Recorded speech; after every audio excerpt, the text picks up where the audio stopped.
Chapter 1. On Mondays, Wednesdays, and Fridays it was chord hand and some logicals, while the rest of the week it was the organon, repetition, and astrology. The governess was always getting muddled with her astrolabe, and when she got specially muddled she would take it out of the ward by rapping his knuckles. She did not rap Kay's knuckles, because when Kay grew older he would be Sir Kay, the master of the estate. The ward was called the ward because it more or less rhymed with art, which was short for his real name. Kay had given him the nickname.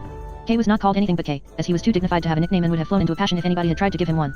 The governess had red hair and some mysterious wound from which she derived a lot of prestige by showing it to all the women of the castle, behind closed doors. It was believed to be where she sat down, and to have been caused by sitting on some armor at a picnic by mistake. Eventually she offered to show it to Sir Ector, who was Kay's father, had hysterics, and was sent away. They found out afterwards that she had been in a lunatic hospital for 3 years. In the afternoons the program was, Mondays and Fridays, tilting and horsemanship, Tuesdays, hawking, Wednesday, fencing, Thursdays, archery, Saturdays, the theory of chivalry, with the proper measures to be blown on all occasions, terminology of the chase and hunting etiquette. If you did the wrong thing at the mort or the undoing, for instance, you were bent over the body of the dead beast and smacked with the flat side of a sword. This was called being bladed. It was horseplay, a sort of joke like being shaved when crossing the line. Kay was not bladed, although he often went wrong. When they had got rid of the governess, Sir Ector said, after all, damn it all, we can't have the boys running about all day like hooligans after all, damn it all. Ought to be having a first-rate education, at their age. When I was their age I was doing all this Latin and stuff at 5 o'clock every morning. Happiest time of me life. Pass the port. Sir Grummore Grummersome, who was staying the night because he had been benighted out questing after a specially long run, said that when he was their age he was swished every morning because he would go hawking instead of learning. He attributed to this weakness the fact that he could never get beyond the future simple of uter. It was a third of the way down the left-hand leaf, he said. He thought it was leaf 97. He passed the port. Sir Ector said, had a good quest today. Sir Grummore said, oh, not so bad. Rattling good day, in fact. Found a chap called Sir Bruce Sans Pie chopping off a maiden's head in Wheaton bushes, ran him to Mixberry Plantation in the Leicester, where he doubled back, and lost him in Wiccan Wood. Must have been a good 25 miles as he ran. A straight neck done, said Sir Ector. But about these boys and all this Latin and that, added the old gentleman. Ammo, amas, you know, and running about like hooligans, what would you advise? Ah, said Sir Grummore, laying his finger by his nose and winking at the bottle, that takes a deal of thinking about, if you don't mind my saying so. Don't mind at all, said Sir Ector. Very kind of you to say anything. Much obliged, I'm sure. Help yourself to port. Good port this. Get it from a friend of mine. But about these boys, said Sir Grummore. How many of them are there, do you know? 2, said Sir Ector, counting them both, that is. Couldn't send them to Eden, I suppose, inquired Sir Grummore cautiously. Long way and all that, we know. It was not really Eden that he mentioned, for the College of Blessed Mary was not founded until 1440, but it was a place of the same sort. Also they were drinking methyline, not port, but by mentioning the modern wine it is easier to give you the feel. Isn't so much the distance, said Sir Ector, but that giant what's his name is in the way. Have to pass through his country, you understand. What is his name? Can't recollect it at the moment, not for the life of me, fellow that lives by the Burbly water. Gallipus, said Sir Grummore. That's the very chapter. The only other thing, said Sir Grummore, is to have a tutor. You mean a fellow who teaches you? That's it, said Sir Grummore. A tutor, you know, a fellow who teaches you. Have some more port, said Sir Ector. You need it after all this question. Splendid day, said Sir Grummore. Only they never seem to kill nowadays. Run 25 miles and then mark to ground or lose him altogether. The worst is when you start a fresh quest. We kill all our giants coven, said Sir Ector. After that they give you a fine run, but get away. Run out of scent, said Sir Grummore, I dare say. It's always the same with these big giants in a big country. They run out of scent. But even if he was to have a tutor, said Sir Ector, I don't see how you would get him. Advertise, said Sir Grummore. I have advertised, said Sir Ector. It was cried by the Humberland newsman and Cardoily advertiser. The only other way, said Sir Grummore, is to start a quest. You mean a quest for a tutor, explained Sir Ector. That's it. Heek, hack, hawk, said Sir Ector. Have some more of this drink, whatever it calls itself. Hunk, said Sir Grummore. So it was decided. When Grummore Grummersome had gone home next day, Sir Ector tied a knot in his handkerchief to remember to start a quest for a tutor as soon as he had time to do so, and, as he was not sure how to set about it, he told the boys what Sir Grummore had suggested and warned them not to be hooligans meanwhile. Then they went haymaking. It was July, and every able-bodied man and woman on the estate worked during that month in the field, under Sir Ector's direction. In any case the boys would have been excused from being educated just then. Sir Ector's castle stood in an enormous clearing in a still more enormous forest. It had a courtyard and a moat with pike in it. The moat was crossed by a fortified stone bridge which ended halfway across it. The other half was covered by a wooden drawbridge which was wound up every night. As soon as you had crossed the drawbridge you were at the top of the village street. It had only one street and this extended for about half a mile, with thatched houses of wattle and daub on either side of it. The street divided the clearing into 2 huge fields, that on the left being cultivated in hundreds of long narrow strips, while that on the right ran down to a river and was used as pasture. Half of the right-hand field was fenced off for hay. It was July, and real July weather, such as they had in old England. Everybody went bright brown, like red Indians, with startling teeth and flashing eyes. The dogs moved about with their tongues hanging out, or lay panting in bits of shade, while the farm horses sweated through their coats and flicked their tails and tried to kick the horseflies off their bellies with great hind hoofs. In the pasture field the cows were on the gad, and could be seen galloping about with their tails in the air, which made Sir Ector angry. Sir Ector stood on the top of a rick, whence he could see what everybody was doing, and shouted commands all over the 200-acre field, and grew purple in the face. The best mowers mowed away in a line where the grass was still uncut, their sides roaring in the strong sunlight. The women raked the dry hay together in long strips with wooden rakes, and the 2 boys with pitchforks followed up on either side of the strip, turning the hay inwards so that it lay well for picking up. Then the great carts followed, rumbling with their spiked wooden wheels, drawn by horses or slow white oxen. One man stood on top of the cart to receive the hay in direct operations, while one man walked on either side picking up what the boys had prepared and throwing it to him with a fork. The cart was led down the lane between 2 lines of hay, and was loaded in strict rotation from the front poles to the back, the man on top calling out in a stern voice where he wanted each fork to be pitched. The loaders grumbled at the boys for not having laid the hay properly and threatened to tan them when they caught them, if they got left behind. When the wagon was loaded, it was drawn to Sir Ector's rick and pitched to him. It came up easily because it had been loaded systematically, not like modern hay, and Sir Ector scrambled about on top, getting in the way of his assistants, who did the real work, and stamping and perspiring and scratching about with his fork and trying to make the rick grow straight and shouting that it would all fall down as soon as the west winds came. The ward loved haymaking, and was good at it. Kay, who was 2 years older, generally stood on the edge of the bundle which he was trying to pick up, with the result that he worked twice as hard as the ward for only half the result. But he hated to be beaten at anything, and used to fight away with the wretched hay which he loaded like poison until he was quite sick. The day after Sir Grummore's visit was sweltering for the men who toiled from milking to milking and then again till sunset in their battle with the sultry element. For the hay was an element to them, like sea or air, in which they bathed and plunged themselves and which they even breathed in. The seeds and small scraps stuck in their hair, their mouths, their nostrils, and worked, tickling, inside their clothes. They did not wear many clothes, and the shadows between their sliding muscles were blue on the nut brown skins. Those who feared thunder had felt ill that morning. In the afternoon the storm broke. Sir Ector kept them at it till the great flashes were right overhead, and then, with the sky as dark as night, the rain came hurling against them so that they were drenched at once and could not see 100 yards. The boys lay crouched under the wagons, wrapped in hay to keep their wet bodies warm against the now cold wind, and all joked with one another while heaven fell. Kay was shivering, though not with cold, but he joked like the others because he would not show he was afraid. At the last and greatest thunderbolt every man startled involuntarily, and each saw the other startle, until they laughed away their shame. But that was the end of the haymaking and the beginning of play. The boys were sent home to change their clothes. The old dame who had been their nurse fetched dry jerkins out of a press, and scolded them for catching their deaths, and denounced Sir Ector for keeping on so long. Then they slipped their heads into the laundered shirts, and ran out to the refreshed and sparkling court. I vote we take Cully and see if we can get some rabbits in the chase, cried the wart. The rabbits will not be out in this wet, said Kay sarcastically, delighted to have caught him over natural history. Oh, come on. It will soon be dry. I must carry Cully, then. Kay insisted on carrying the goshawk and flying her, when they went hawking together. This he had a right to do, not only because he was older than the wart but also because he was Sir Ector's proper son. The wart was not a proper son. He did not understand this, but it made him feel unhappy, because Kay seemed to regard it as making him inferior in some way. Also it was different not having a father and mother, and Kay had taught him that being different was wrong. Nobody talked to him about it, but he thought about it when he was alone, and was distressed. He did not like people to bring it up. Since the other boy always did bring it up when a question of precedence arose, he had got into the habit of giving in at once before it could be mentioned. Besides he admired Kay and was a born follower. He was a hero worshipper. Come on, then, cried the wart, and they scampered off towards the mews, turning a few cartwheels on the way. The mews was one of the most important parts of the castle, next to the stables and the kennels. It was opposite to the solar, and faced south. The outside windows had to be small, for reasons of fortification, but the windows which looked inward to the courtyard were big and sunny. The windows had closed vertical slats nailed down them, but not horizontal ones. There was no glass, but to keep the hawks from drafts there was horn in the small windows. At the end of the mews there was a little fireplace and a kind of snuggery, like the place in a saddle room where the grooms sit to clean their tack on wet nights after fox hunting. Here there were a couple of stools, a cauldron, a bench with all sorts of small knives and surgical instruments, and some shelves with pots on them. The pots were labeled cardamom, ginger, barley sugar, wrangle, for a snert, for the cray, vertigo, etc. There were leather skins hanging up, which had been snipped about as pieces were cut out of them for jesses, hoods, or leashes. On a neat row of nails there were Indian bells and swivels and silver varvels, each with Ector cut on. A special shelf, and the most beautiful of all, held the hoods, very old cracked rufter hoods which had been made for birds before Kay was born, tiny hoods for the merlins, small hoods for tiercels, splendid new hoods which had been knocked up to pass away the long winter evenings. All the hoods, except the rufters, were made in Sir Ector's colors, white leather with red bays at the sides and a bunch of blue-grey plumes on top, made out of the hackle feathers of herons. On the bench there was a jumble of oddments such as are to be found in every workshop, bits of cord, wire, metal, tools, some bread and cheese which the mice had been ate, a leather bottle, some frayed gauntlets for the left hand, nails, bits of sacking, a couple of lures and some rough tallies scratched on the wood. These read, Kona East 11111111, Harn 111, etc. They were not spelled very well. Right down the length of the room, with the afternoon sun shining full on them, there ran the screen purchase to which the birds were tied. There were two little merlins which had only just been taken up from hacking, an old peregrine who was not much use in this wooded country but who was kept for appearances, a kestrel on which the boys had learned the rudiments of falconry, a sparhawk which Sir Ector was kind enough to keep for the parish priest, and, caged off in a special apartment of his own at the far end, there was the tiercel goshawk Cully. The mews was neatly kept, with sawdust on the floor to absorb the mutes, and the castings taken up every day. Sir Ector visited the place each morning at 7 o'clock and the two Austringers stood at attention outside the door. If they had forgotten to brush their hair he confined them to barracks. They took no notice. Kay put on one of the left-hand gauntlets and called Cully from the perch but Cully, with all his feathers close set and malevolent, glared at him with a mad marigold eye and refused to come. So Kay took him up. Do you think we ought to fly him? Asked the wart doubtfully. Deep in the mold like this. Of course we can fly him, you ninny, said Kay. He only wants to be carried a bit, that's all. So they went out across the hayfield, noting how the carefully raked hay was now sodden again and losing its goodness, into the chase where the trees began to grow, far apart as yet and park-like, but gradually crowding into the forest shade. The conies had hundreds of burrows under these trees, so close together that the problem was not to find a rabbit, but to find a rabbit far enough away from its hole. Hob says that we must not fly Cully till he has roused at least twice, said the wart. Hob does not know anything about it. Nobody can tell whether a hawk is fit to fly except the man who is carrying it. Hob is only a villain anyway, added Kay, and began to undo the leash and swivel from the jesses. When he felt the trappings being taken off him, so that he was in hunting order, Cully did make some movements as if to rouse. He raised his crest, his shoulder coverts and the soft feathers of his thighs. But at the last moment he thought better or worse of it and subsided without the rattle. This movement of the hawks made the wart itch to carry him. He yearned to take him away from Kay and set him to rights himself. He felt certain that he could get Cully into a good temper by scratching his feet and softly teasing his breast feathers upward, if only he were allowed to do it himself, instead of having to plod along behind with the stupid lure.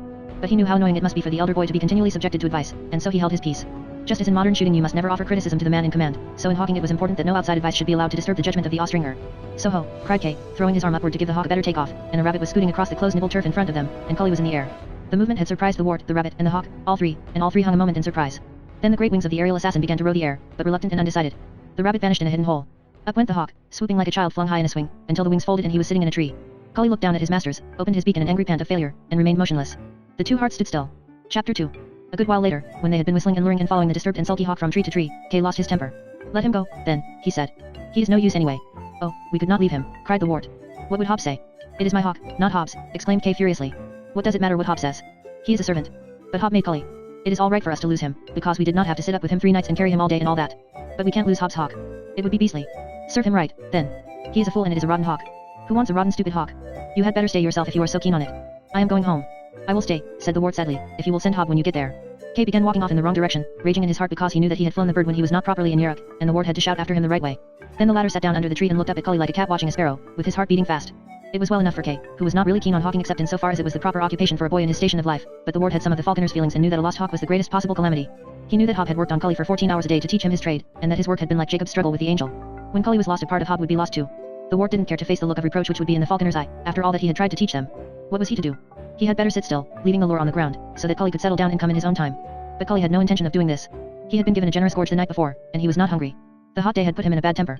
The waving and whistling of the boys below, and their pursuit of him from tree to tree, had disturbed his never-powerful brains. Now he did not quite know what he wanted to do, but it was not what anybody else wanted. He thought perhaps it would be nice to kill something, from spite. A long time after that, the ward was on the verge of the true forest, and Cully was inside it. In a series of infuriating removes they had come nearer and nearer, till they were further from the castle than the boy had ever been, and now they had reached it quite. Ward would not have been frightened of an English forest nowadays, but the great jungle of Old England was a different matter. It was not only that there were wild boars in it, whose sounders would at this season be furiously rooting about, nor that one of the surviving wolves might be slinking behind any tree, with pale eyes and slavering chops. The mad and wicked animals were not the only inhabitants of the crowded gloom. When men themselves became wicked they took refuge there, outlaws cunning and bloody as the gore crow, and as persecuted. The ward thought particularly of a man named Wat, whose name the cottagers used to frighten their children with. He had once lived in Sir Ector's village and the ward could remember him. He squinted, had no nose, and was weak in his wits. The children threw stones at him. One day he turned on the children and caught one and made a snarly noise and bit off his nose too. Then he ran into the forest. They threw stones at the child with no nose, now, but Wat was supposed to be in the forest still, running on all fours and dressed in skins. There were magicians in the forest also in those legendary days, as well as strange animals not known to modern works of natural history. There were regular bands of Saxon outlaws not like Wat who lived together and wore green and shot with arrows which never missed. There were even a few dragons, these were small ones, which lived under stones and could hiss like a kettle. Added to this, there was the fact that it was getting dark. The forest was trackless and nobody in the village knew what was on the other side. The evening hush had fallen, and the high trees stood looking at the ward without a sound. He felt that it would be safer to go home, while he still knew where he was, but he had a stout heart, and did not want to give in. He understood that once Cully had slept in freedom for a whole night he would be wild again and irreclaimable. Cully was a passenger. But if the poor ward could only mark him to roost, and if Hob would only arrive then with a dark lantern, they might still take him that night by climbing the tree, while he was sleepy and muddled with the light. The boy could see more or less where the hawk had perched, about 100 yards within the thick trees, because the home-going rooks of evening were mobbing that place. He made a mark on one of the trees outside the forest, hoping that it might help him to find his way back, and then began to fight his way into the undergrowth as best he might. He heard by the rooks that Cully had immediately moved further off. The night fell still as the small boy struggled with the brambles. But he went on doggedly, listening with all his ears, and Cully's evasions became sleepier and shorter until at last, before the utter darkness fell, he could see the hunched shoulders in a tree above him against the sky. Ward sat down under the tree, so as not to disturb the bird any further as it went to sleep, and Cully, standing on one leg, ignored his existence. Perhaps, said the ward to himself, even if Hob does not come, and I do not see how he can very well follow me in this trackless woodland now, I shall be able to climb up by myself at about midnight, and bring Cully down. He might stay there at about midnight because he ought to be asleep by then. I could speak to him softly by name, so that he thought it was just the usual person coming to take him up while hooded. I shall have to climb very quietly. Then, if I do get him, I shall have to find my way home, and the drawbridge will be up. But perhaps somebody will wait for me, for Kay will have told them I am out. I wonder which way it was. I wish Kay had not gone. He snuggled down between the roots of the tree, trying to find a comfortable place where the hardwood did not stick into his shoulder blades. I think the way was behind that big spruce with the spike top. I ought to try to remember which side of me the sun is setting, so that when it rises I may keep it on the same side going home. Did something move under that spruce tree, I wonder? Oh, I wish I may not meet that old wild Wat and have my nose bitten off. How aggravating Cully looks, standing there on one leg as if there was nothing the matter. At this there was a quick whir and a smack and the ward found an arrow sticking in the tree between the fingers of his right hand. He snatched his hand away, thinking he had been stung by something, before he noticed it was an arrow. Then everything went slow. He had time to notice quite carefully what sort of an arrow it was, and how it had driven 3 inches into the solid wood. It was a black arrow with yellow bands round it, like a wasp, and its cock feather was yellow. The 2 others were black. They were dyed goose feathers. The ward found that, although he was frightened of the danger of the forest before it happened, once he was in it he was not frightened anymore. He got up quickly but it seemed to him slowly and went behind the other side of the tree. As he did this, another arrow came whir and from, but this one buried all except its feathers in the grass, and stayed still, as if it had never moved. On the other side of the tree he found a waste of bracken, 6 foot high. This was splendid cover, but it betrayed his whereabouts by rustling. He heard another arrow hiss through the fronds, and what seemed to be a man's voice cursing, but it was not very near. Then he heard the man, or whatever it was, running about in the bracken. It was reluctant to fire any more arrows because they were valuable things and would certainly get lost in the undergrowth. Ward went like a snake, like a coney, like a silent owl. He was small and the creature had no chance against him at this game. In 5 minutes he was safe. The assassin searched for his arrows and went away grumbling, but the ward realized that, even if he was safe from the archer, he had lost his way in his hawk. He had not the faintest idea where he was. He lay down for half an hour, pressed under the fallen tree where he had hidden, to give time for the thing to go right away and for his own heart to cease thundering. It had begun beating like this as soon as he knew that he had got away. Oh, thought he, now I am truly lost, and now there is almost no alternative except to have my nose bitten off, or to be pierced right through with one of those waspy arrows, or to be eaten by a hissing dragon or a wolf or a wild boar or a magician if magicians do eat boys, which I expect they do. Now I may well wish that I had been good, and not angered the governess when she got muddled with her astrolabe, and had loved my dear guardian Sir Ector as much as he deserved. At these melancholy thoughts, and especially at the recollection of kind Sir Ector with his pitchfork and his red nose, the poor ward's eyes became full of tears and he lay most desolate beneath the tree. The sun finished the last rays of its lingering goodbye, and the moon rose in awful majesty over the silver tree tops, before he dared to stand. Then he got up, and dusted the twigs out of his jerkin, and wandered off forlorn, taking the easiest way and trusting himself to God. He had been walking like this for about half an hour, and sometimes feeling more cheerful because it really was very cool and lovely in the summer forest by moonlight when he came upon the most beautiful thing that he had seen in his short life so far. There was a clearing in the forest, a wide sward of moonlit grass, and the white rays shone full upon the tree trunks on the opposite side. These trees were beeches, whose trunks are always more beautiful in a pearly light, and among the beeches there was the smallest movement and a silvery clink. Before the clink there were just the beaches, but immediately afterwards there was a knight in full armor, standing still and silent and unearthly, among the majestic trunks. He was mounted on an enormous white horse that stood as rapt as its master, and he carried in his right hand, with its butt resting on the stirrup, a high, smooth jesting lance, which stood up among the tree stumps, higher and higher, till it was outlined against the velvet sky. All was moonlit, all silver, too beautiful to describe. The ward did not know what to do. He did not know whether it would be safe to go up to this knight, for there were so many terrible things in the forest that even the knight might be a ghost. Most ghostly he looked, too, as he hovered meditating on the confines of the gloom. Eventually the boy made up his mind that even if it were a ghost, it would be the ghost of a knight, and knights were bound by their vows to help people in distress. "Excuse me," he said, when he was right under the mysterious figure, "but can you tell me the way back to Sir Ector's castle?" At this the ghost jumped, so that it nearly fell off its horse, and gave out a muffled bay through its visor, like a sheep. "Excuse me," began the ward again, and stopped, terrified, in the middle of his speech. For the ghost lifted up its visor, revealing two enormous eyes frosted like ice, exclaimed in an anxious voice, "What?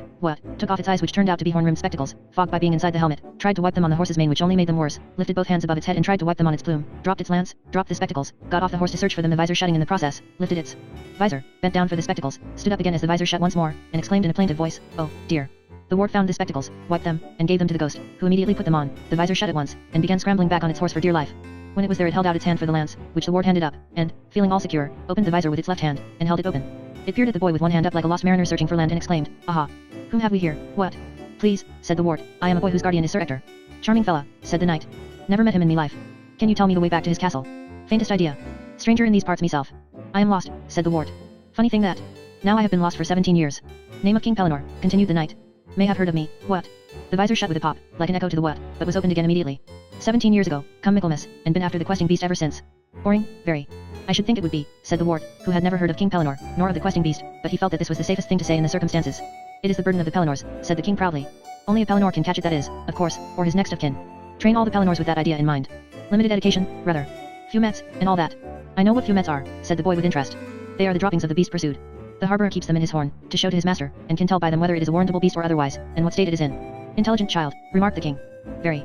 Now I carry few mets about with me practically all the time. Insanitary habit, he added, beginning to look dejected, and quite pointless. Only one questing beast, you know, so there can't be any question whether she is warrantable or not.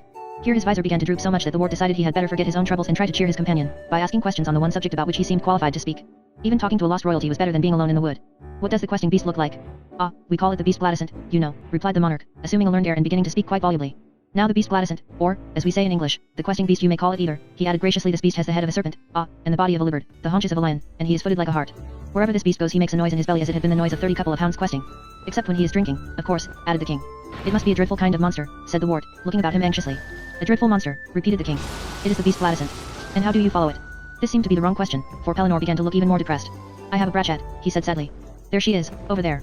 The ward looked in the direction which had been indicated with a despondent thumb, and saw a lot of rope wound round a tree. The other end of the rope was tied to King Pellinore's saddle. I do not see her very well. Wound herself round the other side, I dare say. She always goes the opposite way from me. The ward went over to the tree and found a large white dog scratching herself for fleas. As soon as she saw the ward, she began wagging her whole body, grinning vacuously, and panting in her efforts to lick his face, in spite of the cord. She was too tangled up to move. It's quite a good bratchat, said King Pellinore, only it pants so, and gets wound round things, and goes the opposite way. What with that in the visor, what, I sometimes don't know which way to turn. Why don't you let her loose, asked the ward. She would follow the beast just as well like that. She goes away then, you see, and I don't see her sometimes for a week. Gets a bit lonely without her, added the king, following the beast about, and never knowing where one is. Makes a bit of company, you know. She seems to have a friendly nature. Too friendly. Sometimes I doubt whether she is really chasing the beast at all. What does she do when she sees it? Nothing. Oh, well, said the ward. I dare say she will get to be interested in it after a time. It is 8 months, anyway, since we saw the beast at all. The poor fellow's voice had grown sadder and sadder since the beginning of the conversation, and now he definitely began to snuffle. It is the curse of the Pellinores, he exclaimed. Always mollocking about after that beastly beast. What on earth use is she, anyway? First you have to stop to unwind the bratchat, then your visor falls down, then you can't see through your spectacles. Nowhere to sleep, never know where you are. Rheumatism in the winter, sunstroke in the summer. All this horrid armor takes hours to put on. When it is on it's either frying or freezing, and it gets rusty. You have to sit up all night polishing the stuff. Oh, how I do wish I had a nice house of my own to live in, a house with beds in it and real pillows and sheets. If I was rich that's what I would buy. A nice bed with a nice pillow and a nice sheet that you could lie in, and then I would put this beastly horse in a meadow and tell that beastly bratchat to run away and play, and throw all this beastly armor out of the window, and let the beastly beast go and chase himself, that I would. If you could show me the way home, said the ward craftily, I am sure Sir Ector would put you up in a bed for the night. Do you really mean it? Cried the king. In a bed. A feather bed. King Pellinore's eyes grew round as saucers. A feather bed, he repeated slowly. Would it have pillows? Down pillows. Down pillows, whispered the king, holding his breath. And then, letting it out in one rush, what a lovely house your gentleman must have. I do not think it is more than 2 hours away, said the ward, following up his advantage. And did this gentleman really send you out to invite me in? He had forgotten about the ward being lost. How nice of him, how very nice of him, I do think, what? He will be pleased to see us, said the ward truthfully. Oh, how nice of him, exclaimed the king again, beginning to bustle about with his various trappings. And what a lovely gentleman he must be to have a feather bed. I suppose I should have to share it with somebody, he added doubtfully. You could have one of your own. A feather bed of one's very own, with sheets and a pillow, perhaps even 2 pillows, or a pillow and a bolster, and no need to get up in time for breakfast. Does your guardian get up in time for breakfast? Never, said the wart. Fleas in the bed. Not one. Well, said King Pellinore. It does sound too nice for words, I must say. A feather bed and none of those fumettes for ever so long. How long did you say it would take us to get there? 2 hours, said the wart, but he had to shout the second of these words, for the sounds were drowned in his mouth by a noise which had that moment arisen close beside them. What was that? Exclaimed the wart. Hark, cried the king. Mercy. It is the beast. And immediately the loving huntsman had forgotten everything else, but was busied about his task. He wiped his spectacles upon the seat of his trousers, the only accessible piece of cloth about him, while the belling and bloody cry rose all round. He balanced them on the end of his long nose, just before the visor automatically clapped to. He clutched his jesting lance in his right hand, and galloped off in the direction of the noise. He was brought up short by the rope which was wound round the tree. The vacuous Bratchet meanwhile giving a melancholy yelp and fell off his horse with a tremendous clang. In a second he was up again. The wart was convinced that the spectacles must be broken and hopping round the white horse with one foot in the stirrup. The girth stood the test and he was in the saddle somehow, with his jesting lance between his legs, and then he was galloping round and round the tree, in the opposite direction to the one in which the Bratchet had wound herself up. He went round 3 times too often, the Bratchet meanwhile running and yelping the other way, and then, after 4 or 5 casts, they were both free of the obstruction. Yoicks, what? Cried King Pellinore, waving his lance in the air, and swaying excitedly in the saddle. Then he disappeared into the gloom of the forest, with the unfortunate hound trailing behind him at the other end of the cord. Chapter 3. The boy slept well in the woodland nest where he had laid himself down, in that kind of thin but refreshing sleep which people have when they begin to lie out of doors. At first he only dipped below the surface of sleep, and skimmed along like a salmon in shallow water, so close to the surface that he fancied himself in air. He thought himself awake when he was already asleep. He saw the stars above his face, whirling on their silent and sleepless axes, and the leaves of the trees rustling against them, and he heard small changes in the grass. These little noises of footsteps and soft fringed wing beats and stealthy bellies drawn over the grass blades or rattling against the bracken at first frightened or interested him, so that he moved to see what they were, but never saw, then soothed him, so that he no longer cared to see what they were but trusted them to be themselves, and finally left him altogether as he swam down deeper and deeper, nuzzling into the scented turf, into the warm ground, into the unending waters under the earth. It had been difficult to go to sleep in the bright summer moonlight, but once he was there it was not difficult to stay. The sun came early, causing him to turn over in protest, but in going to sleep he had learned to vanquish light, and now the light could not rewake him. It was 9 o'clock, 5 hours after daylight, before he rolled over, opened his eyes, and was awake at once. He was hungry. The wart had heard about people who lived on berries, but this did not seem practical at the moment, because it was July, and there were none. He found 2 wild strawberries and ate them greedily. They tasted nicer than anything, so that he wished there were more. Then he wished it was April, so that he could find some birds' eggs and eat those, or that he had not lost his goshawk Cully, so that the hawk could catch him a rabbit which he would cook by rubbing 2 sticks together like the base Indian. But he had lost Cully, or he would not have lost himself, and probably the sticks would not have lighted in any case. He decided that he could not have gone more than 3 or 4 miles from home, and that the best thing he could do would be to sit still and listen. Then he might bear the noise of the haymakers, if he were lucky with the wind, and he could hearken his way to the castle by that. What he did hear was a faint clanking noise which made him think that King Pellinore must be after the questing beast again, close by. Only the noise was so regular and single in intention that it made him think of King Pellinore doing some special action, with great patience and concentration trying to scratch his back without taking off his armor, for instance. He went toward the noise. There was a clearing in the forest, and in this clearing there was a snug cottage built of stone. It was a cottage, although the wart could not notice this at the time, which was divided into 2 bits. The main bit was the hall or every-purpose room, which was high because it extended from floor to roof, and this room had a fire on the floor whose smoke came out eventually from a hole in the thatch of the roof. The other half of the cottage was divided into 2 rooms by a horizontal floor which made the top half into a bedroom and a study, while the bottom half served for a larder, storeroom, stable, and barn. A white donkey lived in this downstairs room, and a ladder led to the one upstairs. There was a well in front of the cottage, and the metallic noise which the wart had heard was caused by a very old gentleman who was drawing water out of it by means of a handle and chain.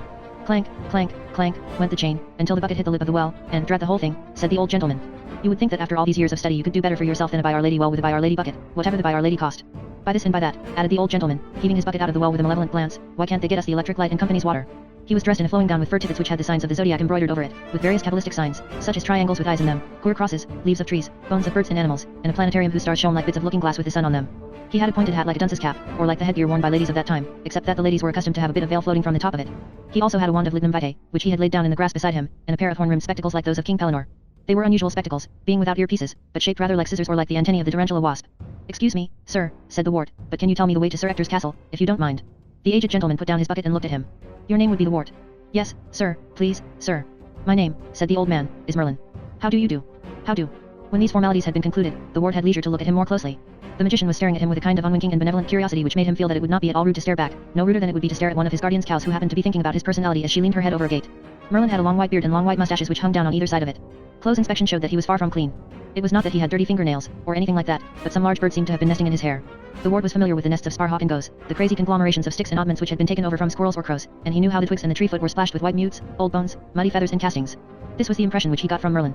The old man was streaked with the droppings over his shoulders, among the stars and triangles of his gown, and a large spider was slowly lowering itself from the tip of his hat, as he gazed and slowly blinked at the little boy in front of him. He had a worried expression, as though he were trying to remember some name which began with Cole but which was pronounced in quite a different way, possibly Menzies, or was it Dalziel? His mild blue eyes, very big and round under the tarantula spectacles, gradually filmed and clouded over as he gazed at the boy, and then he turned his head away with a resigned expression, as though it was all too much for him after all. Do you like peaches? Very much indeed, said the wart, and his mouth began to water so that it was full of sweet, soft liquid. They are scarcely in season, said the old man reprovingly, and he walked off in the direction of the cottage. The wart followed after, since this was the simplest thing to do, and offered to carry the bucket, which seemed to please Merlin, who gave it to him, and waited while he counted the keys while he muttered and mislaid them and dropped them in the grass. Finally, when they had got their way into the black and white home with as much trouble as if they were burgling it, he climbed up the ladder after his host and found himself in the upstairs room. It was the most marvelous room that he had ever been in. There was a real corkine drill hanging from the rafters, very lifelike and horrible with glass eyes and scaly tail stretched out behind it. When its master came into the room it winked one eye in salutation, although it was stuffed. There were thousands of brown books in leather bindings, some chained to the bookshelves and others propped against each other as if they had had too much to drink and they did not really trust themselves. These gave out a smell of must and solid brownness which was most secure. Then there were stuffed birds, popinjays, and magpies and kingfishers, and peacocks with all their feathers but two, and tiny birds like beetles, and a reputed phoenix which smelled of incense and cinnamon. It could not have been a real phoenix, because there is only one of these at a time. Over by the mantelpiece there was a fox's mask, with Grafton, Buckingham to Daventry, 2 HRS 20 minutes written under it, and also a 40-pound salmon with 43 minutes, bulldog written under it, and a very lifelike basilisk with crowhurst otterhounds in Roman print. There were several boar's tusks and the claws of tigers and lizards mounted in symmetrical patterns, and a big head of Ovis poly, 6 live grass snakes in a kind of aquarium, some nests of the solitary wasp nicely set up in a glass cylinder, an ordinary beehive whose inhabitants went in and out of the window unmolested, 2 young hedgehogs in cotton wool, a pair of badgers which immediately began to cry yik yik yik yik in loud voices, as soon as the magician appeared, 20 boxes which contained stick caterpillars and 6 of the puss moth, and even an oleander that was worth 6pence all feeding on the appropriate leaves, a gun case with all sorts of weapons which would not be invented for half a thousand years, a rod box ditto, a chest of drawers full of salmon flies which had been tied by Merlin himself, another chest whose drawers were labeled mandragora, mandric, old man's beard, etc., a bunch of turkey feathers and goose quills for making pens, an astrolabe, 12 pairs of boots, a dozen purse nets, 3 dozen rabbit wires, 12 corkscrews, some ants' nests between 2 glass plates, ink bottles of every possible color from red to violet, darning needles, a gold medal for being the best scholar at Winchester, 4 or 5 recorders, a nest of field mice all alive, 2 skulls, plenty of cut glass, Venetian glass, Bristol glass, and a bottle of mastic varnish, some Satsuma china and some cloisonne, the 14th edition of the Encyclopedia Britannica, marred as it was by the sensationalism of the popular plates, 2 paint boxes, 1 oil, 1 watercolor, 3 globes of the known geographical world, a few fossils, the stuffed head of a cane leopard, 6 pismires, some glass retorts with cauldrons, Bunsen burners, etc., and a complete set of cigarette cards depicting wildfowl by Peter Scott. Merlin took off his pointed hat when he came into this chamber, because it was too high for the roof, and immediately there was a scamper in one of the dark corners and a flap of soft wings, and a tawny owl sitting on the black skull cap which protected the top of his head. "Oh, what a lovely owl," cried the wart. But when he went up to it and held out his hand, the owl grew half as tall again, stood up as stiff as a poker, closed its eyes so that there was only the smallest slit to peep through as you are in the habit of doing when told to shut your eyes at hide and seek, and said in a doubtful voice, "There is no owl." Then it shut its eyes entirely and looked the other way. "It is only a boy," said Merlin. "There is no boy," said the owl hopefully, without turning round. The wart was so startled by finding that the owl could talk that he forgot his manners and came closer still. At this the bird became so nervous that it made a mess on Merlin's head. The whole room was quite white with droppings and flew off to perch on the farthest tip of the Corkindrill's tail, out of reach. "We see so little company," explained the magician, wiping his head with half a worn-out pair of pajamas which he kept for that purpose, "that Archimedes is a little shy of strangers. Come, Archimedes, I want you to meet a friend of mine called Wart." Here he held out his hand to the owl, who came waddling like a goose along the Corkindrill's back. He waddled with this rolling gait so as to keep his tail from being damaged and hopped down to Merlin's finger with every sign of reluctance. "Hold out your finger and put it behind his legs. No, lift it up under his train." When the wart had done this, Merlin moved the owl gently backwards, so that the boy's finger pressed against its legs from behind, and it either had to step back on the finger or get pushed off its balance altogether. It stepped back. The wart stood there delighted, while the furry feet held tight on his finger and the sharp claws prickled his skin. "Say how do you do properly," said Merlin. "I will not," said Archimedes, looking the other way, and holding tight. "Oh, he is lovely," said the wart again. "Have you had him long?" "Archimedes has stayed with me since he was small, indeed since he had a tiny head like a chicken's. I wish he would talk to me. Perhaps if you were to give him this mouse here, politely, he might learn to know you better." Merlin took a dead mouse out of his skull cap. "I always keep them there, and worms too, for fishing. I find it most convenient," and handed it to the wart, who held it out rather gingerly toward Archimedes. The nutty curved break looked as if it were capable of doing damage, but Archimedes looked closely at the mouse, blinked at the wart, moved nearer on the finger, closed his eyes and leaned forward. He stood there with closed eyes and an expression of rapture on his face, as if he were saying grace, and then, with the absurdest sideways nibble, took the morsel so gently that he would not have broken a soap bubble. He remained leaning forward with closed eyes, with the mouse suspended from his beak, as if he were not sure what to do with it. Then he lifted his right foot. He was right-handed, though people say only men are, and took hold of the mouse. He held it up like a boy holding a stick of rock or a constable with his truncheon, looked at it, nibbled its tail. He turned it round so that it was head first, for the wart had offered it the wrong way round, and gave one gulp. He looked round at the company with the tail hanging out of the corner of his mouth as much as to say, "I wish you would not all stare at me so," turned his head away, politely swallowed the tail, scratched his sailor's beard with his left toe, and began to ruffle out his feathers. "Let him alone," said Merlin. "Perhaps he does not want to be friends with you until he knows what you are like. With owls, it is never easy come and easy go. Perhaps he will sit on my shoulders," said the wart, and with that he instinctively lowered his hand, so that the owl, who liked to be as high as possible, ran up the slope and stood shyly beside his ear. "Now breakfast," said Merlin. The wart saw that the most perfect breakfast was laid out neatly for two, on a table before the window. There were peaches.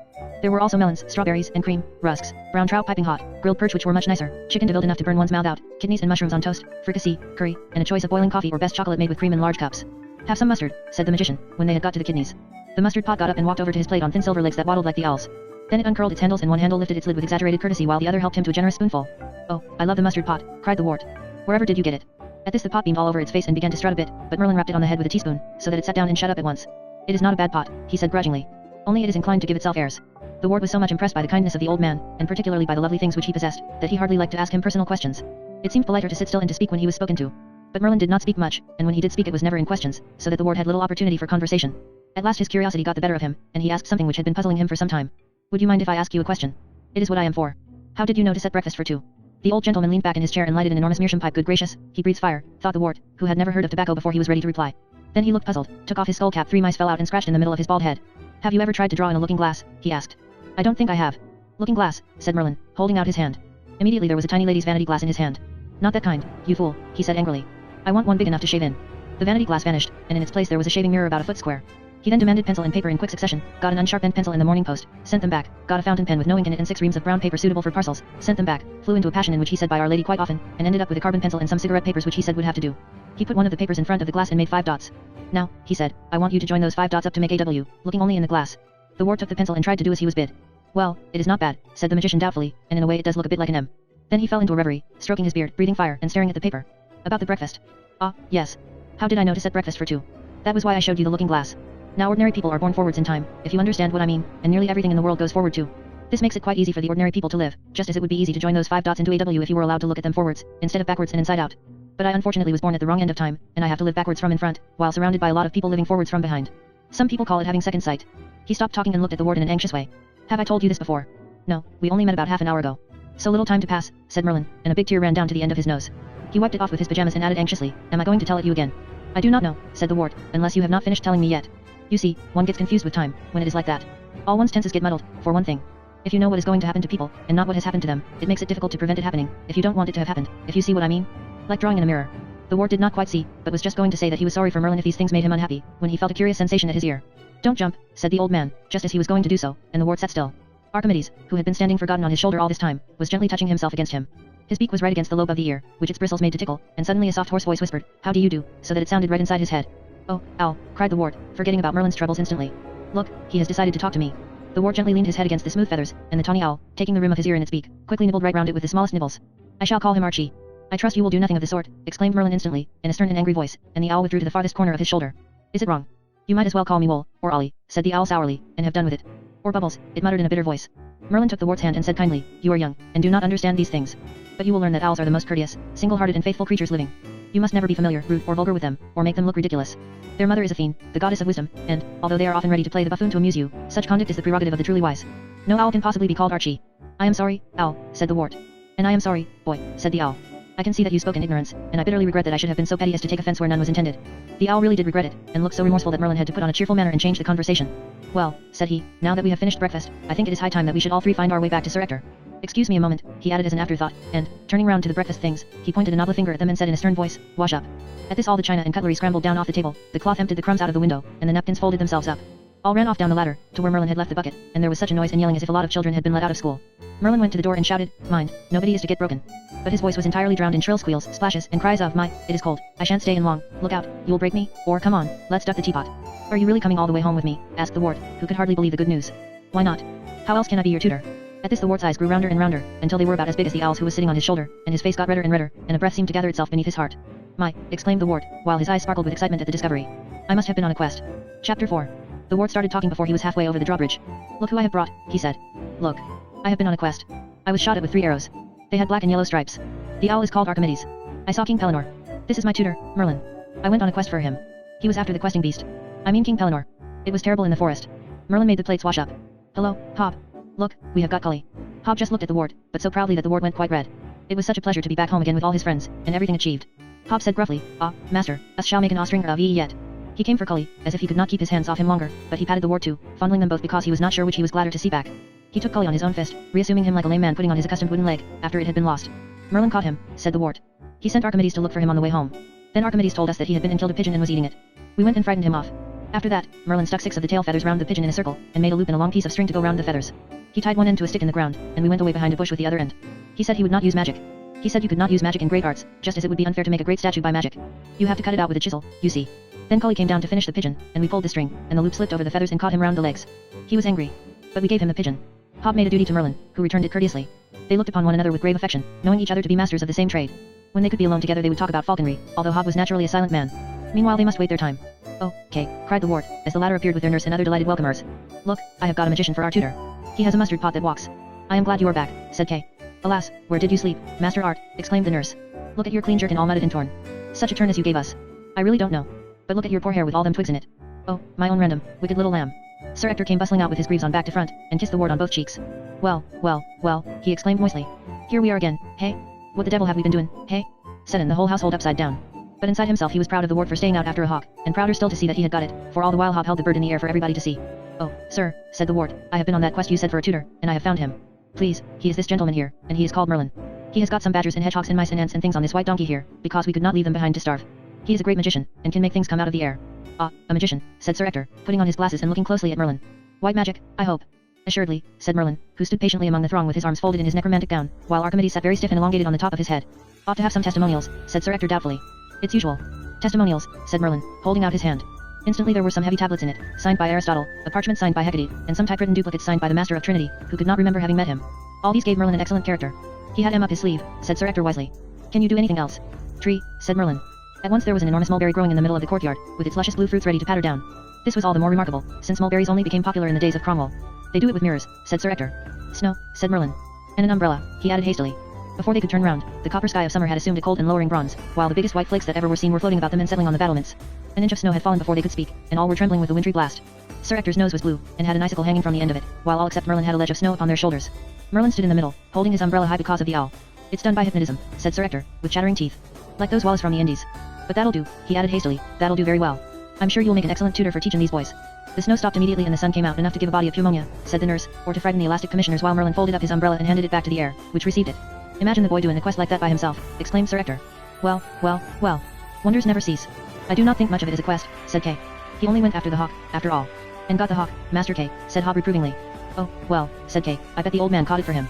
Kay, said Merlin, suddenly terrible, thou wast ever a proud and ill-tongued speaker, and a misfortunate one. Thy sorrow will come from thine own mouth. At this everybody felt uncomfortable, and Kay, instead of flying into his usual passion, hung his head. He was not at all an unpleasant person really, but clever, quick, proud, passionate and ambitious. He was one of those people who would be neither a follower nor a leader, but only an aspiring heart, impatient in the failing body which imprisoned it. Merlin repented of his rudeness at once. He made a little silver hunting knife come out of the air, which he gave him to put things right. The knob of the handle was made of the skull of a stoat, oiled and polished like ivory, and Kay loved it. Chapter V. Sir Ector's home was called the Castle of the Forest Savage. It was more like a town or a village than any one man's home, and indeed it was the village during times of danger, for this part of the story is one which deals with troubled times. Whenever there was a raid or an invasion by some neighboring tyrant, everybody on the estate hurried into the castle, driving the beasts before them into the courts, and there they remained until the danger was over. The wattle and dog cottages nearly always got burned, and had to be rebuilt afterwards with much profanity. For this reason it was not worthwhile to have a village church, as it would constantly be having to be replaced. The villagers went to church in the chapel of the castle. They wore their best clothes and trooped up the street with their most respectable gait on Sundays, looking with vague and dignified looks in all directions, as if reluctant to disclose their destination, and on weekdays they came to mass in vespers in their ordinary clothes, walking much more cheerfully. Everybody went to church in those days, and liked it. The Castle of the Forest Savage is still standing, and you can see its lovely ruined walls with ivy on them, standing broached to the sun and wind. Some lizards live there now, and the starving sparrows keep warm on winter nights in the ivy, and a barn owl drives it methodically, hovering outside the frightened congregations and beating the ivy with its wings, to make them fly out. Most of the curtain wall is down, though you can trace the foundations of the 12 round towers which guarded it. They were round, and stuck out from the walls into the moat, so that the archers could shoot in all directions and command every part of the wall. Inside the towers there are circular stairs. These go round and round a central column, and this column is pierced with holes for shooting arrows. Even if the enemy had got inside the curtain wall and fought their way into the bottom of the towers, the defenders could retreat up the bents of the stairs and shoot at those who followed them up, inside, through these slits. The stone part of the drawbridge with its barbican and the bartizans of the gatehouse are in good repair. These have many ingenious arrangements. Even if enemies got over the wooden bridge, which was pulled up so that they could not, there was a portcullis weighted with an enormous log which would squash them flat and pin them down as well. There was a large hidden trapdoor in the floor of the barbican, which would let them into the moat after all. At the other end of the barbican there was another portcullis, so that they could be trapped between the two and annihilated from above, while the bartizans, or hanging turrets, had holes in their floors through which the defenders could drop things on their heads. Finally, inside the gatehouse, there was a neat little hole in the middle of the vaulted ceiling, which had painted tracery and bosses. This hole led to the room above, where there was a big cauldron, for boiling lead or oil. So much for the outer defenses. Once you were inside the curtain wall, you found yourself in a kind of wide alleyway, probably full of frightened sheep, with another complete castle in front of you. This was the inner shell keep, with its 8 enormous round towers which still stand. It is lovely to climb the highest of them and to lie there looking out towards the marshes, from which some of these old dangers came, with nothing but the sun above you and the little tourists trotting about below, quite regardless of arrows and boiling oil. Think for how many centuries that unconquerable tower has withstood. It has changed hands by secession often, by siege once, by treachery twice, but never by assault. On this tower the lookout hoved. From here he kept the guard over the blue woods towards Wales. His clean old bones lie beneath the floor of the chapel now, so you must keep it for him. If you look down and are not frightened of heights, the Society for the Preservation of this and that have put up some excellent railings to preserve you from tumbling over. You can see the whole anatomy of the inner court laid out beneath you like a map. You can see the chapel, now quite open to its God, and the windows of the great hall with the solar over it. You can see the shafts of the huge chimneys and how cunningly the side flues were contrived to enter them, and the little private closets now public, and the enormous kitchen. If you are a sensible person, you will spend days there, possibly weeks, working out for yourself by detection which were the stables, which the mews, where were the cow byres, the armory, the lofts, the well, the smithy, the kennel, the soldiers' quarters, the priest's room, and my lords and ladies' chambers. Then it will all grow about you again. The little people they were smaller than we are, and it would be a job for most of us to get inside the few bits of armor and old gloves that remain will hurry about in the sunshine. The sheep will be AA as they always did, and perhaps from Wales there will come the FFFF pot of the triple feathered arrow which looks as if it had never moved. This place was, of course, a paradise for a boy to be in. The ward ran about it like a rabbit in its own complicated labyrinth. He knew everything, everywhere, all the special smells, good climes, soft lairs, secret hiding places, jumps, slides, nooks, larders and blisses. For every season he had the best place, like a cat, and he yelled and ran and fought and upset people and snoozled and daydreamed and pretended he was a knight, without stopping. Just now he was in the kennel. People in those days had rather different ideas about the training of dogs to what we have today. They did it more by love than strictness. Imagine a modern MFH going to bed with his hounds, and yet Flavius Orionis says that it is best of all if they can sleep with a person because it makes them more human and because they rejoice in the company of human beings. Also if they have had a restless night or been internally upset, you will know of it and will not use them to hunt next day. In Sir Ector's kennel there was a special boy, called the dog boy, who lived with the hounds day and night. He was a sort of headhound, and it was his business to take them out every day for walks, to pull thorns out of their feet, keep cankers out of their ears, find the smaller bones that got dislocated, dose them for worms, isolate and nurse them in distemper, arbitrate in their quarrels and to sleep curled up among them at night. If one more learned quotation may be excused, this is how, later on, the Duke of York who was killed at Agincourt described such a boy in his Master of Game. Also I will teach the child to lead out the hounds to scumber twice in the day, in the morning and in the evening, so that the sun be up, especially in winter. Then should he let them run and play in a meadow in the sun, and then comb every hound after the other, and wipe them with a great wisp of straw, and this he shall do every morning. And then he shall lead them into some fair place where tender grass grows as corn and other things, that therewith they may feed themselves as it is medicine for them. Thus, since the boy's heart and his business be with the hounds themselves become goodly and kindly and clean, glad and joyful and playful, and goodly to all manner of folk save to the wild beasts to whom they should be fierce, eager, and spiteful. Sir Ector's dog boy was none other than the one who had his nose bitten off by the terrible Wat. Not having a nose like a human, and being, moreover, subjected to stone throwing by the other village children, he had become more comfortable with animals. He talked to them, not in baby talk like a maiden lady, but correctly in their own growls and barks. They all loved him very much, and revered him for taking thorns out of their toes, and came to him with their troubles at once. He always understood immediately what was wrong, and generally he could put it right. It was nice for the dogs to have their god with them, in visible form. The ward was fond of the dog boy, and thought him very clever to be able to do these things with animals, for he could make them do almost anything just by moving his hands, while the dog boy loved the ward in much the same way as his dogs loved him, and thought the ward was almost holy because he could read and write. They spent much of their time together, rolling about with the dogs in the kennel.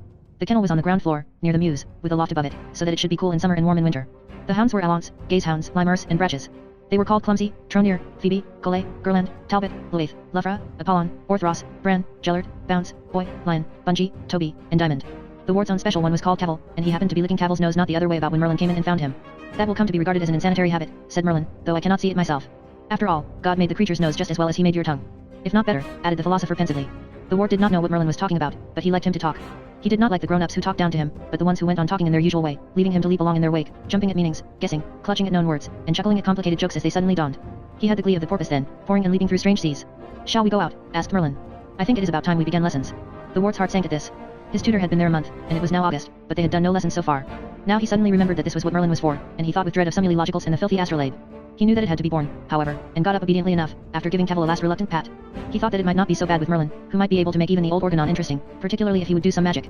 They went into the courtyard, into a sun so burning that the heat of haymaking seemed to have been nothing. It was baking. The thunder clouds which usually go with hot weather were there, high columns of cumulus with glaring edges, but there was not going to be any thunder. It was too hot even for that. If only, thought the ward, I did not have to go into a stuffy classroom, but could take off my clothes and swim in the moat. They crossed the courtyard, having almost to take deep breaths before they darted across it, as if they were going quickly through an oven. The shade of the gatehouse was cool, but the Barbican, with its close walls, was hottest of all. In one last dash across the desert they had reached the drawbridge. Could Merlin have guessed what he was thinking? And were staring down into the moat. It was the season of water lilies. If Sir Ector had not kept one section free of them for the boys bathing, all the water would have been covered. As it was, about 20 yards on each side of the bridge were cut each year, and one could dive in from the bridge itself. The moat was deep. It was used as a stew, so that the inhabitants of the castle could have fish on Fridays, and for this reason the architects had been careful not to let the drains and sewers run into it. It was stocked with fish every year. I wish I was a fish, said the wart. What sort of fish? It was almost too hot to think about this, but the wart stared down into the cool amber depths where a school of small perch were aimlessly hanging about. I think I should like to be a perch, he said. They are braver than the silly roach, and not quite so slaughterous as the pike are. Merlin took off his hat, raised his staff of lignum vitae politely in the air, and said slowly, Snilrem snimilk mcot en up and dna liedl nicti peccasit yob asif. Immediately there was a loud blowing of seashells, conches, and so forth, and a stout, jolly-looking gentleman appeared seated on a well-blown-up cloud above the battlements. He had an anchor tattooed on his stomach and a handsome mermaid with Mabel written under her on his chest. He ejected a quid of tobacco, nodded affably to Merlin and pointed his trident at the wart. The wart found he had no clothes on. He found that he had tumbled off the drawbridge, landing with a smack on his side in the water. He found that the moat and the bridge had grown hundreds of times bigger. He knew that he was turning into a fish. Oh, Merlin, he cried, please come too. For this once, said a large and solemn tench beside his ear, I will come. But in future you will have to go by yourself. Education is experience, and the essence of experience is self-reliance. The wart found it difficult to be a new kind of creature. It was no good trying to swim like a human being, for it made him go corkscrew and much too slowly. He did not know how to swim like a fish. Not like that, said the tench in ponderous tones. Put your chin on your left shoulder and do jackknives. Never mind about the fins to begin with. The wart's legs had fused together into his backbone and his feet and toes had become a tail fin. His arms had become two more fins of a delicate pink and he had sprouted some more somewhere about his stomach. His head faced over his shoulder, so that when he bent in the middle his toes were moving toward his ear instead of toward his forehead. He was a beautiful olive green, with rather scratchy plate armor all over him, and dark bands down his sides. He was not sure which were his sides and which were his back and front, but what now appeared to be his belly had an attractive whitish color, while his back was armed with a splendid great fin that could be erected for war and had spikes in it. He did jackknives as the tench directed and found that he was swimming vertically downward into the mud. Use your feet to turn to left or right, said the tench, and spread those fins on your tummy to keep level. You are living in two planes now, not one. The wart found that he could keep more or less level by altering the inclination of his arm fins and the ones on his stomach. He swam feebly off, enjoying himself very much. Come back, said the tench. You must learn to swim before you can dart.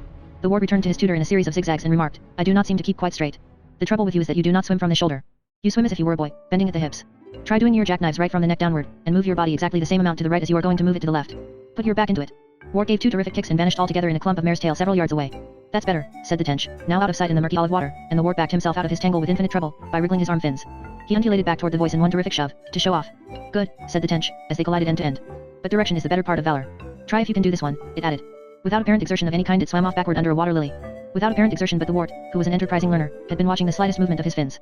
He moved his own fins anti-clockwise, gave the tip of his tail a cunning flick, and was lying alongside the tench. Splendid, said Merlin. Let us go for a little swim.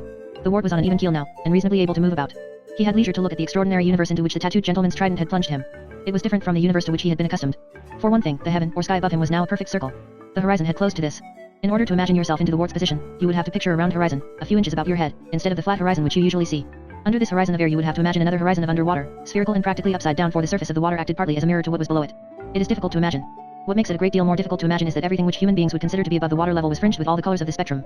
For instance, if you had happened to be fishing for the wart, he would have seen you, at the rim of the tea saucer which was the upper air to him, not as one person waving a fishing rod, but as 7 people, whose outlines were red, orange, yellow, green, blue, indigo and violet, all waving the same rod whose colors were as varied. In fact, you would have been a rainbow man to him, a beacon of flashing and radiating colors, which ran into one another and had rays all about. You would have burned upon the water like Cleopatra in the poem. The next most lovely thing was that the wart had no weight.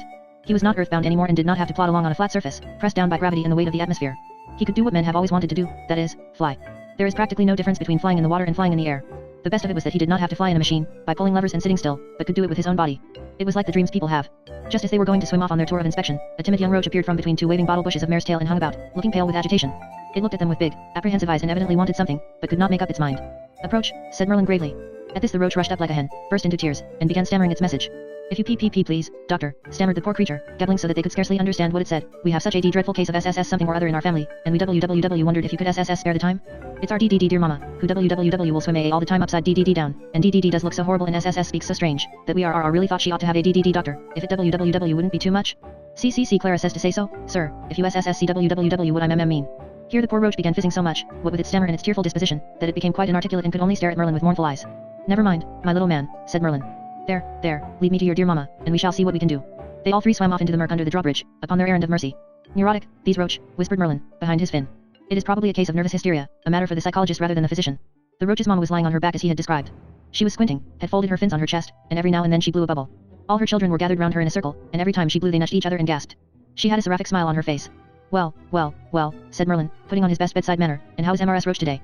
He patted the young roaches on the head and advanced with stately motions towards his patient. It should perhaps be mentioned that Merlin was a ponderous, deep-beamed fish of about 5 pounds, leather-colored, with small scales, adipose in his fins, rather slimy, and having a bright marigold eye respectable figure. MRS Roach held out a languid fin, sighed emphatically and said, "Ah, doctor, so you've come at last." Said the physician, in his deepest tone.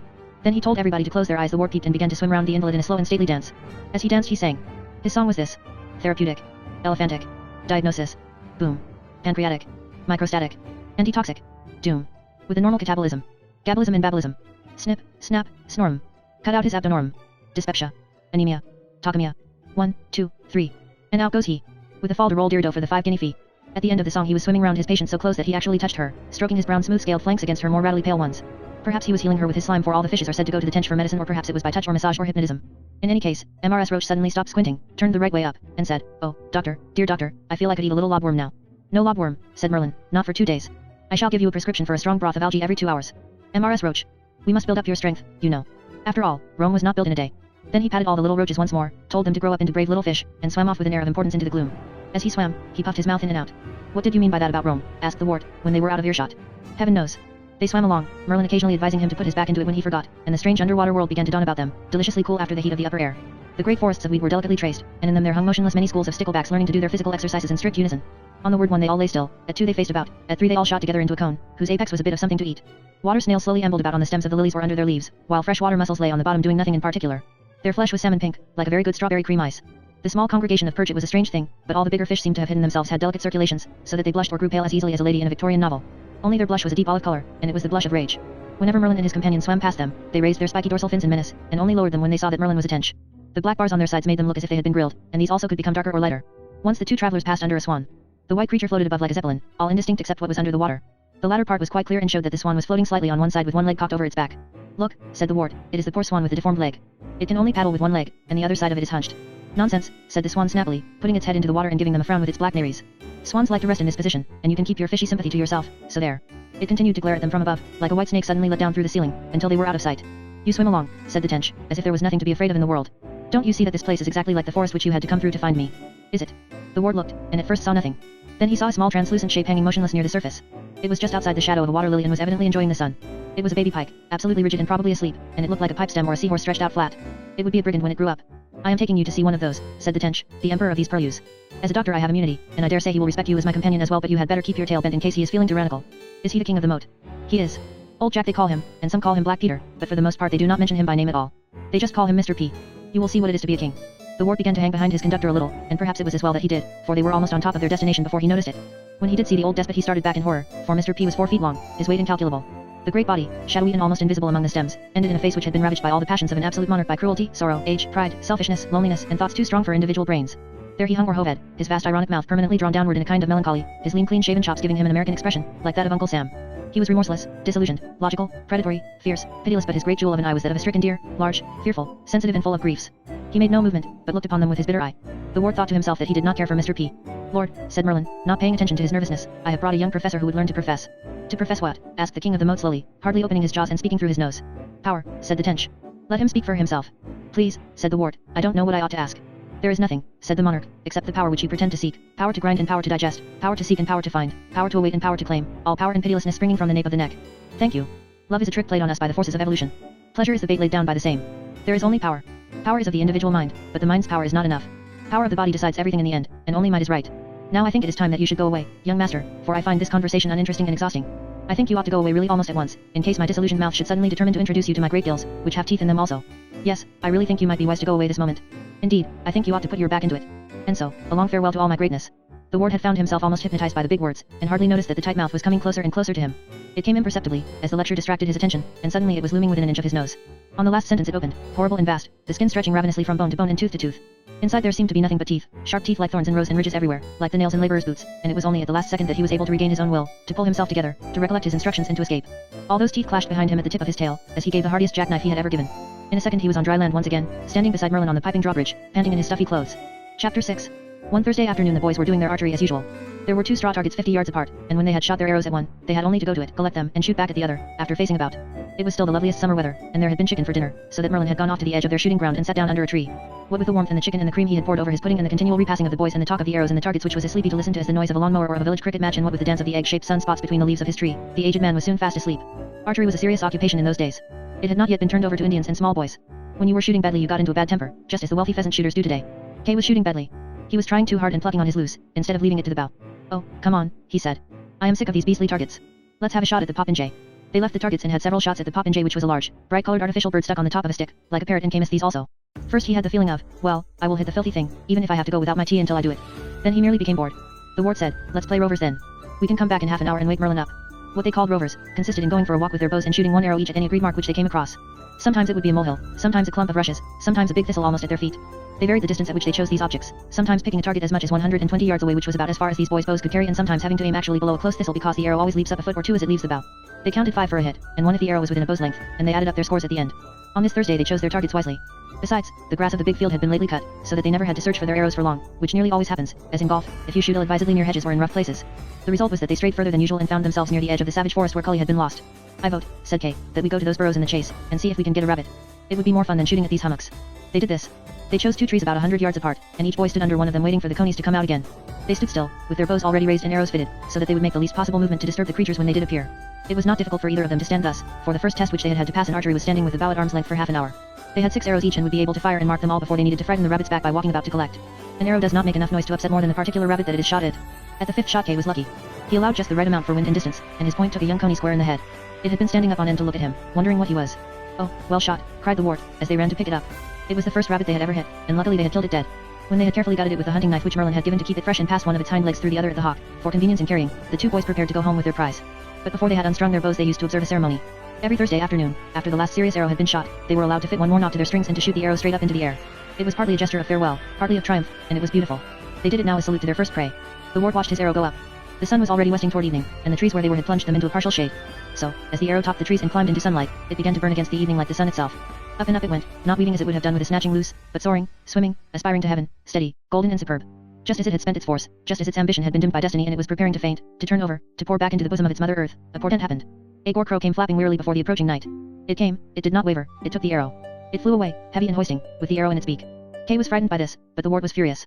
He had loved his arrow's movement, its burning ambition in the sunlight, and, besides, it was his best one. It was the only one which was perfectly balanced, sharp, tight-feathered, clean-nocked, and neither warped nor scraped. It was a witch, said Kay. Chapter 7. Tilting and horsemanship had 2 afternoons a week, because they were the most important branches of a gentleman's education in those days. Merlin grumbled about athletics, saying that nowadays people seem to think that you were an educated man if you could knock another man off a horse, and that the craze for games was the ruin of scholarship. Nobody got scholarships like they used to do when he was a boy, and all the public schools had been forced to lower their standards. But Sir Ector, who was an old tilting blue, said that the Battle of Cressy had been won upon the playing fields of Camelot. This made Merlin so furious that he gave Sir Ector rheumatism 2 nights running before he relented. Tilting was a great art and needed practice.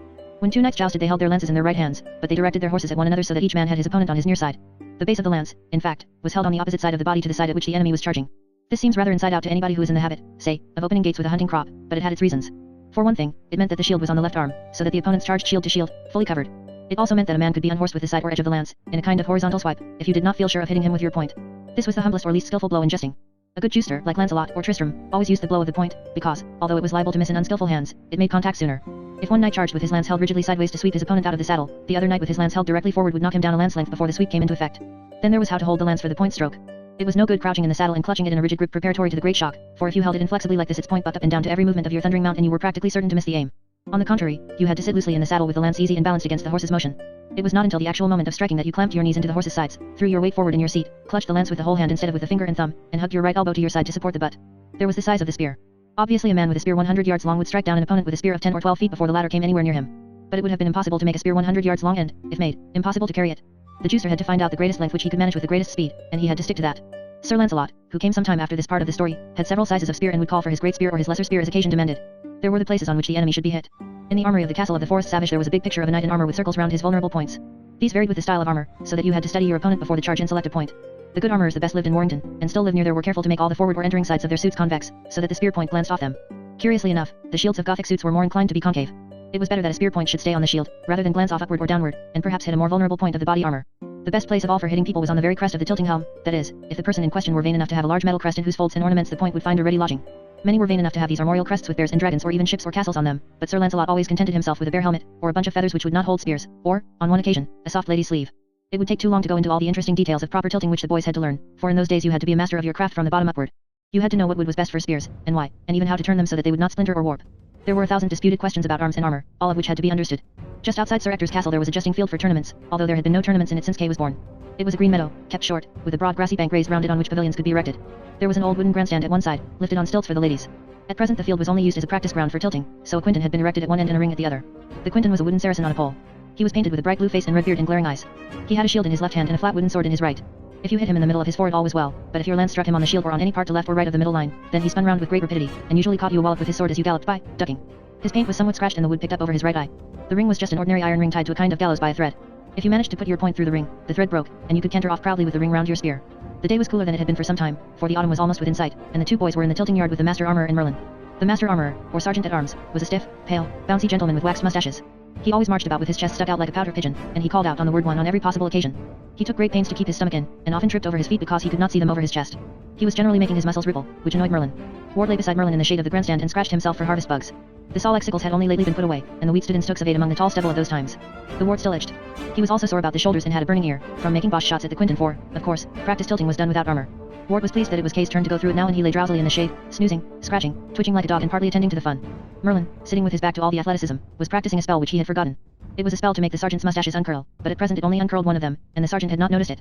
He absent-mindedly curled it up again every time Merlin did the spell, and Merlin said, "Drat it," and began again. Once he made the sergeant's ears flap by mistake, and the latter gave a startled look at the sky. From far off at the other side of the tilting ground the sergeant's voice came floating on the still air. "Nah, Master Kay, that ain't it at all. As you were. The spear should be held between the thumb and forefinger of the right end, with the shield in line with the seam of the trouser leg." The ward rubbed his sore ear inside. "What are you grieving about?" "I was not grieving, I was thinking." "What were you thinking?" "Oh, it was not anything. I was thinking about Kay learning to be a knight." "And well you may grieve," exclaimed Merlin hotly. "A lot of brainless unicorns swaggering about and calling themselves educated just because they can push each other off a horse with a bit of stick. It makes me tired.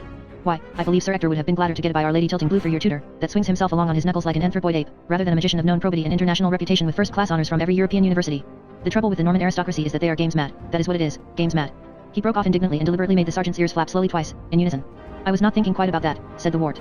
"As a matter of fact, I was thinking how nice it would be to be a knight, like Kay." "Well, you will be one soon enough, won't you?" asked the old man, impatiently. Ward did not answer. "Won't you?" Merlin turned round and looked closely at the boy through his spectacles. "What is the matter now?" he inquired nastily. His inspection had shown him that his pupil was trying not to cry, and if he spoke in a kind voice he would break down and do it. "I shall not be a knight," replied the ward coldly. Merlin's trick had worked and he no longer wanted to weep, he wanted to kick Merlin. "I shall not be a knight because I am not a proper son of Sir Ector's. They will knight Kay, and I shall be his squire." Merlin's back was turned again, but his eyes were bright behind his spectacles. "Too bad," he said without commiseration. The ward burst out with all his thoughts aloud. Oh, he cried, but I should have liked to be born with a proper father and mother, so that I could be a knight errant. What would you have done? I should have had a splendid suit of armor and dozens of spears and a black horse standing 18 hands, and I should have called myself the Black Knight. And I should have hove at a well or a ford or something and made all true knights that came that way to joust with me for the honor of their ladies, and I should have spared them all after I had given them a great fall. And I should live out of doors all the year round in a pavilion, and never do anything but joust and go on quests and bear away the prize at tournaments, and I should not ever tell anybody my name. Your wife will scarcely enjoy the life. Oh, I am not going to have a wife. I think they are stupid. I shall have to have a lady love, though, added the future knight uncomfortably, so that I can wear her favor in my helm, and do deeds in her honor. A humble bee came zooming between them, under the grandstand and out into the sunlight. Would you like to see some real knights errant? Asked the magician slowly. Now, for the sake of your education. Oh, I would. We have never even had a tournament since I was here. I suppose it could be managed. Oh, please do. You could take me to some like you did to the fish. I suppose it is educational, in a way. It is very educational, said the wart. I can't think of anything more educational than to see some real knights fighting. Oh, won't you please do it? Do you prefer any particular knight? King Pellinore, he said immediately. He had a weakness for this gentleman since their strange encounter in the forest. Merlin said, that will do very well. Put your hands to your sides and relax your muscles. Tabricius archithurum, catalemas, singular iter, nominativa, hec musa. Shut your eyes and keep them shut. Bonus, bona, bonum. Here we go. Dies sanctus, est ne ratio latinos. Entium, we, quer, pourquoi? Que substantivo et adjectivum concordat in genere, numerum et casus. Here we are. While this incantation was going on, the patient felt some queer sensations. First he could hear the sergeant calling out to K, nat, then, keep the heels down and swing the body from the IPS. Then the words got smaller and smaller, as if he were looking at his feet through the wrong end of a telescope, and began to swirl round in a cone, as if they were at the pointed bottom end of a whirlpool which was sucking him into the air. Then there was nothing but a loud rotating roaring and hissing noise which rose to such a tornado that he felt that he could not stand it anymore. Finally there was utter silence and Merlin saying, here we are. All this happened in about the time that it would take a sixpenny rocket to start off with its fiery swish, bent down from its climax and disperse itself in thunder and colored stars. He opened his eyes just at the moment when one would have heard the invisible stick hitting the ground. They were lying under a beech tree in the forest Savish. Here we are, said Merlin. Get up and dust your clothes. And there, I think, continued the magician, in a tone of satisfaction because his spells had worked for once without a hitch, is your friend, King Pellinore, pricking toward us o'er the plain. Hello, hello, cried King Pellinore, popping his visor up and down. It's the young boy with the feather bed, isn't it? I say, what? Yes, it is, said the wart. And I am very glad to see you. Did you manage to catch the beast? No, said King Pellinore. Didn't catch the beast. Oh, do come here, you bratchet, and leave that bush alone. Shaw. Shaw. Naughty, naughty. She runs riot, you know, what? Very keen on rabbits. I tell you there's nothing in it, you beastly dog. Shaw. Shaw. Leave it, leave it. Oh, do come to heel, like I tell you. She never does come to heel, he added. At this the dog put a cock pheasant out of the bush, which rocketed off with a tremendous clatter, and the dog became so excited that it ran round its master 3 or 4 times at the end of its rope, panting hoarsely as if it had asthma. King Pellinore's horse stood patiently while the rope was wound round its legs, and Merlin and the wart had to catch the bratchet and unwind it before the conversation could go on. I say, said King Pellinore. Thank you very much. I must say. Won't you introduce me to your friend, what? This is my tutor Merlin, a great magician. How to do, said the king. Always like to meet magicians. In fact I always like to meet anybody. It passes the time away, what, on a quest. Hail, said Merlin, in his most mysterious manner. Hail, replied the king, anxious to make a good impression. They shook hands. Did you say hail? Inquired the king, looking about him nervously. I thought it was going to be fine, myself. He meant how do you do, explained the wart. Ah, yes, how to do. They shook hands again. Good afternoon, said King Pellinore. What do you think the weather looks like now? I think it looks like an anticyclone. Ah, yes, said the king. An anticyclone. Well, I suppose I ought to be getting along. At this the king trembled very much, opened and shut his visor several times, coughed, wove his reins into a knot, exclaimed, I beg your pardon, and showed signs of cantering away. He is a white magician, said the wart. You need not be afraid of him. He is my best friend, your majesty, and in any case he generally gets his spells muddled up. Ah, yes, said King Pellinore. A white magician, what? How small the world is it not? How to do? Hail, said Merlin. Hail, said King Pellinore. They shook hands for the third time. I should not go away, said the wizard, if I were you. Sir Grummore Grummersome is on the way to challenge you to a joust. No, you don't say. Sir, what you may call it coming here to challenge me to a joust. Assuredly. Good handicap man. I should think it would be an even match. Well, I must say, exclaimed the king. It never hails but it pours. Hail, said Merlin. Hail, said King Pellinore. Hail, said the wart. Now I really won't shake hands with anybody else, announced the monarch. We must assume that we have all met before. Is Sir Grummore really coming, inquired the wart, hastily changing the subject, to challenge King Pellinore to a battle. Look yonder, said Merlin, and both of them looked in the direction of his outstretched finger. Sir Grummore Grummersome was cantering up the clearing in full panoply of war. Instead of his ordinary helmet with a visor he was wearing the proper tilting helm, which looked like a large coal scuttle, and as he cantered he clanged. He was singing his old school song. We'll tilt together. Steady from crupper to pole. And nothing in life shall sever our love for the dear old call. Follow up, follow up, follow up, follow up, follow up. Till the shield ring again and again. With the clanks of the clanky true men. Goodness, exclaimed King Pellinore. It's about 2 months since I had a proper tilt, and last winter they put me up to 18. That was when they had the new handicaps. Sir Grummore had arrived while he was speaking, and had recognized the wart. Mornin', said Sir Grummore.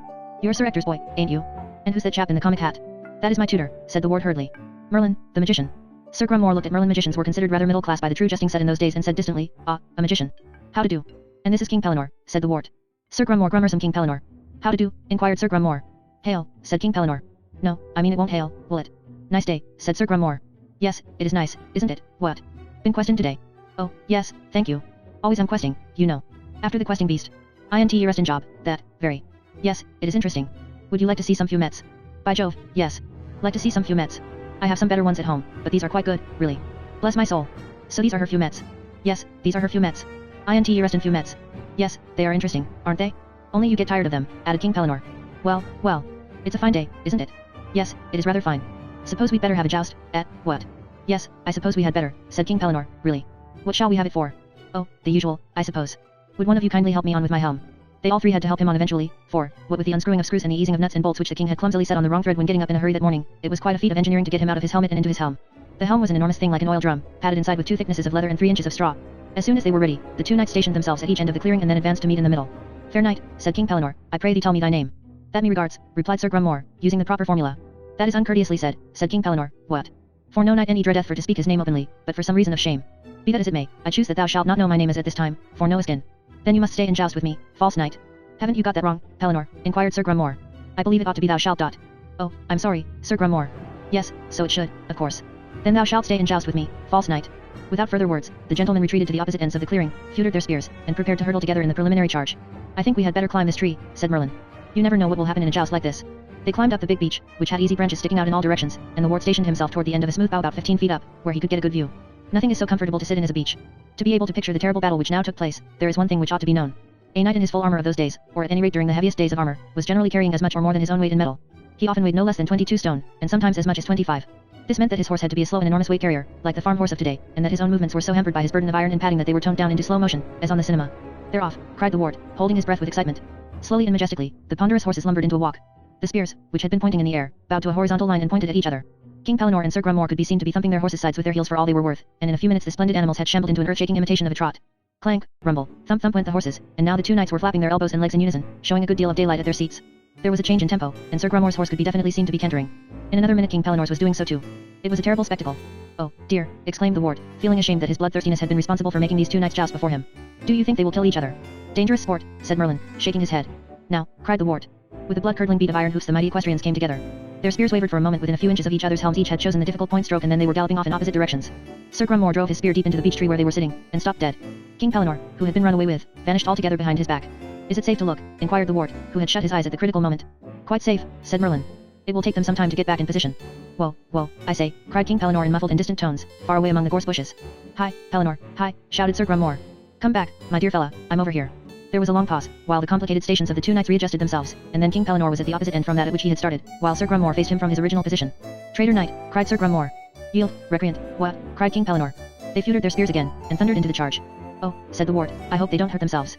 But the 2 mounts were patiently blundering together, and the 2 knights had simultaneously decided on the sweeping stroke. Each held his spear at right angles toward the left, and, before the ward could say anything further, there was a terrific yet melodious thump. Clang. Went the armor, like a motor omnibus in collision with a smithy, and the juicers were sitting side by side on the green sward, while their horses cantered off in opposite directions. A splendid fall, said Merlin. The 2 horses pulled themselves up, their duty done, and began resignedly to eat the sward. King Pellinore and Sir Grummore sat looking straight before them, each with the other's spear clasped hopefully under his arm. Well, said the ward. What a bump. They both seem to be all right, so far. Sir Grummore and King Pellinore laboriously got up. Defend thee, cried King Pellinore. God save thee, cried Sir Grummore. With this they drew their swords and rushed together with such ferocity that each, after dealing the other a dent on the helm, sat down suddenly backwards. Bah, cried King Pellinore. Buh, cried Sir Grummore, also sitting down. Mercy, exclaimed the ward. What a combat. The knights had now lost their tempers and the battle was joined in earnest. It did not matter much, however, for they were so encased in metal that they could not do each other much damage. It took them so long to get up, and the dealing of a blow when you weighed the 1/8 part of a ton was such a cumbrous business, that every stage of the contest could be marked and pondered. In the first stage King Pellinore and Sir Grummore stood opposite each other for about half an hour, and walloped each other on the helm. There was only opportunity for one blow at a time, so they more or less took it in turns, King Pellinore striking while Sir Grummore was recovering, and vice versa. At first, if either of them dropped his sword or got it stuck in the ground, the other put in 2 or 3 extra blows while he was patiently fumbling for it or trying to tug it out. Later, they fell into the rhythm of the thing more perfectly, like the toy mechanical people who saw wood on Christmas trees. Eventually the exercise and the monotony restored their good humor and they began to get bored. The second stage was introduced as a change, by common consent. Sir Grummore stumped off to one end of the clearing, while King Pellinore plodded off to the other. Then they turned round and swayed backward and forward once or twice, in order to get their weight on their toes. When they leaned forward they had to run forward, to keep up with their weight, and if they leaned too far backward they fell down. So even walking was complicated. When they had got their weight properly distributed in front of them, so that they were just off their balance, each broke into a trot to keep up with himself. They hurtled together as it had been 2 boars. They met in the middle, breast to breast, with a noise of shipwreck and great bells tolling, and both, bouncing off, fell breathless on their backs. They lay thus for a few minutes, panting. Then they slowly began to heave themselves to their feet, and it was obvious that they had lost their tempers once again. King Pellinore had not only lost his temper but he seemed to have been a bit astonished by the impact. He got up facing the wrong way, and could not find Sir Grummore. There was some excuse for this, since he had only a slit to peep through and that was 3 inches away from his eye owing to the padding of straw, but he looked muddled as well. Perhaps he had broken his spectacles. Sir Grummore was quick to seize advantage. Take that, cried Sir Grummore, giving the unfortunate monarch a 2-handed swipe on the knob as he was slowly turning his head from side to side, peering in the opposite direction. King Pellinore turned round morosely, but his opponent had been too quick for him. He had ambled round so that he was still behind the king, and now gave him another terrific blow in the same place. Where are you? Asked King Pellinore. Here, cried Sir Grummore, giving him another. The poor king turned himself round as nimbly as possible, but Sir Grummore had given him the slip again. Tally-ho back, shouted Sir Grummore, with another wallop.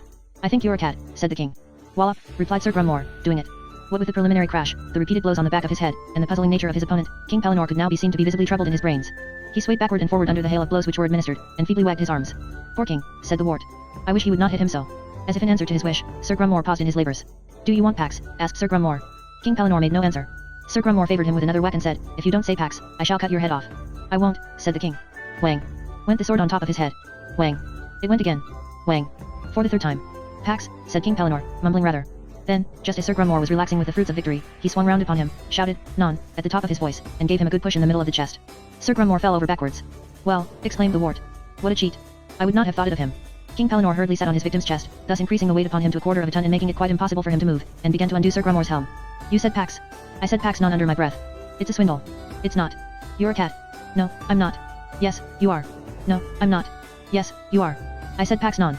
You said Pax. No, I didn't. Yes, you did. No, I didn't. Yes, you did. By this time Sir Grummore's helm was unlaced and they could see his bare head glaring at King Pellinore, quite purple in the face. Yield thee, recreant, said the king. Shan't, said Sir Grummore. You have got to yield, or I shall cut off your head. Cut it off then. Oh, come on, said the king. You know you have to yield when your helm is off. Feign I, said Sir Grummore. Well, I shall just cut your head off. I don't care. The king waved his sword menacingly in the air. Go on, said Sir Grummore. I dare you to. The king lowered his sword and said, Oh, I say, do yield, please. You yield, said Sir Grummore. But I can't yield. I am on top of you after all, am I not? What? Well, I have feigned yielding. Oh, come on, Grummore. I do think you are a cad not to yield. You know very well I can't cut your head off. I would not yield to a cheat who started fighting after he said Pax. I am not a cheat. You are a cheat. No, I'm not. Yes, you are. No, I'm not. Yes, you are. Very well, said King Pellinore. You can jolly well get up and put on your helm and we will have a fight. I won't be called a cheat for anybody. Cheat, said Sir Grummore. They stood up and fumbled together with the helm, hissing, No, I'm not yes, you are, until it was safely on. Then they retreated to opposite ends of the clearing, got their weight upon their toes, and came rumbling and thundering together like two runaway trams. Unfortunately they were now so cross that they had both ceased to be vigilant, and in the fury of the moment they missed each other altogether. The momentum of their armor was too great for them to stop till they had passed each other handsomely, and then they maneuvered about in such a manner that neither happened to come within the other's range of vision. It was funny watching them because King Pellinore, having already been caught from behind once, was continually spinning round to look behind him, and Sir Grummore, having used the stratagem himself, was doing the same thing. Thus they wandered for some 5 minutes, standing still, listening, clanking, crouching, creeping, peering, walking on tiptoe, and occasionally making a chance swipe behind their backs. Once they were standing within a few feet of each other, back to back, only to stalk off in opposite directions with infinite precaution, and once King Pellinore did hit Sir Grummore with one of his back strokes, but they both immediately spun round so often that they became giddy and mislaid each other afresh. After 5 minutes Sir Grummore said, All right, Pellinore. It is no use hiding. I can see where you are. I am not hiding, exclaimed King Pellinore indignantly. Where am I? They discovered each other and went up close together, face to face. Cat, said Sir Grummore. Yeah, said King Pellinore. They turned round and marched off to their corners, seething with indignation. Swindler, shouted Sir Grummore. Beastly bully, shouted King Pellinore. With this they summoned all their energies together for one decisive encounter, leaned forward, lowered their heads like two billy goats, and positively sprinted together for the final blow. Alas, their aim was poor. They missed each other by about 5 yards, passed at full steam doing at least 8 knots, like ships that pass in the night but speak not to each other in passing, and hurtled onward to their doom. Both knights began waving their arms like windmills, anti-clockwise, in the vain effort to slow up. Both continued with undiminished speed. Then Sir Grummore rammed his head against the beech in which the wart was sitting, and King Pellinore collided with a chestnut at the other side of the clearing. The trees shook, the forest rang. Blackbirds and squirrels cursed and wood pigeons flew out of their leafy perches half a mile away. The two knights stood to attention while one could count 3. Then, with a last unanimous melodious clang, they both fell prostrate on the fatal sward. Stunned, said Merlin, I should think. Oh, dear, said the wart. Ought we to get down and help them? We could pour water on their heads, said Merlin reflectively, if there was any water. But I don't suppose they would thank us for making their armor rusty. They will be all right. Besides, it is time that we were home. But they might be dead. They are not dead, I know. In a minute or two they will come round and go off home to dinner. Poor King Pellinore has not got a home. Then Sir Grummore will invite him to stay the night. They will be the best of friends when they come to. They always are. Do you think so? My dear boy, I know so. Shut your eyes and we will be off. The wart gave in to Merlin's superior knowledge. Do you think, he asked with his eyes shut, that Sir Grummore has a feather bed? Probably. Good, said the wart. That will be nice for King Pellinore, even if he was stunned. The Latin words were spoken and the secret passes made. The funnel of whistling noise and space received them. In 2 seconds they were lying under the grandstand, and the sergeant's voice was calling from the opposite side of the tilting ground. Now then, Master Art, now then. You've been snoozing there long enough. Come out into the sunlight air with Master K, 1-2, and see some real tilting. Chapter 8. It was a cold wet evening, such as may happen even toward the end of August, and the wart did not know how to bear himself indoors. He spent some time in the kennels talking to Kevel, then wandered off to help them turn the spit in the kitchen. But there it was too hot. He was forced to stay indoors because of the rain, by his female supervisors, as happens too frequently to the unhappy children of our generation, but the mere wetness and dreariness in the open discouraged him from going out. He hated everybody. Confound the boy, said Sir Ector. For goodness sake stop moping by that window there, and go and find your tutor. When I was a boy we always used to study on wet days, yes, and educate our minds. Wart is stupid, said Kay. Ah, run along, my duck, said their old nurse. I haven't got time to attend to thy mopsies now, what with all this sorbent washing. Now then, my young master, said Hob. Let thee run off to thy quarters, and stop confusing they fowls. Nah, said the sergeant. You OP or fart of air. I got enough to do a polishing of this burr lady harmer. Even the dog boy barked at him when he went back to the kennels. Ward draggled off to the tower room, where Merlin was busy knitting himself a woolen nightcap for the winter. I cast off now together at every other line, said the magician, but for some reason it seems to end too sharply. Like an onion. It is the turning of the heel that does one, every time. I think I ought to have some medication, said the wart. I can't think of anything to do. You think that education is something which ought to be done when all else fails? Inquired Merlin nastily, for he was in a bad mood too. Well, said the wart, some sorts of education. Mine? Asked the magician with flashing eyes. Oh, Merlin, exclaimed the wart without answering, please give me something to do, because I feel so miserable. Nobody wants me for anything today, and I just don't know how to be sensible. It rains so. You should learn to knit. Could I go out and be something, a fish or anything like that? You have been a fish, said Merlin. Nobody with any go needs to do their education twice. Well, could I be a bird? If you knew anything at all, said Merlin, which you do not, you would know that a bird does not like to fly in the rain because it wets its feathers and makes them stick together. They get bedraggled. I could be a hawk in Hobbs Mews, said the wart stoutly. Then I should be indoors and not get wet. That is pretty ambitious, said the old man, to want to be a hawk. You know you will turn me into a hawk when you want to, shouted the wart, but you like to plague me because it is wet. I won't have it. Hoity-toity. Please, said the wart, dear Merlin, turn me into a hawk. If you don't do that I shall do something. I don't know what. Merlin put down his knitting and looked at his pupil over the top of his spectacles. My boy, he said, you shall be everything in the world, animal, vegetable, mineral, protista, or virus, for all I care before I have done with you, but you will have to trust to my superior backsight. The time is not yet ripe for you to be a hawk, for one thing Hop is still in the mews feeding them, so you may as well sit down for the moment and learn to be a human being. Very well, said the wart, if that's a go. And he sat down. After several minutes he said, is one allowed to speak as a human being, or does the thing about being seen and not heard have to apply? Everybody can speak. That's good, because I wanted to mention that you have been knitting your beard into the nightcap for 3 rows now. Well, I'll be. I should think the best thing would be to cut off the end of your beard. Shall I fetch some scissors? Why didn't you tell me before? I wanted to see what would happen. You run a grave risk, my boy, said the magician, of being turned into a piece of bread, and toasted. With this he slowly began to unpick his beard, muttering to himself meanwhile and taking the greatest precaution not to drop a stitch. Will it be as difficult to fly? Asked the wart when he thought his tutor had calmed down, as it was to swim. You will not need to fly. I don't mean to turn you into a loose hawk, but only to set you in the mews for the night, so that you can talk to the others. That is the way to learn, by listening to the experts. Will they talk? They talk every night, deep into the darkness. They say about how they were taken, about what they can remember of their homes, about their lineage and the great deeds of their ancestors, about their training and what they have learned and will learn. It is military conversation really, like you might have in the mess of a crack cavalry regiment, tactics, small arms, maintenance, betting, famous hunts, wine, women and song. Another subject they have, he continued, is food. It is a depressing thought, but of course they are mainly trained by hunger. They are a hungry lot, poor chaps, thinking of the best restaurants where they used to go, and how they had champagne and caviar and gypsy music. Of course, they all come of noble blood. What a shame that they should be kept prisoners and be hungry. Well, they do not really understand that they are prisoners, any more than the cavalry officers do. They look on themselves as being dedicated to their profession, like an order of knighthood or something of that sort. You see, the membership of the mews is, after all, restricted to the raptors, and that does help a lot. They know that none of the lower classes can get in. Their screen perches don't carry blackbirds or such trash as that. And then, as to the hungry part, they are far from starving or that kind of hunger. They are in training, you know, and like everybody in strict training, they think about food. How soon can I begin? You can begin now, if you want to. My inside tells me that Hop has this minute finished for the night. But first of all you must choose what kind of hawk you would prefer to be. I should like to be a Merlin, said the wart politely. This answer flattered the magician. A very good choice, he said, and if you please we will proceed at once. The wart got up from his stool and stood in front of his tutor. Merlin put down his knitting. First you go small, said he, pressing him on the top of his head, until he was a bit smaller than a pigeon. Then you stand on the ball of your toes, bend at the knees, hold your elbows to your sides, lift your hands to the level of your shoulders, and press your first and second fingers together, as also your third and fourth. Look, it is like this. With these words the ancient Nigroman stood upon tiptoe and did as he had explained. The wart copied him carefully and wondered what would happen next. What did happen was that Merlin, who had been saying the final spells under his breath, suddenly turned himself into a condor, leaving the wart standing on tiptoe unchanged. He stood there as if he were drying himself in the sun, with a wingspread of about 11 feet, a bright orange head and a magenta carbuncle. He looked very surprised and rather funny. Come back, said the wart. You have changed the wrong one. It is this by Our Lady spring cleaning, exclaimed Merlin, turning back into himself. Once you let a woman into your study for half an hour, you do not know where to lay your hands on the right spell, not if it was ever so. Stand up and we will try again. This time the now tiny wart felt his toes shooting out and scratching on the floor. He felt his heels rise and stick out behind and his knees draw into his stomach. His thighs became quite short. A web of skin grew from his wrists to his shoulders, while his primary feathers burst out in soft quills from the end of his fingers and quickly grew. His secondary sprouted along his forearm, and a charming little false primary sprang from the end of each thumb. The dozen feathers of his tail, with the double deck feathers in the middle, grew out in the twinkling of an eye, and all the covered feathers of his back and breast and shoulders slipped out of the skin to hide the roots of the more important plumes. Ward looked quickly at Merlin, ducked his head between his legs and had a look through there, rattled his feathers into place, and began to scratch his chin with the sharp talon of one toe. Good, said Merlin. Now hop on my hand, be careful and don't gripe and listen to what I have to tell you. I shall take you into the mews now that Hop has locked up for the night, and I shall put you loose and unhooked beside Balin and Balin. Now pay attention. Don't go close to anybody without speaking first. You must remember that most of them are hooded and might be startled into doing something rash. You can trust Balin and Balin, also the kestrel and the spar hawk. Don't go within reach of the falcon unless she invites you to. On no account must you stand beside Cully's special enclosure, for he is unhooded and will go for you through the mesh if he gets half a chance. He is not quite right in his brains, poor chap, and if he once grips you, you will never leave his grip alive. Remember that you are visiting a kind of Spartan military mess. These fellows are regulars. As the junior subaltern your only business is to keep your mouth shut, speak when you are spoken to, and not interrupt. I bet I am more than a subaltern, said the wart, if I am a Merlin. Well, as a matter of fact, you are. You will find that both the kestrel and the spar hawk will be polite to you, but for all sake's sake don't interrupt the senior Merlins or the falcon. She is the honorary colonel of the regiment. And as for Cully, well, he is a colonel too, even if he is infantry, so you must mind your PS and QS. I will be careful, said the wart, who was beginning to feel rather scared. Good. I shall come for you in the morning, before Hop is up. All the hawks were silent as Merlin carried their new companion into the mews, and silent for some time afterwards when they had been left in the dark. The rain had given place to a full August moonlight, so clear that you could see a woolly bear caterpillar 15 yards away out of doors, as it climbed up and up the knobless sandstone of the great keep, and it took the ward only a few moments for his eyes to become accustomed to the diffused brightness inside the mews. The darkness became watered with light, with silver radiance, and then it was an eerie sight which dawned upon his vision. Each hawk or falcon stood in the silver upon one leg, the other tucked up inside the apron of its panel, and each was a motionless statue of a knight in armor. They stood gravely in their plumed helmets, spurred and armed. The canvas or sacking screens of their perches moved heavily in a breath of wind, like banners in a chapel, and the rapt nobility of the air kept their night's vigil in nightly patience. In those days they used to hood everything they could, even the goshawk and the merlin, which are no longer hooded according to modern practice.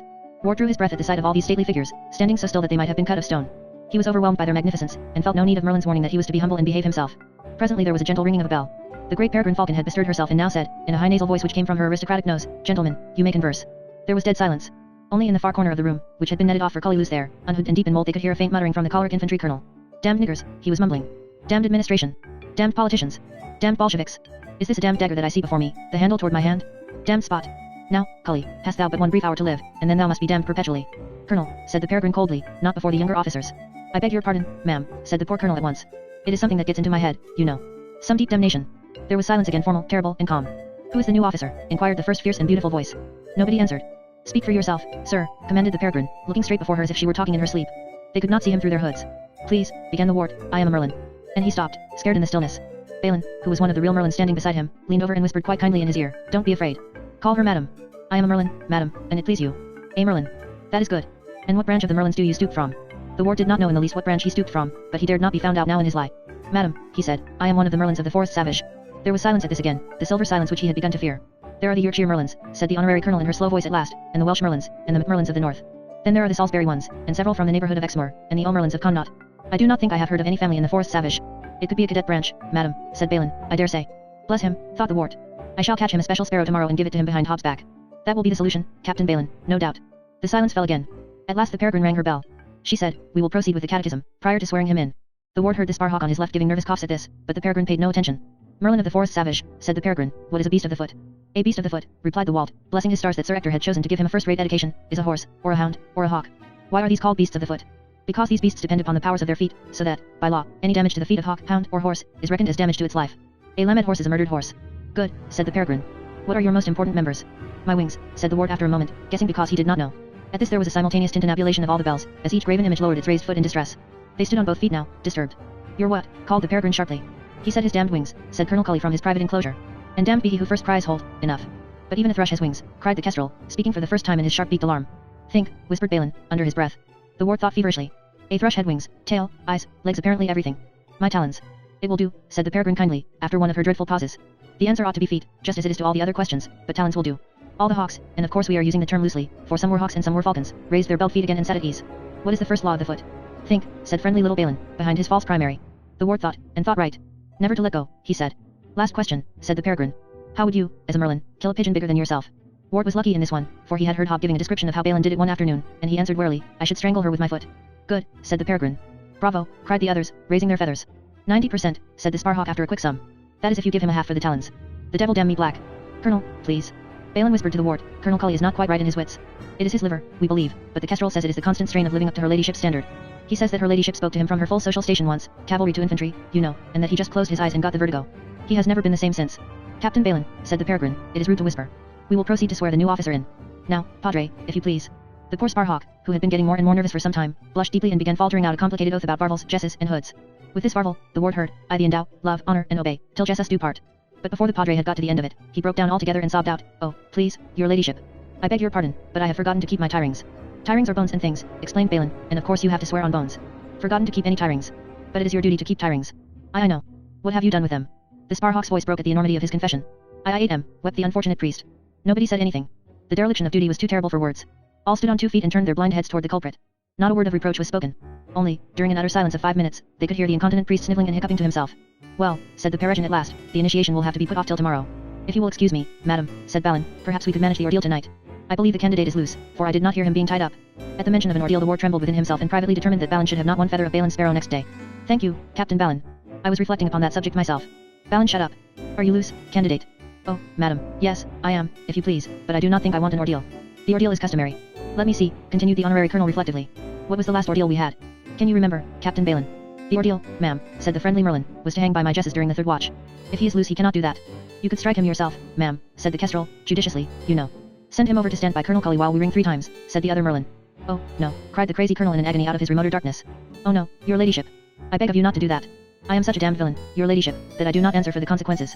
Spare the poor boy, your ladyship, and lead us not into temptation. Colonel, control yourself. That ordeal will do very well. Oh, madam, I was warned not to stand by Colonel Cully. Warned. And by whom? The poor ward realized that now he must choose between confessing himself a human, and learning no more of their secrets, or going through with this ordeal to earn his education. He did not want to be a coward.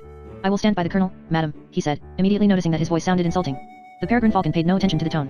It is well, she said. But first we must have a hymn. Now, Padre, if you have not eaten your hymns as well as your tirings, will you be so kind as to lead us in ancient but not modern number 23? The ordeal hymn. And you, Mr. Key, she added to the kestrel, you had better keep quiet, for you are always too high. The hawk stood still in the moonlight, while the sparhawk counted, 1, 2, 3. Then all those curved or toothed beaks opened in their hoods to a brazen unison, and this is what they chanted. Life is blood, shed and offered. The eagle's eye can face this tree. To beasts of chase the lie is proffered. Timor mortis can turbid me. The beast of foot sings hold fast only. For flesh is breckle and foot is slee. Strength to the strong and the lordly and lonely. Timor mortis exult at me. Shame to the slothful and woe to the weak one. Death to the dreadful who turn to flee. Blood to the tearing, the talon D, the beaked one. Timor mortis are we. Very nice, said the peregrine. Captain Balin. I think you were a little off on the top C. And now, candidate, you will go over and stand next to Colonel Cully's enclosure, while we ring our bells thrice. On the 3rd ring you may move as quickly as you like. Very good, madam, said the ward, quite fearless with resentment. He flipped his wings and was sitting on the extreme end of the screen perch, next to Cully's enclosure of string netting. Boy, cried the colonel in an unearthly voice, don't come near me, don't come near. Ah, tempt not the foul fiend to his damnation. I do not fear you, sir, said the wart. Do not vex yourself, for no harm will come to either of us. No harm, quotha. Ah, go, before it is too late. I feel eternal longings in me. Never fear, sir. They have only to ring 3 times. At this the knights lowered their raised legs and gave them a solemn shake. The first sweet tinkling filled the room. Madam, madam, cried the colonel in torture. Have pity on a damned man of blood. Ring out the old, ring in the new. I can't hold off much longer. Be brave, sir, said the ward softly. Be brave, sir. Why, but 2 nights since, one met the duke about midnight in a lane behind St. Mark's Church, with the leg of a man upon his shoulder, and he howled fearfully. It is nothing, said the wart. Nothing. Said he was a wolf, only the difference was a wolf's skin was hairy on the outside, his on the inside. Rip up my flesh and try. Ah, for quietus, with a bare bodkin. The bells rang for the 2nd time. The ward's heart was thumping, and now the colonel was sidling toward him along the perch. Stamp, stamp, he went, striking the wood he trod on with a convulsive grip at every pace. His poor, mad, brooding eyes glared in the moonlight, shone against the persecuted darkness of his scowling brow. There was nothing cruel about him, no ignoble passion. He was terrified of the ward, not triumphing, and he must slay. If it were done when 'tis done, whispered the colonel, then 'twere well it were done quickly. Who would have thought the young man had so much blood in him? Colonel, said the ward, but held himself there. Boy, cried the colonel. Speak, stop me, mercy. There is a cat behind you, said the ward calmly, or a pine marten. Look. The colonel turned, swift as a wasp's sting, and menaced into the gloom. There was nothing. He swung his wild eyes again upon the ward, guessing the trick. Then, in the cold voice of an adder, the bell invites me. Hear it not, Merlin, for it is a knell that summons thee to heaven or to hell. The 3rd bells were indeed ringing as he spoke, and honor was allowed to move. The ordeal was over and the ward might fly. But as he moved, but as he flew, quicker than any movement or flight in the world, the terrible sickles had shot from the colonel's planted legs not flashed out, for they moved too quickly for sight, and with a thump, with a clutch, with an apprehension, like being arrested by a big policeman, the great scimitars had fixed themselves in his retreating thumb. They fixed themselves, and fixed irrevocably. Gripe, gripe, the enormous thigh muscles tautened in 2 convulsions. Then the ward was 2 yards further down the screen, and Colonel Cully was standing on one foot with a few meshes of string netting in the ward's false primary, with its covered feathers, vice fisted in the other. 2 or 3 minor feathers drifted softly in a moonbeam toward the floor. Well stood, cried Balin, delightedly. A very gentlemanly exhibition, said the peregrine, not minding that Captain Balin had spoken before her. Amen, said the sparhawk. Brave heart, said the kestrel. Might we give him the triumph song, asked Balin, relenting. Certainly, said the peregrine. And they all sang together, led by Colonel Cully at the top of his voice, all belling triumphantly in the terrible moonlight. The mountain birds are sweeter, but the valley birds are fatter. And so we deemed it meeter to carry off the latter. We met a cowering coney, and struck him through the vitals. The coney was like honey, and squealed our requitals. Some struck the lark in feathers, whose puffing clouds were shed off. Some plucked the partridge's nethers, while others pulled his head off. But Wart the king of Merlins struck foot most far before us. His birds and beasts supply our feasts, and his feats our glorious chorus. Mark my words, cried the beautiful Balin, we shall have a regular king in that young candidate. Now, boys, chorus all together for the last time. But Wart the king of Merlins struck foot most far before us. His birds and beasts supply our feasts, and his feats our glorious chorus. Chapter 9. Well, said the Wart, as he woke up in his own bed next morning. What a horrible, grand crew. Kay sat up in bed and began scolding like a squirrel. Where were you last night? He cried. I believe you climbed out. I shall tell my father and get you tanned. You know we are not allowed out after curfew. What have you been doing? I looked for you everywhere. I know you climbed out. The boys had a way of sliding down a rainwater pipe into the moat, which they could swim on secret occasions when it was necessary to be out at night to wait for a badger, for instance, or to catch tench, which can only be taken just before dawn. Oh, shut up, said the Wart. I'm sleepy. Kay said. Wake up, you beast. Where have you been? I shan't tell you. He was sure that Kay would not believe the story, but only call him a liar and get angrier than ever. If you don't tell me I shall kill you. You will not, then. I will. The Wart turned over on his other side. Beast, said Kay. He took a fold of the Wart's arm between the nails of first finger and thumb, and pinched for all he was worth. Wart kicked like a salmon which has been suddenly hooked, and hit him wildly in the eye. In a trice they were out of bed, pale and indignant, looking rather like skinned rabbits for, in those days, nobody wore clothes in bed and whirling their arms like windmills in the effort to do each other mischief.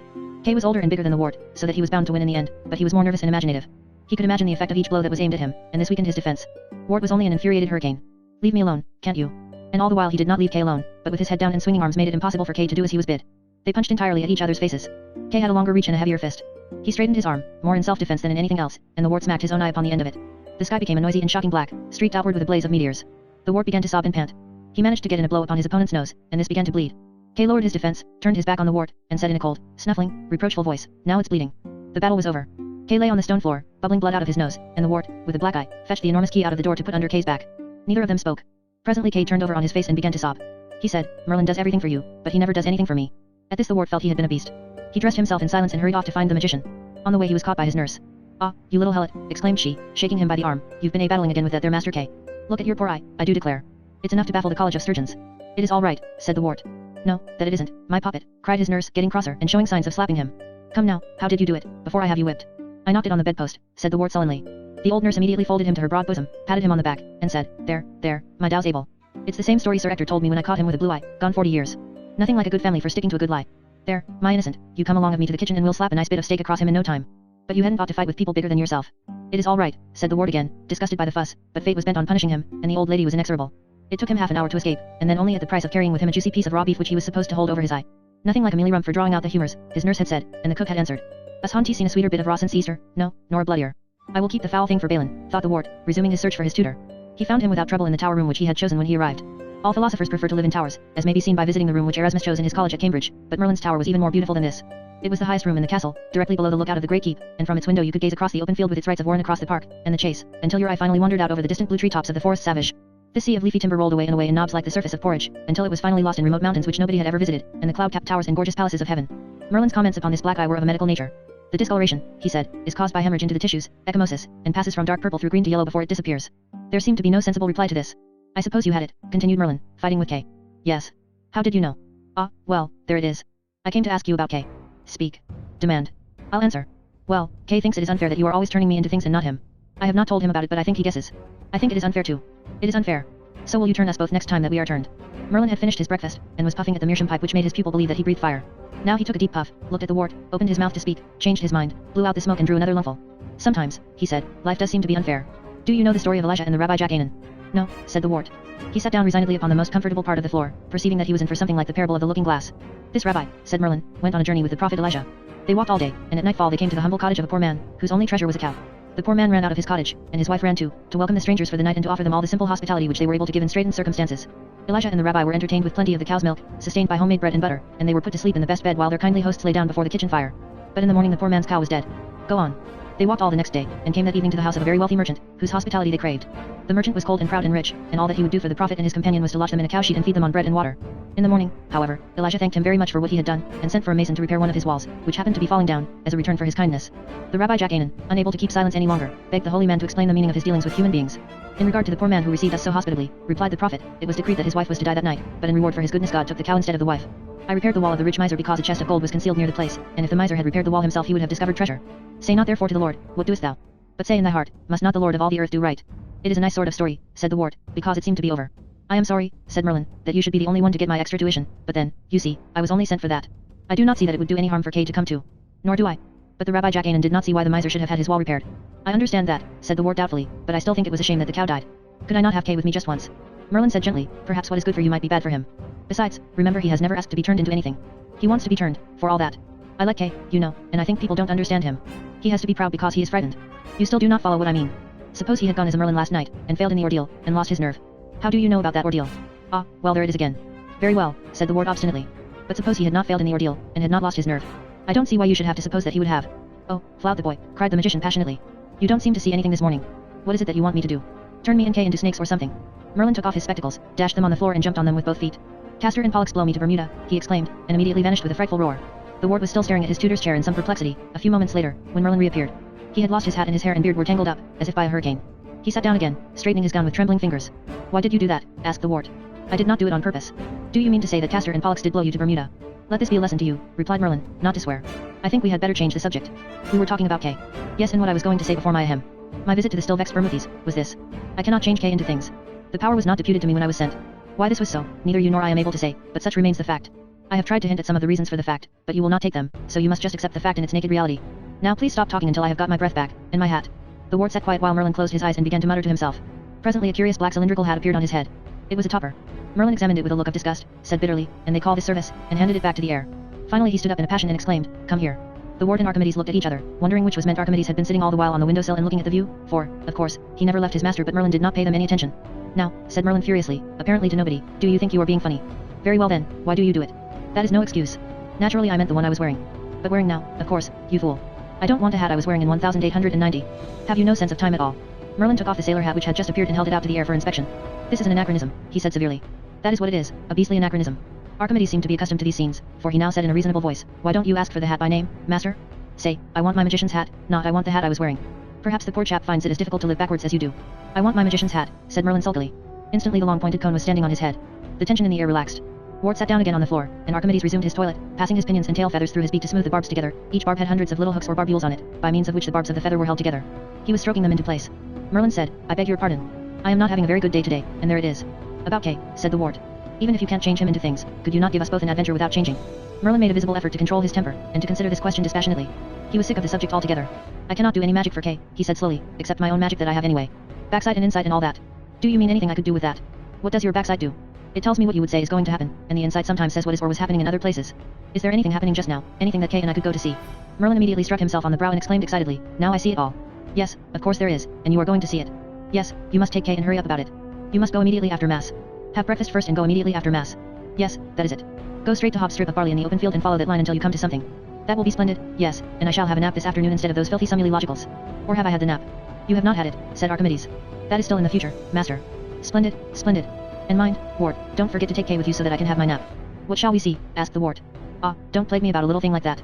You run along now, there's a good boy, and mind you don't forget to take Kay with you. Why ever didn't you mention it before? Don't forget to follow beyond the strip of barley. Well, well, well. This is the first half holiday I have had since I started this confounded tutorship. First I think I shall have a little nap before luncheon, and then I think I shall have a little nap before tea. Then I shall have to think of something I can do before dinner. What shall I do before dinner, Archimedes?"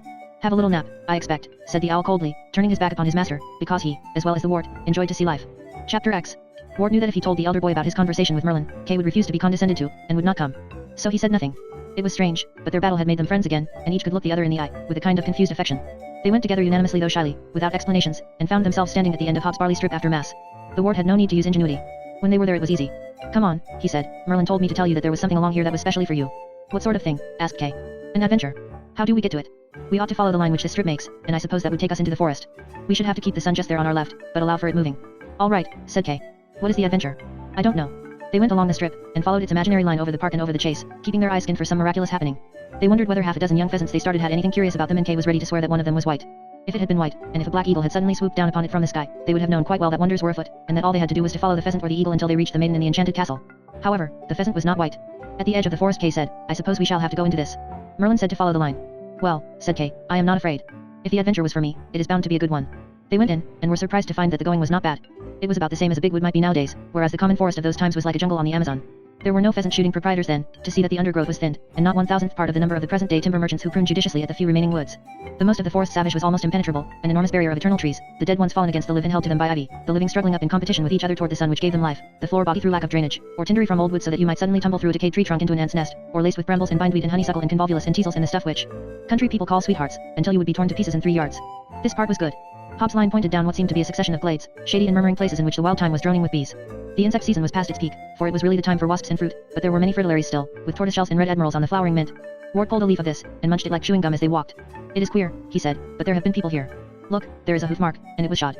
"You don't see much," said Kay, "for there is a man." Sure enough, there was a man at the end of the next glade, sitting with a wood axe by the side of a tree which he had felled. He was a queer-looking, tiny man, with a hunchback and a face like mahogany, and he was dressed in numerous pieces of old leather which he had secured about his brawny legs and arms with pieces of cord. He was eating a lump of bread and sheep's milk cheese with a knife which years of sharpening had worn into a mere streak, leaning his back against one of the highest trees they had ever seen. The white flakes of wood lay all about him. The dressed stump of the felled tree looked very new. His eyes were bright like a fox's.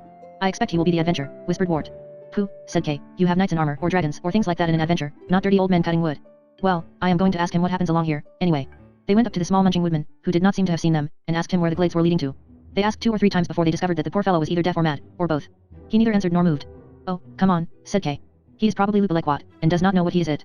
Let's go on and leave the old fool." They went on for nearly a mile, and still the going was good.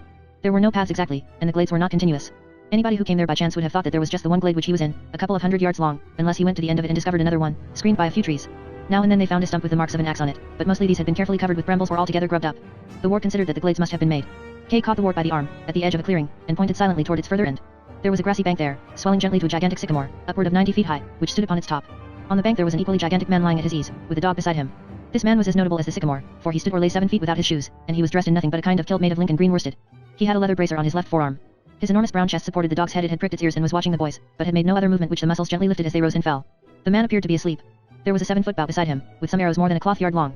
He, like the woodman, was the color of mahogany, and the curled hairs on his chest made a golden haze where the sun caught them. "He is it," whispered Kay excitedly. They went to the man cautiously, for fear of the dog. But the dog only followed them with its eyes, keeping its chin pressed firmly to the chest of its beloved master, and giving them the least suspicion of a wag from its tail. It moved its tail without lifting it, 2 inches sideways in the grass. The man opened his eyes. Obviously he had not been asleep at all, smiled at the boys, and jerked his thumb in a direction which pointed further up the glade. Then he stopped smiling and shut his eyes. "Excuse me," said Kay, "what happens up there?" The man made no answer and kept his eyes closed, but he lifted his hand again and pointed onward with his thumb. "He means us to go on," said Kay. "It certainly is an adventure," said the wart. "I wonder if that dumb woodman could have climbed up the big tree he was leaning against and sent a message to this tree that we were coming. He certainly seems to have been expecting us." At this the naked giant opened one eye and looked at Ward in some surprise. Then he opened both eyes, laughed all over his big twinkling face, sat up, patted the dog, picked up his bow, and rose to his feet. "Very well, then, young meesters," he said, still laughing, "us will come along of ye arter all. Young heads still meet the sharpest, they do say." Kay looked at him in blank surprise. "Who are you?" he asked. "Naylor," said the giant, "John Naylor in the wide world it were, till us come to be a man of the hood. Then 'twere John Little for some time, in the hood like, but mostly folk does put it back'ard now, and calls us Little John." "Oh," cried the ward in delight. "I have heard of you, often, when they tell Saxon stories in the evening, of you and Robin Hood." "Not Hood," said Little John reprovingly. "That bain't the way to name un, meester, not in the hood. But it is Robin Hood in the stories," said Kay. "Ah, them book-learning chaps. They don't know all. However, 'tis time us do be stepping along." They fell in on either side of the enormous man, and had to run 1 step and 3 to keep up with him, for, although he talked very slowly, he walked on his bare feet very fast. The dog trotted at heel. "Please," asked the wart, "where are you taking us?" "Why, to Robin Hood, seemingly. Ain't you sharp enough to guess that also, Meester Art?"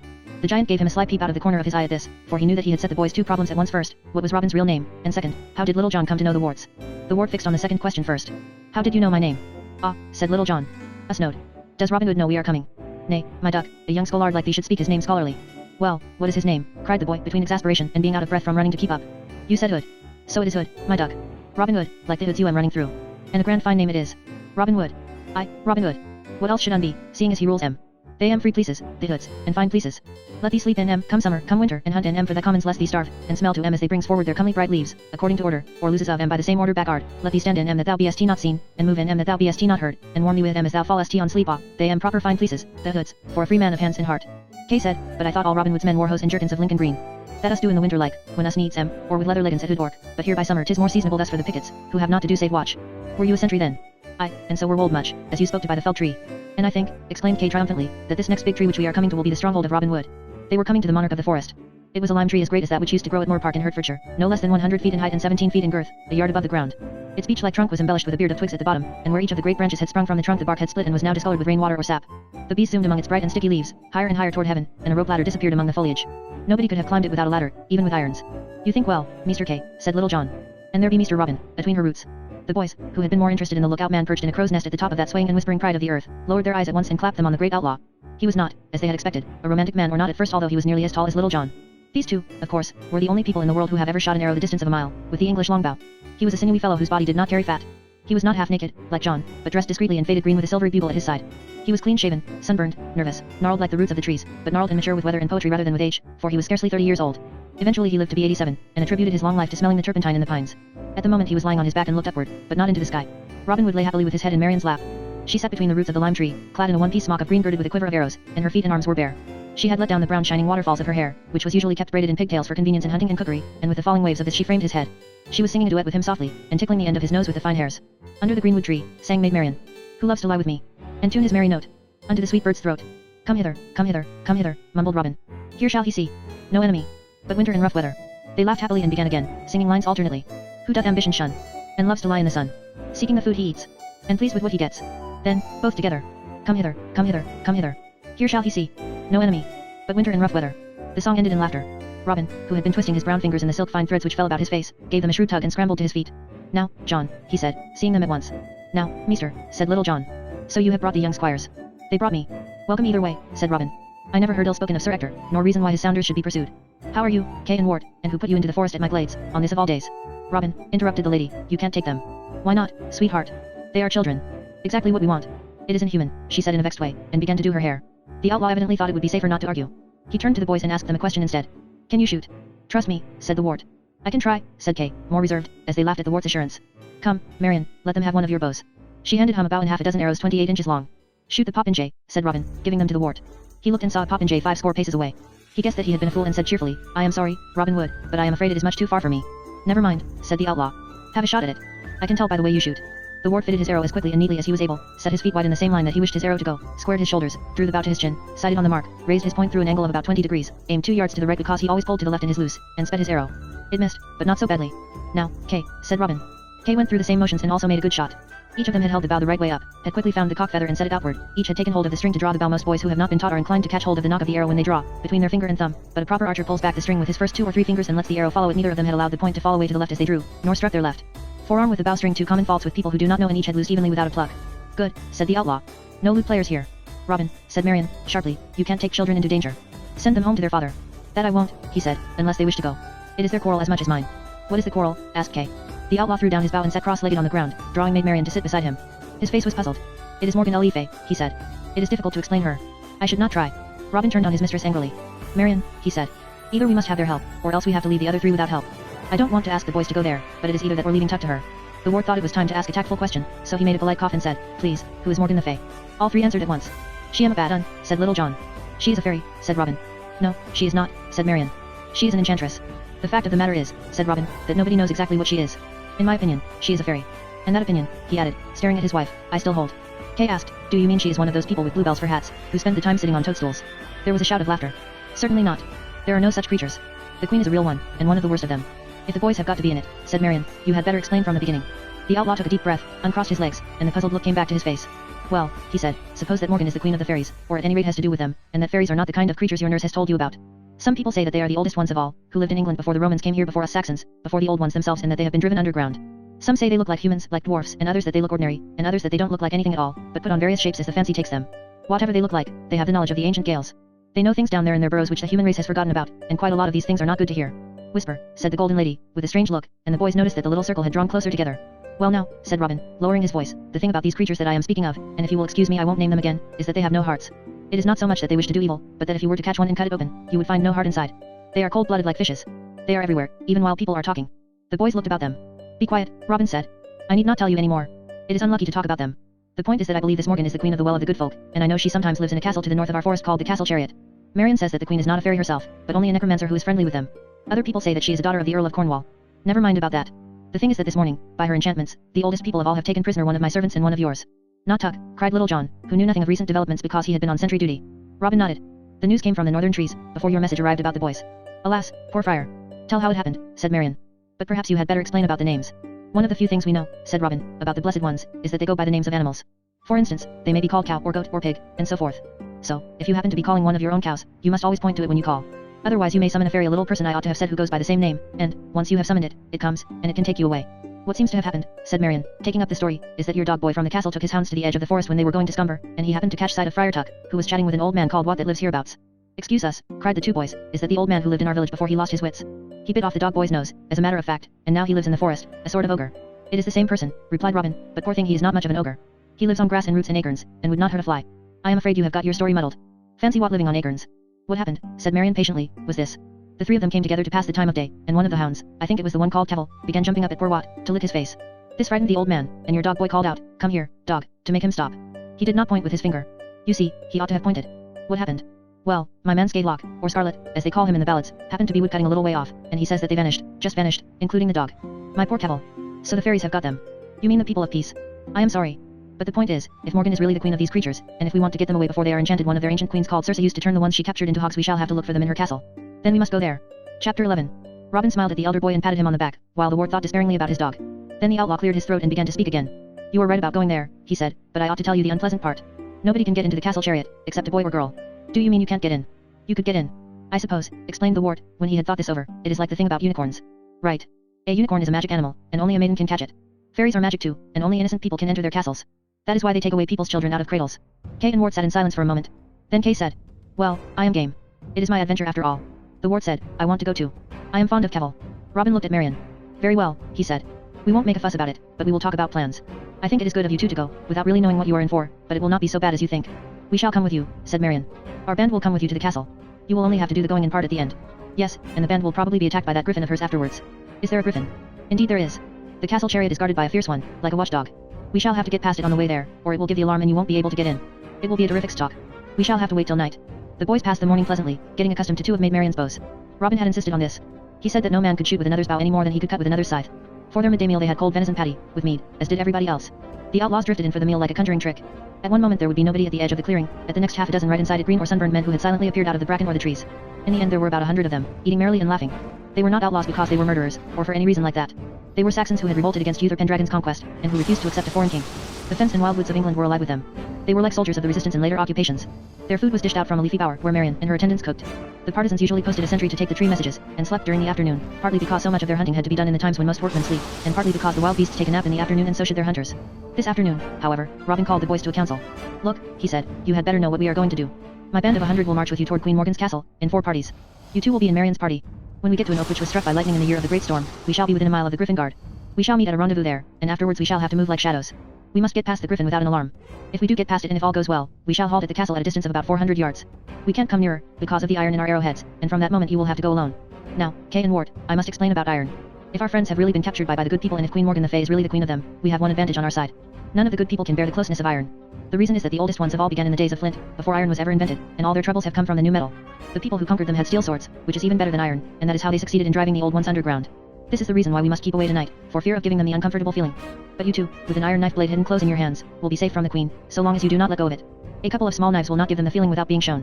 All you will have to do is to walk the last distance, keeping a good grip of your iron, enter the castle in safety, and make your way to the cell where the prisoners are. As soon as the prisoners are protected by your metal they will be able to walk out with you. Do you understand this, Kay and Wart? Yes, please, they said. We understand this perfectly. There is one more thing. The most important is to hold your iron, but the next most important is not to eat. Anybody who eats in a you-know-what stronghold has to stay there forever, so, for all sake's sake, don't eat anything whatever inside the castle, however tempting it may look. Will you remember? We will. After the staff lecture, Robin went to give his orders to the men. He made them a long speech, explaining about the griffin and the stalk and what the boys were going to do. When he had finished his speech, which was listened to in perfect silence, an odd thing happened. He began it again at the beginning and spoke it from start to finish in the same words. On finishing it for the second time, he said, "Now, captains," and the 100 men split into groups of 20 which went to different parts of the clearing and stood round Marian, Little John, Much, Scarlet and Robin. From each of these groups a humming noise rose to the sky. "What on earth are they doing?" "Listen," said the Wart. They were repeating the speech, word for word. Probably none of them could read or write, but they had learned to listen and remember.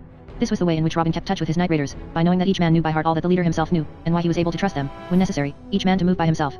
When the men had repeated their instructions, and everyone was word perfect in the speech, there was an issue of war arrows, a dozen to each. These arrows had bigger heads, ground to razor sharpness, and they were heavily feathered in a square cut. There was a bow inspection, and 2 or 3 men were issued with new strings. Then all fell silent. "Now then," cried Robin cheerfully. He waved his arm, and the men, smiling, raised their bows in salute. Then there was a sigh, a rustle, a snap of one incautious twig, and the clearing of the giant lime tree was as empty as it had been before the days of man. "Come with me," said Marian, touching the boys on the shoulder. Behind them the bees hummed in the leaves. It was a long march. The artificial glades which led to the lime tree in the form of a cross were no longer of use after the first half hour. After that they had to make their way through the virgin forest as best they might. It would not have been so bad if they had been able to kick and slash their way, but they were supposed to move in silence. Marian showed them how to go sideways, one side after the other, how to stop at once when a bramble caught them, and take it patiently out, how to put their feet down sensitively and roll their weight to that leg as soon as they were certain that no twig was under the foot, how to distinguish at a glance the places which gave most hope of an easy passage, and how a kind of rhythm in their movements would help them in spite of obstacles. Although there were 100 invisible men on every side of them, moving towards the same goal, they heard no sounds but their own. The boys had felt disgruntled at first, at being put in a woman's band. They would have preferred to have gone with Robin, and thought that being put under Marian was like being trusted to a governess. They soon found their mistake. She had objected to their coming, but, now that their coming was ordered, she accepted them as companions. It was not easy to be a companion of hers. In the first place, it was impossible to keep up with her unless she waited for them, for she could move on all fours or even wriggle like a snake almost as quickly as they could walk, and in the second place she was an accomplished soldier, which they were not. She was a true wave except for her long hair, which most of the female outlaws of those days used to clip. One of the bits of advice which she gave them before talking had to be stopped was this: aim high when you shoot in battle, rather than low. A low arrow strikes the ground, a high one may kill in the second rank. If I am made to get married, thought the Wart, who had doubts on the subject, I will marry a girl like this, a kind of golden vixen. As a matter of fact, though the boys did not know it, Marian could hoot like an owl by blowing into her fists, or whistle a shrill blast between tongue and teeth with the fingers in the corner of the mouth, could bring all the birds to her by imitating their calls, and understand much of their small language, such as when the tits exclaim that a hawk is coming, and could turn cartwheels. But none of these accomplishments was necessary at the moment. The twilight fell mistily, it was the first of the autumn mists, and in the dimness the undispersed families of the tawny owl called to each other, the young with kiwik and the old with the proper huru, huru. The noise called tu-wit, tu-hu, which is wished by poets on the owl, is really a family noise, made by separate birds. Proportionally as the brambles and obstacles became harder to see, so did they become easier to feel. It was odd, but in the deepening silence the Wart found himself able to move more silently, instead of less. Being reduced to touch and sound, he found himself in better sympathy with these, and could go quietly and quickly. It was about Compline, or, as we should call it, at 9 o'clock at night, and they had covered at least 7 miles of the toilsome forest when Marian touched Kay on the shoulder and pointed into the blue darkness. They could see in the dark now, as well as human beings can see in it, and much better than townspeople will ever manage to, and there in front of them, struck through 7 miles of trackless forest by Marian's woodcraft, was the smitten oak. They decided with one accord, without even a whisper, to creep up to it so silently that even the members of their own army, who might already be waiting there, would not know of their arrival. But a motionless man has the advantage of a man in motion, and they had hardly reached the outskirts of the roots when friendly hands took hold of them, patted their backs with pats as light as thistledown, and guided them to seats. The roots were crowded. It was like being a member of a band of starlings, or of roosting rooks. In the night mystery 100 men breathed on every side of Ward, like the surge of our own blood which we can hear when we are writing or reading in the late and lonely hours. They were in the dark and stilly womb of night. Presently the Ward noticed that the grasshoppers were creaking their shrill note, so tiny as to be almost extra audible, like the creak of the bat. They creaked one after another.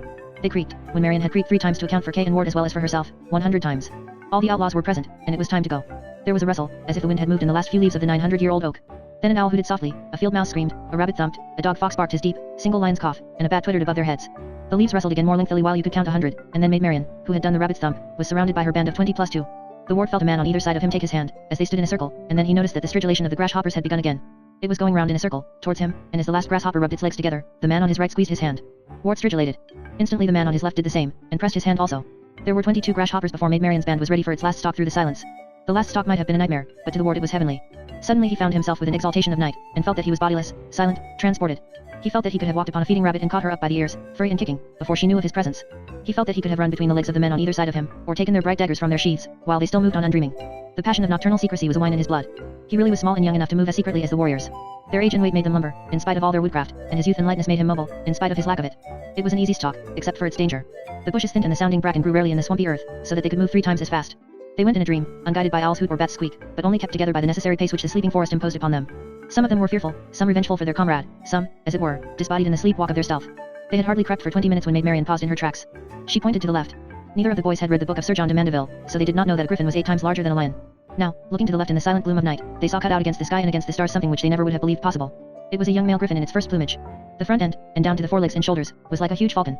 The Persian beak, the long wings in which the first primary was the longest, and the mighty talons, all were the same, but, as Mandeville observed, the whole 8 times bigger than a lion. Behind the shoulders, a change began to take place. Where an ordinary falcon or eagle would content itself with the 12 feathers of its tail, Falco leonis serpentis began to grow the leonine body and the hind legs of the beast of Africa, and after that a snake's tail.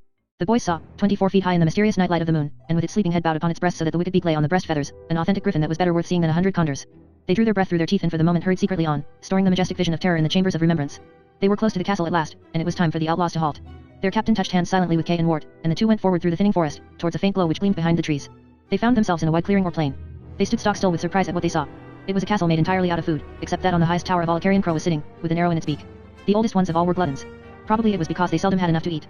You can read even nowadays a poem written by one of them, which is known as the Vision of Mac Conglin. In this vision there is a description of a castle made out of different kinds of food. The English for part of the poem goes like this. A lake of new milk I beheld. In the midst of a fair plain. I saw a well-appointed house. Thatched with butter. Its 2 soft doorposts of custard. Its days of curds and butter. Beds of glorious lard. Many shields of thin pressed cheese. Under the straps of those shields were men of soft sweet smooth cheese. Men who knew not to wound a gale. Spears of old butter had each of them. A huge cauldron full of meat. Methought I'd try to tackle it. Boiled, leafy kale, browny white. A brimming vessel full of milk. A bacon house of 2 score ribs. A waddling of tripe support of clans. Of every food pleasant to man. Meseemed the whole was gathered there. Of chitlins of pigs were made. Its beautiful rafters. Splendid the beams and the pillars. Of marvelous pork. The boys stood there in wonder and nausea, before just such a stronghold. It rose from its lake of milk in a mystic light of its own in a greasy, buttery glow. It was the fairy aspect of Castle Chariot, which the oldest ones sensing the hidden knife blades after all had thought would be tempting to the children. It was to tempt them to eat. The place smelled like a grocer's, a butcher's, a dairy and a fishmonger's, rolled into one. It was horrible beyond belief, sweet, sickly, and pungent so that they did not feel the least wish to swallow a particle of it. The real temptation was, to run away. However, there were prisoners to rescue. They plodded over the filthy drawbridge of butter one, with cow hairs still in it sinking to their ankles. They shuddered at the tripe and the chitlins. They pointed their iron knives at the soldiers made of soft, sweet, smooth cheese, and the latter shrank away. In the end they came to the inner chamber, where Morgan Le Fay herself lay stretched upon her bed of glorious lard. She was a fat, dowdy, middle-aged woman with black hair and a slight mustache, but she was made of human flesh. When she saw the knives, she kept her eyes shut as if she were in a trance. Perhaps, when she was outside this very strange castle, or when she was not doing that kind of magic to tempt the appetite, she was able to assume more beautiful forms. The prisoners were tied to pillars of marvelous pork. I am sorry if this iron is hurting you, said Kay, but we have come to rescue our friends. Queen Morgan shuddered. Will you tell your cheesy men to undo them? She would not. It is magic, said the wart. Do you think we ought to go up and kiss her, or something frightful like that? Perhaps if we went and touched her with the iron. You do it. No, you. We'll go together. So they joined hands to approach the queen. She began to writhe in her lard like a slug. She was in agony from the metal. At last, and just before they reached her, there was a sloshing rumble or mumble and the whole fairy appearance of Castle Chariot melted together in collapse, leaving the 5 humans and 1 dog standing together in the forest clearing which still smelled faintly of dirty milk. Gorblimey, said Friar Tuck. Gorblimey and coo. Dash my vig if I didn't think we was done for. Master, said Dogboy. Tavil contented himself with barking wildly, biting their toes, lying on his back, trying to wag his tail in that position, and generally behaving like an idiot. Old Wat touched his forelock. Now then, said Kay, this is my adventure, and we must get home quick. Chapter 12. But Morgan Le Fay, although in her fairy shape she could not stand iron, still had the griffin. She had cast it loose from its golden chain, by a spell, the moment her castle disappeared. The outlaws were pleased with their success, and less careful than they should have been. They decided to take a detour around the place where they had seen the monster tied up, and marched away through the dark some trees without a thought of danger. There was a noise like a railway train letting off its whistle, and, answering to it riding on it like the voice of the Arabian bird Robin Hood's horn of silver began to blow. Tone, tun, tavin, tontaven, tentin tavin, tontin tavun, went the horn. Moot, trut, tur out, tur out. Trout, trout. Tran, tran, tran, tran. Robin was blowing his hunting music and the ambushed archers swung round as the griffin charged. They set forward their left feet in the same movement and let fly such a shower of arrows as it had been snow. The ward saw the creature stagger in its tracks, a cloth-yard shaft sprouting from between the shoulder blades. He saw his own arrow fly wide, and eagerly bent to snatch another from his belt. He saw the rank of his companion archers sway as if by a preconcerted signal, when each man stooped for a second shaft. He heard the bowstrings twang again, the purr of the feathers in the air. He saw the phalanx of arrows gleam like an eyelet in the moonlight. All his life up to then he had been shooting into straw targets which made a noise like phut. He had often longed to hear the noise that these clean and deadly missiles would make in solid flesh. He heard it. But the griffin's plates were as thick as a crocodile's and all but the best placed arrows glanced off. It still came on. It squealed as it came. Men began to fall, swept to the left or right by the lashing tail. The ward was fitting an arrow to his bow. The cock feather would not go right. Everything was in slow motion. He saw the huge body coming blackly through the moon glare. He felt the claw which took him in the chest. He felt himself turning somersaults slowly, with a cruel weight on top of him. He saw Kay's face somewhere in the cartwheel of the universe, flushed with starlit excitement, and made Marion's on the other side with its mouth open, shouting. He thought, before he slid into blackness, that it was shouting at him. They dragged him from under the dead griffin and found Kay's arrow sticking in its eye. It had died in its leap. Then there was a time which made him feel sick while Robin set his collarbone and made him a sling from the green cloth of his hood, and after that the whole band lay down to sleep, dog-tired, beside the body. It was too late to return to Sir Ector's castle, or even to get back to the outlaws' camp by the big tree. The dangers of the expedition were over and all that could be done that night was to make fires, post sentries, and sleep where they were.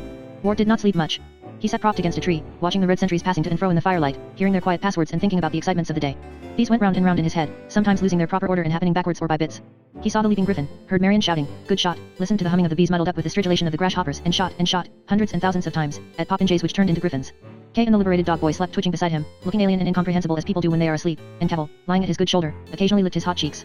The dawn came slowly, so slowly and pausingly that it was impossible to determine when it really had dawned, as it does during the summer months. "Well," said Robin, when they had wakened and eaten the breakfast of bread and cold venison which they had brought with them, "you will have to love us and leave us, Kay. Otherwise I shall have Sir Ector fitting out an expedition against me to fetch you back. Thank you for your help. Can I give you any little present as a reward?" "It has been lovely," said Kay. "Absolutely lovely. May I have the griffin the first shot? He will be too heavy to carry." "Why not take his head?" "That would do," said Kay, "if somebody would not mind cutting it off." "It was my griffin." "What are you going to do about old Wat?" asked the ward. "It depends on what he wants to do. Perhaps he will like to run off by himself and eat acorns, as he used to, or if he likes to join our band we shall be glad to have him. He ran away from your village in the first place, so I don't suppose he will care to go back there. What do you think?" "If you are going to give me a present," said the ward, slowly, "I would like to have him." "Do you think that would be right?" "As a matter of fact," said Robin, I don't. I don't think you can very well give people as presents, they might not like it. That is what we Saxons feel, at any rate. What did you intend to do with him?" "I don't want to keep him or anything like that. You see, we have a tutor who is a magician and I thought he might be able to restore him to his wits." "Good boy," said Robin. "Have him by all means. I am sorry I made a mistake. At least, we will ask him if he would like to go." When somebody had gone off to fetch Wat, Robin said, "You had better talk to him yourself." They brought the poor old man, smiling, confused, hideous and very dirty, and stood him before Robin. "Go on," said Robin. The ward did not know quite how to put it, but he said, "I say, Wat, would you like to come home with me, please, just for a little?" "Ananana war baa," said Wat, pulling his forelock, smiling, bowing and gently waving his arms in various directions. "Come with me." "Wanna. Dinner?" asked the ward in desperation. "Ar," cried the poor creature affirmatively, and his eyes glowed with pleasure at the prospect of being given something to eat. "That way," said the ward, pointing in the direction which he knew by the sun to be that of his guardian's castle. "Dinner. Come with. I take." "Meester," said Wat, suddenly remembering one word, the word which he had always been accustomed to offer to the great people who made him a present of food, his only livelihood. It was decided. "Well," said Robin, "it has been a good adventure and I am sorry you are going. I hope I shall see you again." "Come any time," said Marion, "if you are feeling bored. You only have to follow the glades. And you, Wart, be careful of that collarbone for a few days. I will send some men with you to the edge of the chase," said Robin. "After that you must go by yourselves. I expect the dog boy can carry the griffin's head." "Goodbye," said Kay. "Goodbye," said Robin. "Goodbye," said Wart. "Goodbye," said Marion, smiling. "Goodbye," cried all the outlaws, waving their bows. And Kay and the ward and the dog boy and Wat and Kevel and their escort set off on the long track home. They had an immense reception. The return on the previous day of all the hounds, except Kevel and the dog boy, and in the evening the failure to return of Kay and Wart, had set the household in an uproar. Their nurse had gone into hysterics. Hob had stayed out till midnight scouring the purlieus of the forest, the cooks had burned the joint for dinner, and the sergeant at arms had polished all the armor twice and sharpened all the swords and axes to a razor blade in case of invasion. At last somebody had thought of consulting Merlin, whom they had found in the middle of his third nap. The magician, for the sake of peace and quietness to go on with his rest, had used his insight to tell Sir Ector exactly what the boys were doing, where they were, and when they might be expected back. He had prophesied their return to the minute. So, when the small procession of returning warriors came within sight of the drawbridge, they were greeted by the whole household. Sir Ector was standing in the middle with a thick walking stick with which he proposed to whack them for going out of bounds and causing so much trouble. The nurse had insisted on bringing out a banner which used to be put up when Sir Ector came home for the holidays, as a small boy, and this said "Welcome home." Hob had forgotten about his beloved hawks and was standing on one side, shading his eagle eyes to get the first view. The cooks and all the kitchen staff were banging pots and pans, singing "Will ya no come back again?" or some such music, out of tune. The kitchen cat was yowling. The hounds had escaped from the kennel because there was nobody to look after them, and were preparing to chase the kitchen cat. The sergeant at arms was blowing out his chest with pleasure so far that he looked as if he might burst at any moment, and was commanding everybody in an important voice to get ready to cheer when he said, "1, 2. 1, 2, cried the sergeant. "Huzzah," cried everybody obediently, including Sir Ector. "Look what I have got," shouted Kay. I have shot a griffin and the ward has been wounded. Yo yo yo, barked all the hounds, and poured over the dog boy, licking his face, scratching his chest, sniffing him all over to see what he had been up to, and looking hopefully at the griffin's head which the dog boy held high in the air so that they could not eat it. Bless my soul, exclaimed Sir Ector. Alas, the poor Philip Sparrow, cried the nurse, dropping her banner. Pity his poor arm all to brast in a green sling, God bless us. It is all right, said the wart. Ah, don't catch hold of me. It hurts. May I have it stuffed? Asked Kay. Well, I be dommed, said Hob. BNT thick wold chappy are what, that erst run lunatic all. My dear boys, said Sir Ector. I am so glad to see you back. Wold chucklehead, exclaimed the nurse triumphantly. Where be the girt cudgel now? Hem, said Sir Ector. How dare you go out of bounds and put us all to this anxiety? It is a real griffin, said Kay, who knew there was nothing to be afraid of. I shot dozens of them. Ward broke his collarbone. We rescued the dog boy and what? That comes of teaching the young Hideo how to shoot, said the sergeant proudly. Sir Ector kissed both boys and commanded the griffin to be displayed before him. Well, he exclaimed. What a monster. We'll have him stuffed in the dining hall. What did you say his measurements were? 82 inches from ear to ear. Robin said it might be a record. We shall have to get it chronicled. It is rather a good one, isn't it? Remarked Kay with steady calm. I shall have it set up by Sir Roland Ward, Sir Ector went on in high delight, with a little ivory card with Kay's first griffin on it in black letters, and the date. Ara, leave thy childishness, exclaimed the nurse. Now, Master Art, my innocence, be off with thee to thy bed upon the instant. And thou, Sir Ector, let thee think shame to be playing with monsters' heads like a godwit when the poor child stays upon the point of death. Now, sergeant, leave puffing of thy chest. Stir, man, and take horse to Cardoil for the chirurgeon. She waved her apron at the sergeant, who collapsed his chest and retreated like a shooty chicken. It is all right, said the wart, I tell you.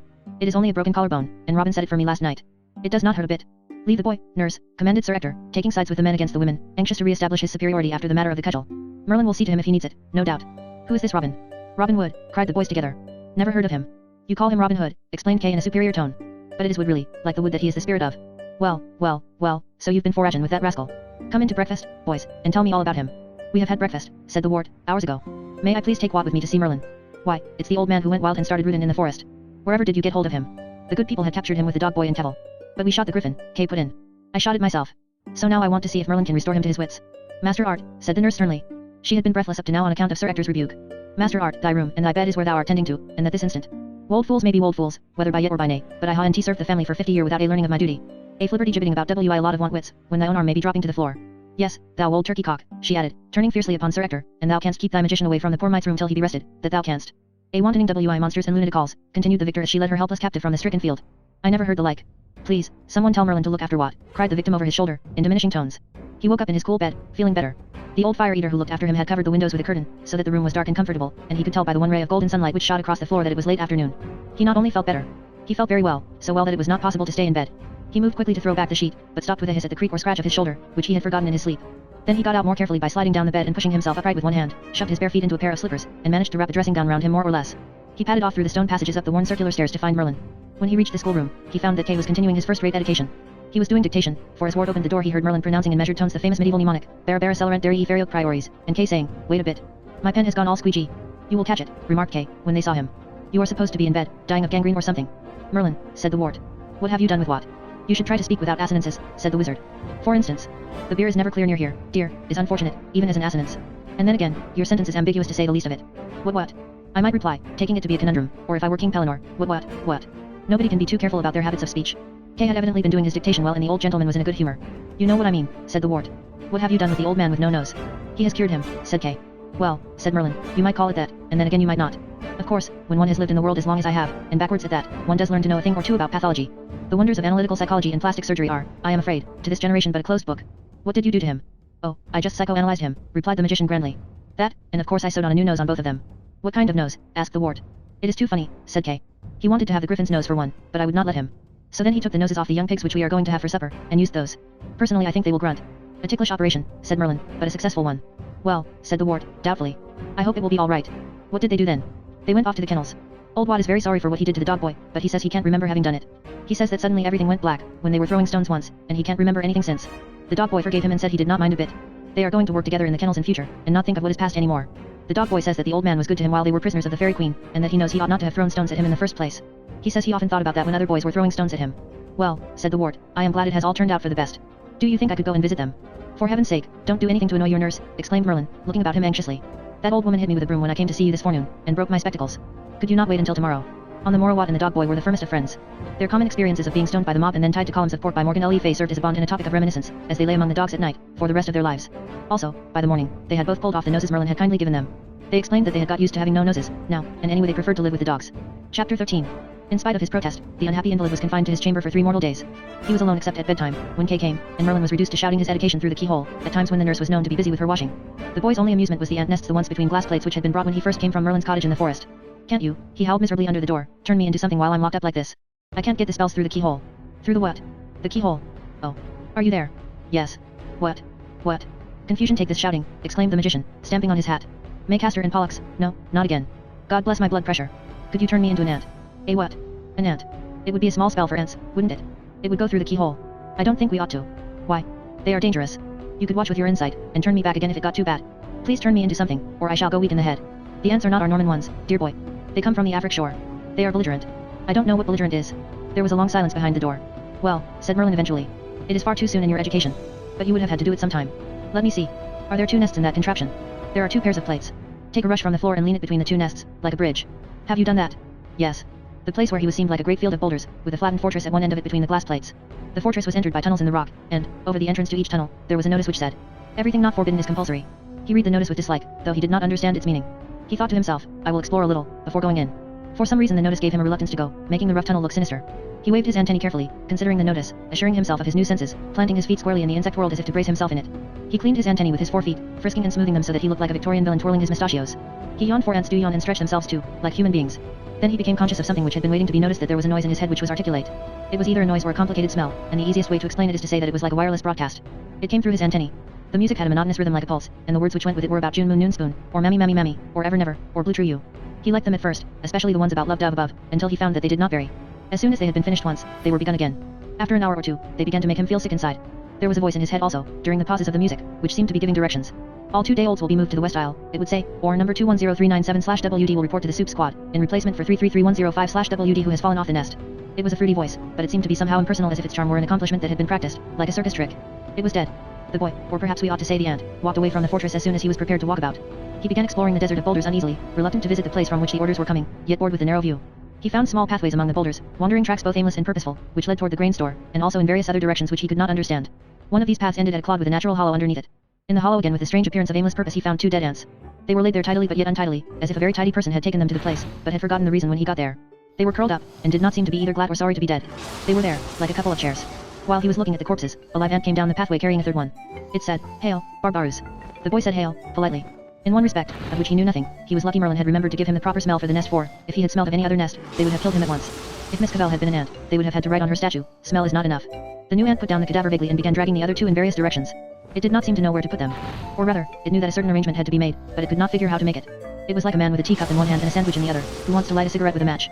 But, where the man would invent the idea of putting down the cup and sandwich before picking up the cigarette and the match, this ant would have put down the sandwich and picked up the match, then it would have been down with the match and up with the cigarette, then down with the cigarette and up with the sandwich, then down with the cup and up with the cigarette, until finally it had put down the sandwich and picked up the match. It was inclined to rely on a series of accidents to achieve its object. It was patient, and did not think. When it had pulled the 3 dead ants into several positions, they would fall in due line under the clod eventually, and that was its duty. Ward watched the arrangements with a surprise which turned into vexation and then into dislike. He felt like asking why it did not think things out in advance, the annoyed feeling which people have on seeing a job being badly done. Later he began to wish that he could put several questions, such as, do you like being a sexton, or are you a slave, or even are you happy? The extraordinary thing was that he could not ask these questions. In order to ask them, he would have had to put them into ant language through his antennae, and he now discovered, with a helpless feeling, that there were no words for the things he wanted to say. There were no words for happiness, for freedom, for liking, nor were there any words for their opposites. He felt like a dumb man trying to shout, fire.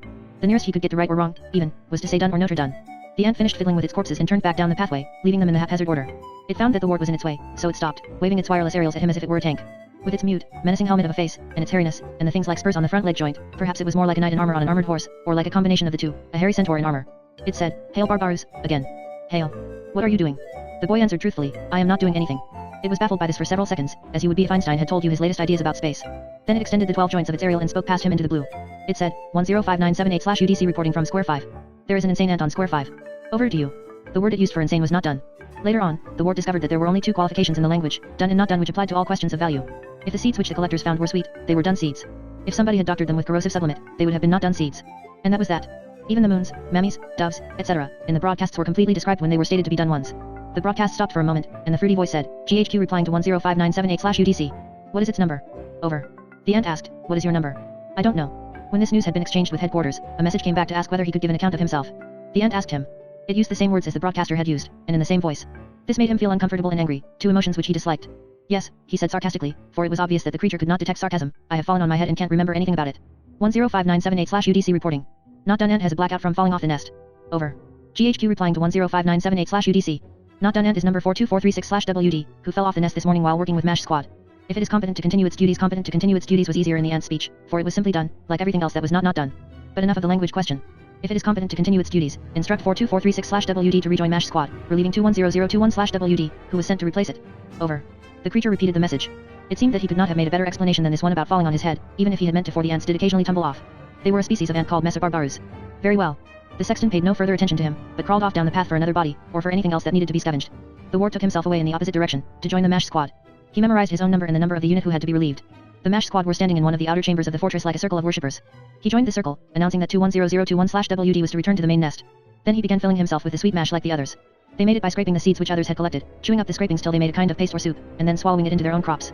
At first it was delicious to him, so that he ate greedily, but in a few seconds it began to be unsatisfactory. He could not understand why. He chewed and swallowed busily, copying the rest of the squad, but it was like eating a banquet of nothing, or like a dinner party on the stage. In a way it was like a nightmare, in which you might continue to consume huge masses of putty without being able to stop. There was a coming and going round the pile of seeds. The ants who had filled their crops to the brim were walking back to the inner fortress, to be replaced by a procession of empty ants who were coming from the same direction. There were never any new ants in the procession, only the same dozen going backward and forward, as they would do during all their lives. He realized suddenly that what he was eating was not going into his stomach. A small proportion of it had penetrated to his private self at the beginning, and now the main mass was being stored in a kind of upper stomach or crop, from which it could be removed. It dawned on him at the same time that when he joined the westward stream he would have to disgorge the store, into a larder or something of that sort. The MASH Squad conversed with each other while they worked. He thought this was a good sign at first, and listened, to pick up what he could. "Oh Ark," one of them would say. "Here comes that mammy mammy mammy mammy song again. I do think that mammy mammy mammy mammy song is loverly, done. It is so high class, done, dot." Another remark, "I do think our beloved leader is wonderful, don't you?" They sigh. She was stung 300 times in the last war, and was awarded the Ant Cross for valor. How lucky we are born in the A nest, don't you think, and wouldn't it be awful to be one of those horrid BS? Wasn't it awful about 310099/WD? Of course he was executed at once, by special order of our beloved leader. Oh Ark. Here comes that mammy mammy mammy mammy song again. I do think. He walked away to the nest with a full gorge, leaving them to do the round again. They had no news, no scandal, nothing to talk about. Novelties did not happen to them. Even the remarks about the executions were in a formula, and only varied as to the registration number of the criminal. When they had finished with the mammy mammy mammy mammy, they had to go on to the beloved leader, and then to the filthy barbarous bee and to the latest execution. It went round in a circle. Even the beloveds, wonderfuls, luckies and so on were all dones, and the awfuls were not dones. The boy found himself in the hall of the fortress, where hundreds and hundreds of ants were licking or feeding in the nurseries, carrying grubs to various aisles to get an even temperature, and opening or closing the ventilation passages. In the middle, the leader sat complacently, laying eggs, attending to the broadcasts, issuing directions or commanding executions, surrounded by a sea of adulation. He learned from Merlin later that the method of succession among these leaders was variable according to the different kind of ant. In Bothriel Myrmex, for instance, the ambitious founder of a new order would invade a nest of Tapiinoma and jump on the back of the older tyrant. There, concealed by the smell of her host, she would slowly saw off the latter's head, until she herself had achieved the right of leadership. There was no larder for his store of mash, after all. When anybody wanted a meal, they stopped him, got him to open his mouth, and fed from it. They did not treat him as a person, and indeed, they were impersonal themselves. He was a dumb waiter from which dumb diners fed. Even his stomach was not his own. But we need not go on about the ants in too much detail. They are not a pleasant subject. It is enough to say that the boy went on living among them, conforming to their habits, watching them so as to understand as much as he could, but unable to ask questions. It was not only that their language had not got the words in which humans are interested, so that it would have been impossible to ask them whether they believed in life, liberty, and the pursuit of happiness, but also that it was dangerous to ask questions at all. A question was a sign of insanity to them. Their life was not questionable, it was dictated.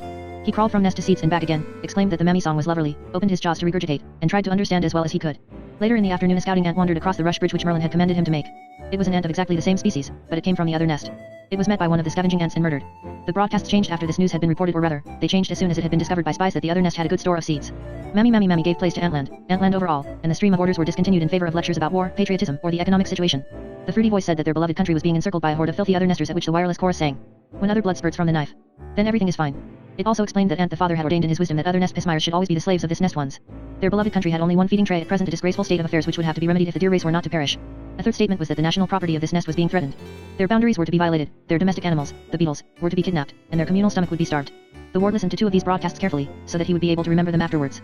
The first one was arranged as follows. A. We are so numerous that we are starving. B. Therefore we must encourage still larger families so as to become yet more numerous and starving. C. When we are so numerous and starving as all that, obviously we shall have a right to take other people's stores of seed. Besides, we shall by then have a numerous and starving army.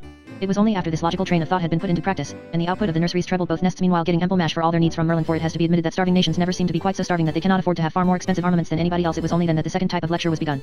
This is how the second kind went. A. We are more numerous than they are, therefore we have a right to their mash. B.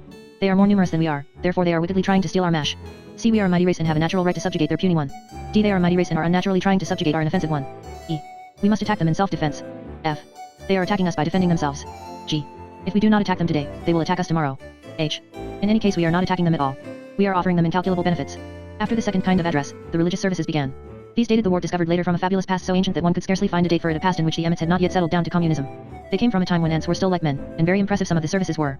Aesop met one of them beginning, if we allow for the difference of language, with the well-known words, the earth is the swords and all that therein is, the compass of the bomber and they that bomb therefrom ended with the terrific conclusion, blow up your heads, O ye gates, and be ye blown up, yet everlasting doors, that the King of Glory may come in. Who is the King of Glory? Even the Lord of Ghosts, he is the King of Glory. A strange feature was that the ordinary ants were not excited by the songs, nor interested by the lectures. They accepted them as matters of course. They were rituals to them, like the Mammy songs or the conversations about their beloved leader. They did not look at these things as good or bad, exciting, rational or terrible. They did not look at them at all, but accepted them as done. The time for the war came soon enough. The preparations were in order, the soldiers were drilled to the last ounce, the walls of the nest had patriotic slogans written on them, such as stings or mash, or I vow to thee, my smell, and the ward was past hoping.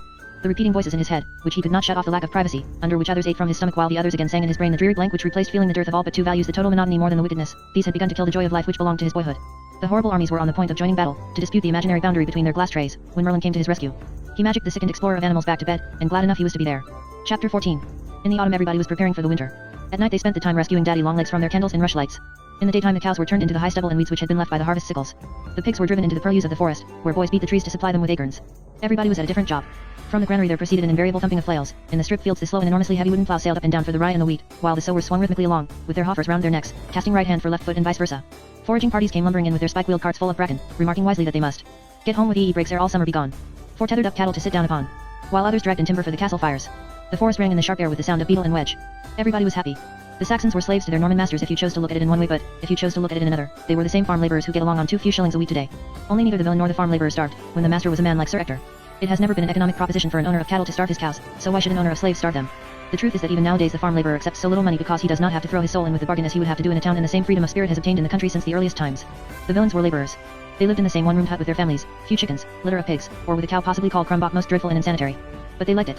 They were healthy, free of an air with no factory smoke in it, and, which was most of all to them, their heart's interest was bound up with their skill and labor. They knew that Sir Ector was proud of them.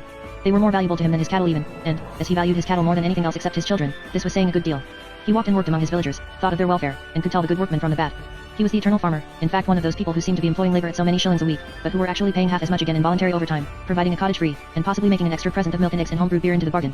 In other parts of Grammari, of course, there did exist wicked and despotic masters, feudal gangsters whom it was to be King Arthur's destiny to chasten, but the evil was in the bad people who abused it, not in the feudal system. Sir Ector was moving through these activities with a brow of thunder, when an old lady who was sitting in a hedge by one of the strips of wheat, to scare away the rooks and pigeons, suddenly rose up beside him with an unearthly screech. He jumped nearly a foot in the air. He was in a nervous condition. Dang it, said Sir Ector. Then, considering the subject more attentively, he added in a loud, indignant voice, Splendor of God. He took the letter out of his pocket and read it again. The overlord of the castle of Forest Savage was more than a farmer. He was a military captain, who was ready to organize and lead the defense of his estate against the gangsters, and he was a sportsman who sometimes took a day's just in when he could spare the time. But he was not only these. Sir Ector was an MFH, or rather a master of stag and other hounds, and he hunted his own pack himself. Clumsy, Tronir, Phoebe, Collet, Gerland, Talbot, Luath, Lufra, Apollon, Orthros, Bran, Gellert, Bounce, Boy, Lion, Bungie, Toby, Diamond and Cavil were not pet dogs. They were the Forest Savage hounds, no subscription, 2 days a week, huntsman the master. This is what the letter said, if we translate it from the Latin. The king to Sir Ector, etc. We send you William Twitty, our huntsman, and his fellows to hunt in the Forest Savage with our boarhounds, Canibus nostris porcaricis, in order that they may capture 2 or 3 boars. You are to cause the flesh they capture to be salted and kept in good condition, but the skins you are to cause to be bleached, which they give you, as the said William shall tell you. And we command you to provide necessaries for them as long as they shall be with you by our command, and the cost, etc., shall be accounted, etc. Witnessed at the Tower of London, November 20th, in the 12th year of our reign. Uther Pendragon. 12 Uther. Now the forest belonged to the king, and he had every right to send his hounds to hunt in it. Also he maintained a number of hungry mouths what with his court and his army, so that it was natural that he should want as many dead boars, bucks, roes, etc., to be salted down as possible. He was in the right. This did not take away the fact that Sir Ector regarded the forest as his forest, and resented the intrusion of the royal hounds as if his own would not do just as well. The king had only to send for a couple of boars and he would have been delighted to supply them himself. He feared that his coverts would be disturbed by a lot of wild royal retainers, never know what these city chaps will be up to next, and that the king's huntsman, this fellow Twitty, would sneer at his humble hunting establishment, unsettle the hunt servants, and perhaps even try to interfere with his own kennel management. In fact, Sir Ector was shy. Then there was another thing. Where the devil were the royal hounds to be kept? Was he, Sir Ector, to turn his own hounds into the street, so as to put the king's hounds in his kennels? Splendor of God, repeated the unhappy master. It was as bad as paying tithes. Sir Ector put the accursed letter in his pocket and stumped off the ploughing. The villains, seeing him go, remarked cheerfully, our old meester be on the gad again seemingly. It was a confounded piece of tyranny, that was what it was. It happened every year, but it was still that. He always solved the kennel problem in the same way, but it still worried him. He would have to invite his neighbors to the meet specially, to look as impressive as possible under the royal huntsman's eye, and this would mean send in messengers through the forest to Sir Grummore, etc. Then he would have to show sport. The king had written early, so that evidently he intended to send the fellow at the very beginning of the season. The season did not begin till the 25th of December. Probably the chap would insist on one of these damned box and day meets all show off and no business with hundreds of foot people all holler and head and the boar and trampin' down the seats and spoilin' sport generally. How the devil was he to know in November where the best boars would be on Boxing Day? What with sounders and gorgeants and hog's tears, you never knew where you were. And another thing. A hound that was going to be used next summer for the proper hard huntin' was always entered at Christmas to the boar. It was the very beginning of his education which led up through hairs and whatnots to its real quarry, and this meant that the fellow Twitty would be bringing down a lot of raw puppies which would be nothing but a plague to everybody. Dang it, said Sir Ector, and stamped upon a piece of mud. He stood gloomily for a moment, watching his 2 boys trying to catch the last leaves in the chase. They had not gone out with that intention, and did not really, even in those distant days, believe that every leaf you caught would mean a happy month next year. Only, as the west wind tore the golden rags away, they looked fascinating and difficult to catch. For the mere sport of catching them, of shouting and laughing and feeling giddy as they looked up, and of darting about to trap the creatures, which were certainly alive in the cunning with which they slipped away, the two boys were prancing about like young fawns in the ruin of the year. Ward's shoulder was well again. The only chap, reflected Sir Ector, who could be really useful in showing the king's huntsman proper sport was that fellow Robin Hood. Robin Wood, they seemed to be telling him now some newfangled idea, no doubt. But Wood or Hood, he was the chap to know where a fine tush was to be found. Been feasting on the creatures for months now, he would not be surprised, even if they were out of season. But you could hardly ask a fellow to hunt up a few beasts of venery for you, and then not invite him to the meet.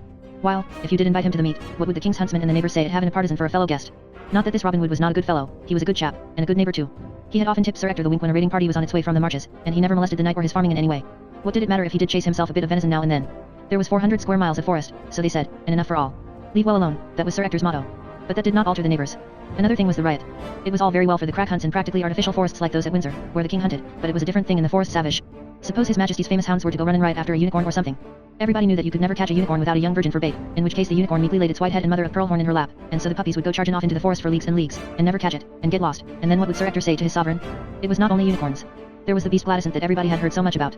If you had the head of a serpent, the body of a leopard, the haunches of a lion, and were footed like a hart, and especially if you made a noise like 30 couple of hounds question, it stood to reason that you would account for an excessive number of royal puppies before they pulled you down. Serve them right too. And what would King Pellinore say if Master William Twitty did succeed in killing his beast? Then there were the small dragons which lived under stones and hissed like kettles, dangerous varmints, very. Or suppose they were to come across one of the really big dragons. Suppose they were to run into a griffin? Sir Ector considered the prospect moodily for some time, then began to feel better. It would be a jolly good thing, he concluded, if Master Twitty and his beastly dogs did meet the questing beast, yes, and get eaten up by it too, everyone. Cheered by this vision, he turned round at the edge of the ploughing and stumped off home. At the hedge where the old lady lay waiting to scare rooks he was lucky enough to spot some approaching pigeons before she was aware of him or them, which gave him a chance to let out such a screech that he felt amply repaid for his own jump by seeing hers. It was going to be a good evening after all. Good night to you, said Sir Ector affably, when the old lady recovered herself enough to drop him a curtsy. He felt so much restored by this that he called on the parish priest, halfway up the village street, and invited him to dinner. Then he climbed to the cellar, which was his special chamber, and sat down heavily to write a submissive message to King Uther in the 2 or 3 hours which remained to him before the meal. It would take him quite that time, what with sharpening pens, using too much sand to blot with, going to the top of the stairs to ask the butler how to spell things, and starting again if he had made a mess. Sir Ector sat in the cellar, while the wintering sunlight threw broad orange beams across his bald head.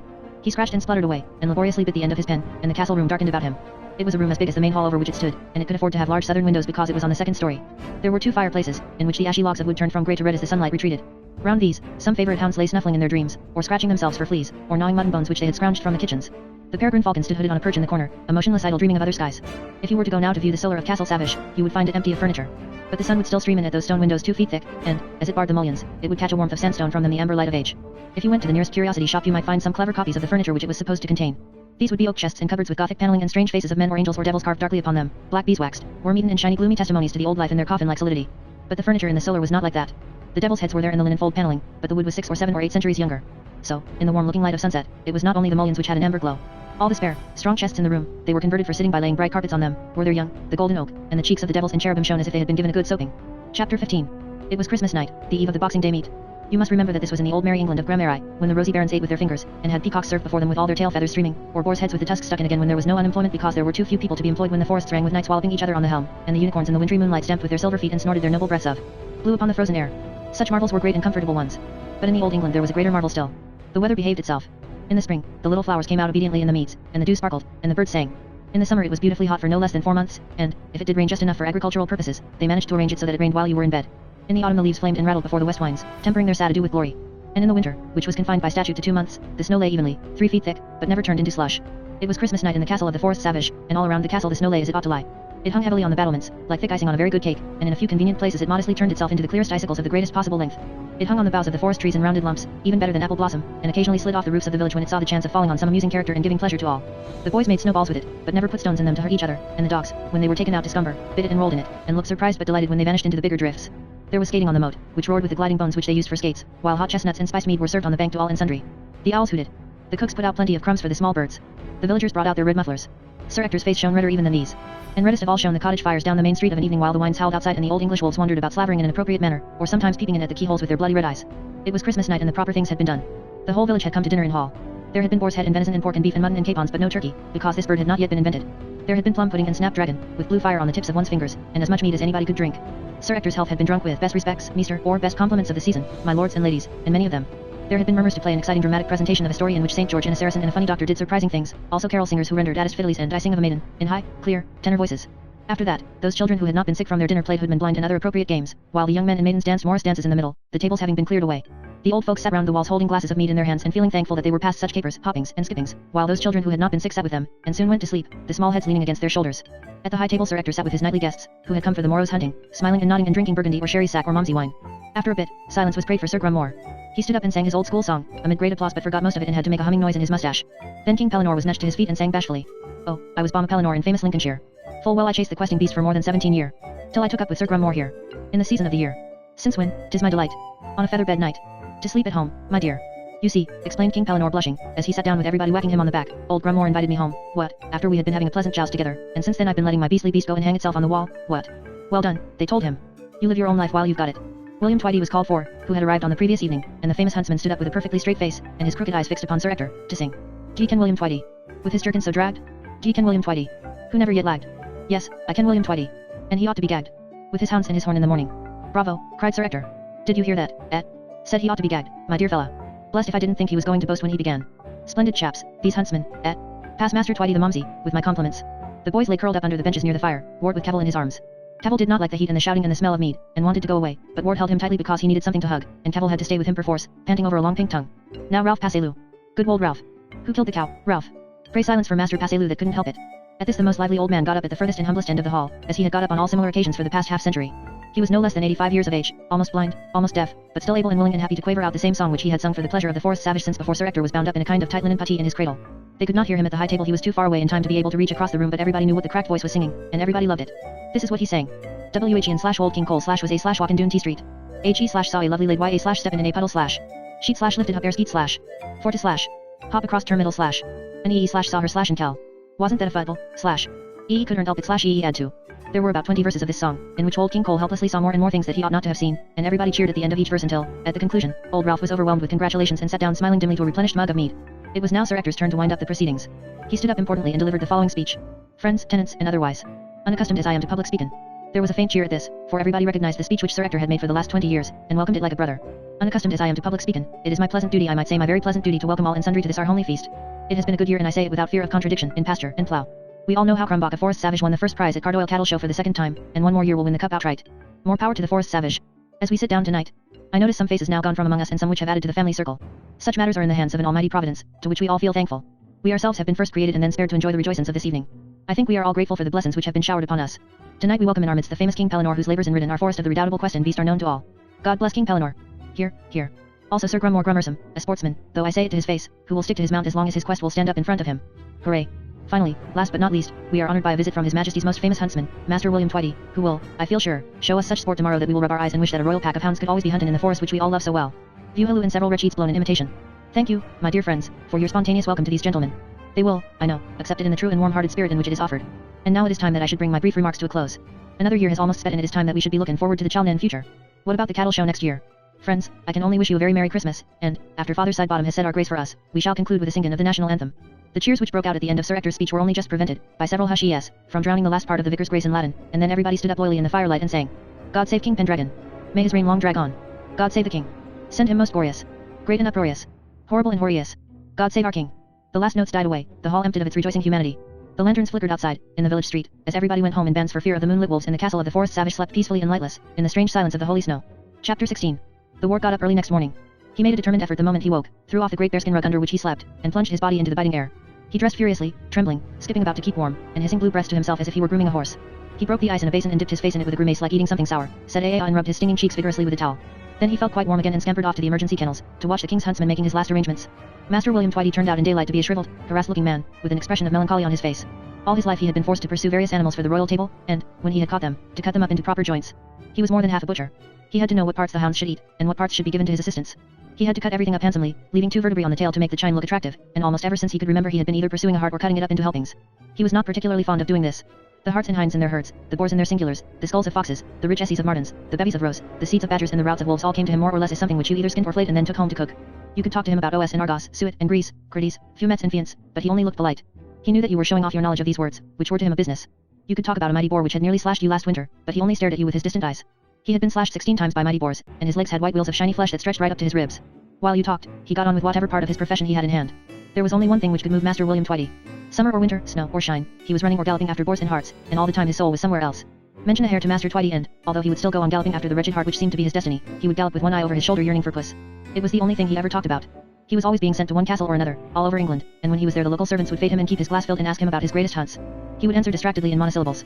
But if anybody mentioned a husk of hares he was all attention, and then he would thump his glass upon the table and discourse upon the marvels of this astonishing beast, declaring that you could never blow a penny for it, because the same hare could at one time be male and another time female, while it carried grease and critite and nod, which things no beast in the earth did except it.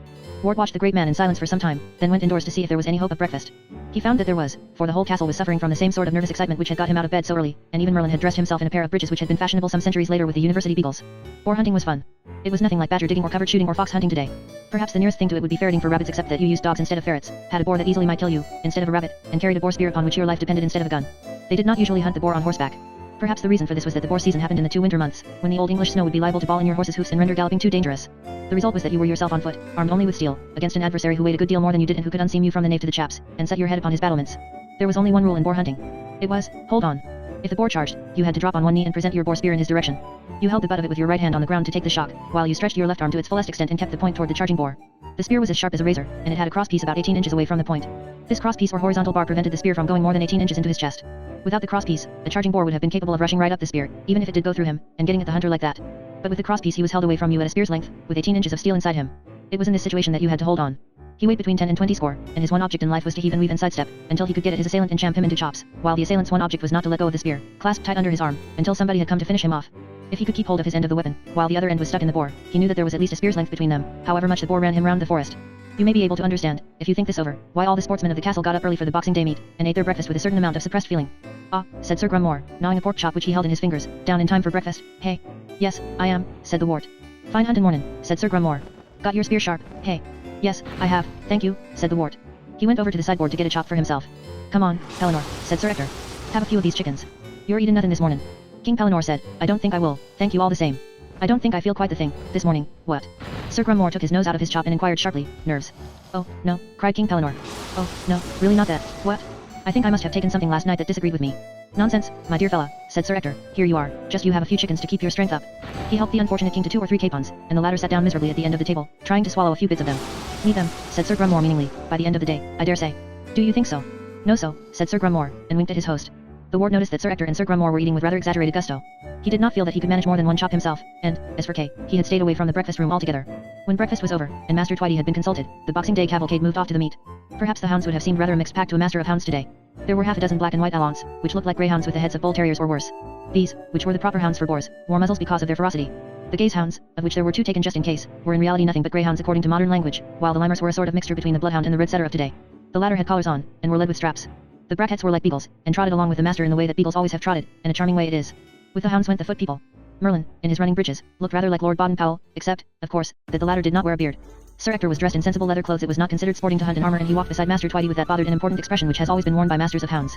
Sir Grummore, just behind, was puffing and asking everybody whether they had sharpened their spears. King Pellinore had dropped back among the villagers, feeling that there was safety in numbers.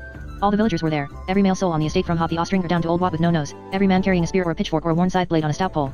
Even some of the young women who were courting had come out, with baskets of provisions for the men. It was a regular Boxing Day meet. At the edge of the forest the last follower joined up. He was a tall, distinguished-looking person dressed in green, and he carried a 7-foot bow.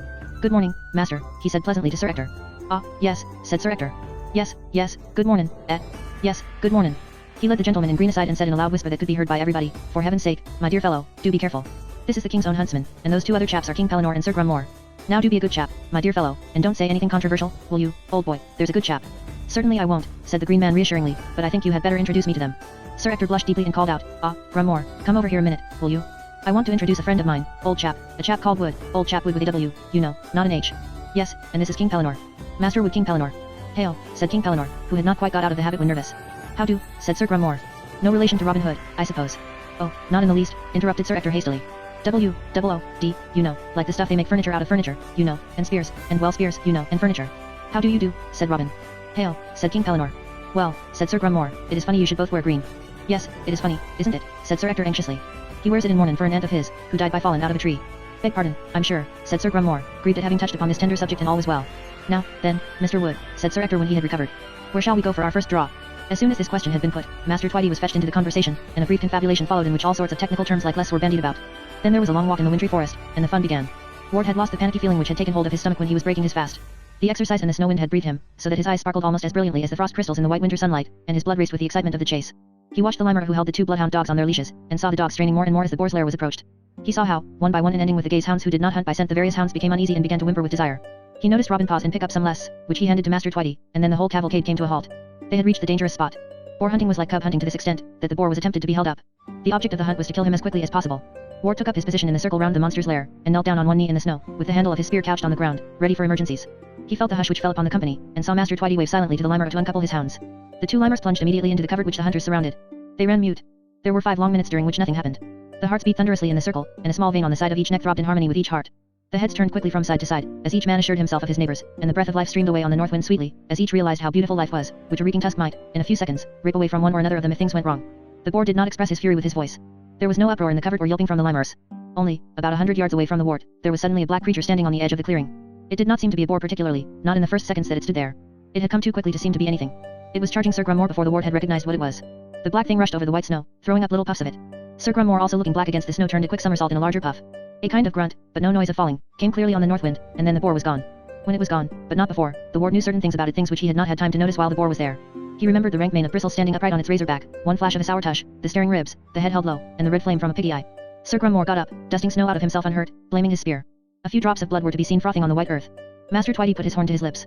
The allants were uncoupled as the exciting notes of the many began to ring through the forest, and then the whole scene began to move. The limers which had reared the boar, the proper word for dislodging, were allowed to pursue him to make them keen on their work. The brackheads gave musical tongue. The allants galloped baying through the drifts. Everybody began to shout and run. Avoy, avoy, cried the foot people. Shaha, shaha. Avant, sire, avant. Swef, swef, cried Master Twitty anxiously. Now, gentlemen, give the hounds room, if you please. I say, cried King Pellinore. Did anybody see which way he went? What an exciting day, what? Say avant, say avant, say avant. Hold hard, Pellinore, cried Sir Ector. Where hounds, man, where hounds? Can't catch him yourself, you know. 2 est halt. 2 est halt. And till est ho, echoed the foot people. Tilly ho, sang the trees. Tally ho, murmured the distant snow drifts as the heavy branches, disturbed by the vibrations, slid noiseless puffs of sparkling powder to the muffled earth. The wart found himself running with Master Twitty. It was like beagling in a way, except that it was beagling in a forest where it was sometimes difficult even to move. Everything depended on the music of the hounds and the various notes which the huntsman could blow to tell where he was and what he was doing. Without these the whole field would have been lost in 2 minutes, and even with them about half of it was lost in 3. Wart stuck to Twitty like a burr. He could move as quickly as the huntsman because, although the latter had the experience of a lifetime, he himself was smaller to get through obstacles and had, moreover, been taught by Maid Marian. He noticed that Robin kept up too, but soon the grunting of Sir Ector and the baaing of King Pellinore were left behind. Sir Grumore had given in early, having had most of the breath knocked out of him by the boar, and stood far in the rear declaring that his spear could no longer be quite sharp. Kay had stayed with him, so that he should not get lost. The foot people had been early mislaid because they did not understand the notes of the horn. Merlin had torn his breeches and stopped to mend them up by magic. The sergeant had thrown out his chest so far in crying tally ho and telling everybody which way they ought to run that he had lost all sense of place, and was leading a disconsolate party of villagers, in Indian file, at the double, with knees up, in the wrong direction. Hob was still in the running. Swef, swef, panted the huntsman, addressing the ward as if he had been a hound. Not so fast, master, they are going off the line. Even as he spoke, Ward noticed that the hound music was weaker and more querulous. Stop, said Robin, or we may tumble over him. The music died away. Swef, swef, shouted Master Twitty at the top of his voice. Stow airy, so how, so how. He swung his baldric in front of him, and, lifting the horn to his lips, began to blow a retreat. There was a single note from one of the limers. Hooery, cried the huntsman. The limer's note grew in confidence, faltered, then rose to the full bay. Hooery. Hear how, Amy. Hark to Beaumont the Valiant. Homoy, hole, hole, hole, hole. The limer was taken up by the tenor bells of the brackheads. The noises grew to a crescendo of excitement as the bloodthirsty thunder of the allants pealed through the lesser notes.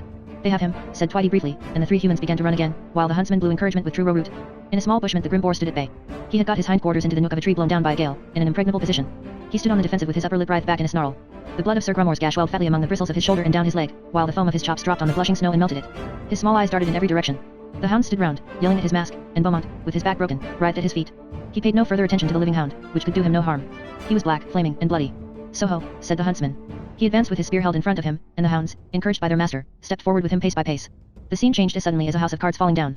The boar was not at bay anymore, but charging Master Twitty. As it charged, the allants closed in, seizing it fiercely by the shoulder or throat or leg, so that what surged down on the huntsman was not one boar but a bundle of animals. He dared not use his spear for fear of hurting the dogs. The bundle rolled forward unchecked, as if the hounds did not impede it at all. Twitty began to reverse his spear, to keep the charge off with its butt end, but even as he reversed it the tussle was upon him. He sprang back, tripped over a root, and the battle closed on top. The ward pranced round the edge, waving his own spear in an agony, but there was nowhere he dared to thrust it in. Robin dropped his spear, drew his falchion in the same movement, stepped into the huddle of snarls, and calmly picked an allant up by the leg. The dog did not let go, but there was space where its body had been. Into this space the falchion went slowly, once, twice, thrice. The whole superstructure stumbled, recovered itself, stumbled again, and sank down ponderously on its left side. The hunt was over. Master Twitty drew one leg slowly from under the boar, stood up, took hold of his knee with his right hand, moved it inquiringly in various directions, nodded to himself and stretched his back straight. Then he picked up his spear without saying anything and limped over to Beaumont. He knelt down beside him and took his head on his lap. He stroked Beaumont's head and said, "Hark to Beaumont. Softly, Beaumont, Monday Amy. Oh yes, Beaumont the Valiant. Swef, L.E. Douse Beaumont, swef, swef." Beaumont licked his hand but could not wag his tail. The huntsman nodded to Robin, who was standing behind, and held the hound's eyes with his own. he said, "Good dog, Beaumont the Valiant, sleep now, old friend Beaumont, good old dog." Then Robin's falchion let Beaumont out of this world, to run free with Orion and roll among the stars. The ward did not like to watch Master Twitty for a moment. The strange, leathery man stood up without saying anything and whipped the hounds off the corpse of the boar as he was accustomed to do. He put his horn to his lips and blew the 4 long notes of the mort without a quaver. But he was blowing the notes for a different reason, and he startled the ward because he seemed to be crying. The mort brought most of the stragglers up in due time.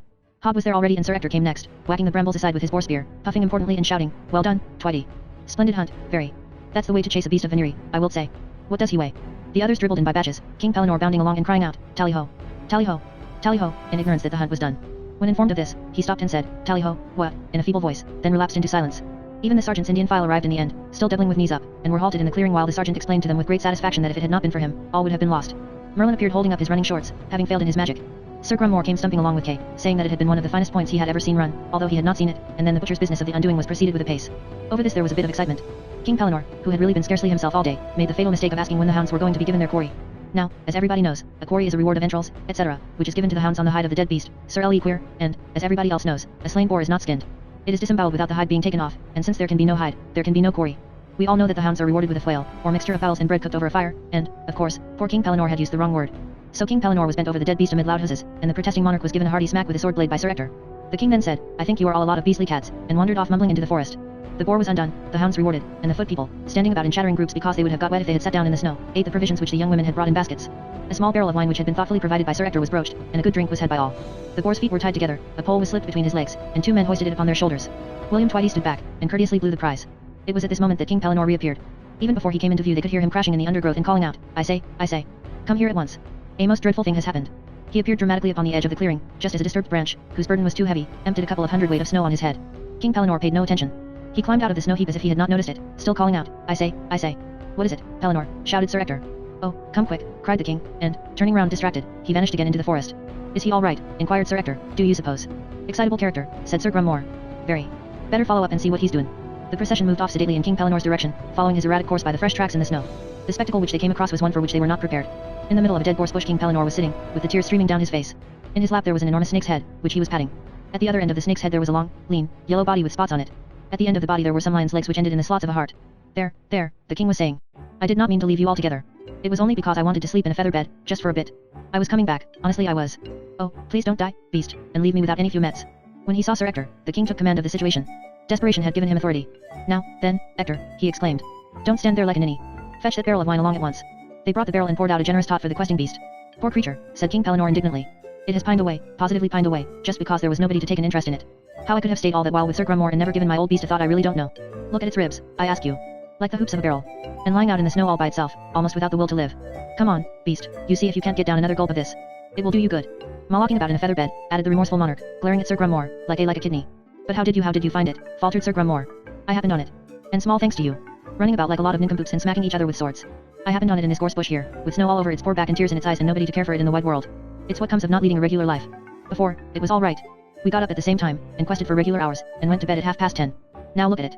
It has gone to pieces altogether, and it will be your fault if it dies. You in your bed." "But, Pellinore," said Sir Grummore. "Shut your mouth," replied the king at once. "Don't stand there bleeding like a fool, man. Do something. Fetch another pole so that we can carry old Gladysant home. Now then, Ector, haven't you got any sense? We must just carry him home and put him in front of the kitchen fire. Send somebody on to make some bread and milk. And you, Twitty, or whatever you choose to call yourself, stop fiddling with that trumpet of yours and run ahead to get some blankets warmed. When we get home," concluded King Pellinore, "the first thing will be to give it a nourishing meal, and then, if it is all right in the morning, I will give it a couple of hours start and then hey-ho for the old life once again. What about that, Gladysant, hey? You'll tack the high road and I'll tack the low road, what? Come along, Robin Hood, or whoever you are. You may think I don't know, but I do stop leaning on your bow with that look of negligent woodcraft. Pull yourself together, man, and get that muscle-bound sergeant to help you carry her. Now then, lift her easy. Come along, you chuckleheads, and mind you don't trip. Feather beds and quarry, indeed, a lot of childish nonsense. Go on, advance, proceed, step forward, march. Feather brains, I call it, that's what I do. And as for you, Grummore," added the king, even after he had concluded, "you can just roll yourself up in your bed and stifle in it." Chapter 17.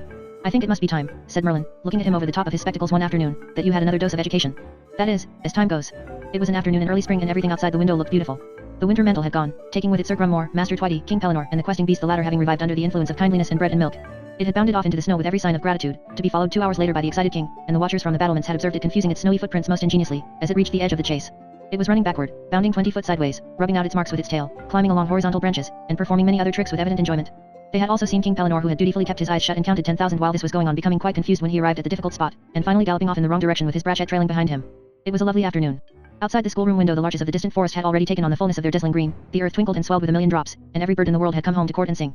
The village folk were forth in their gardens every evening, planting garden beans, and it seemed that, what with these emergencies and those of the slugs, coincidentally with the beans, the buds, the lambs, and the birds, every living thing had conspired to come out.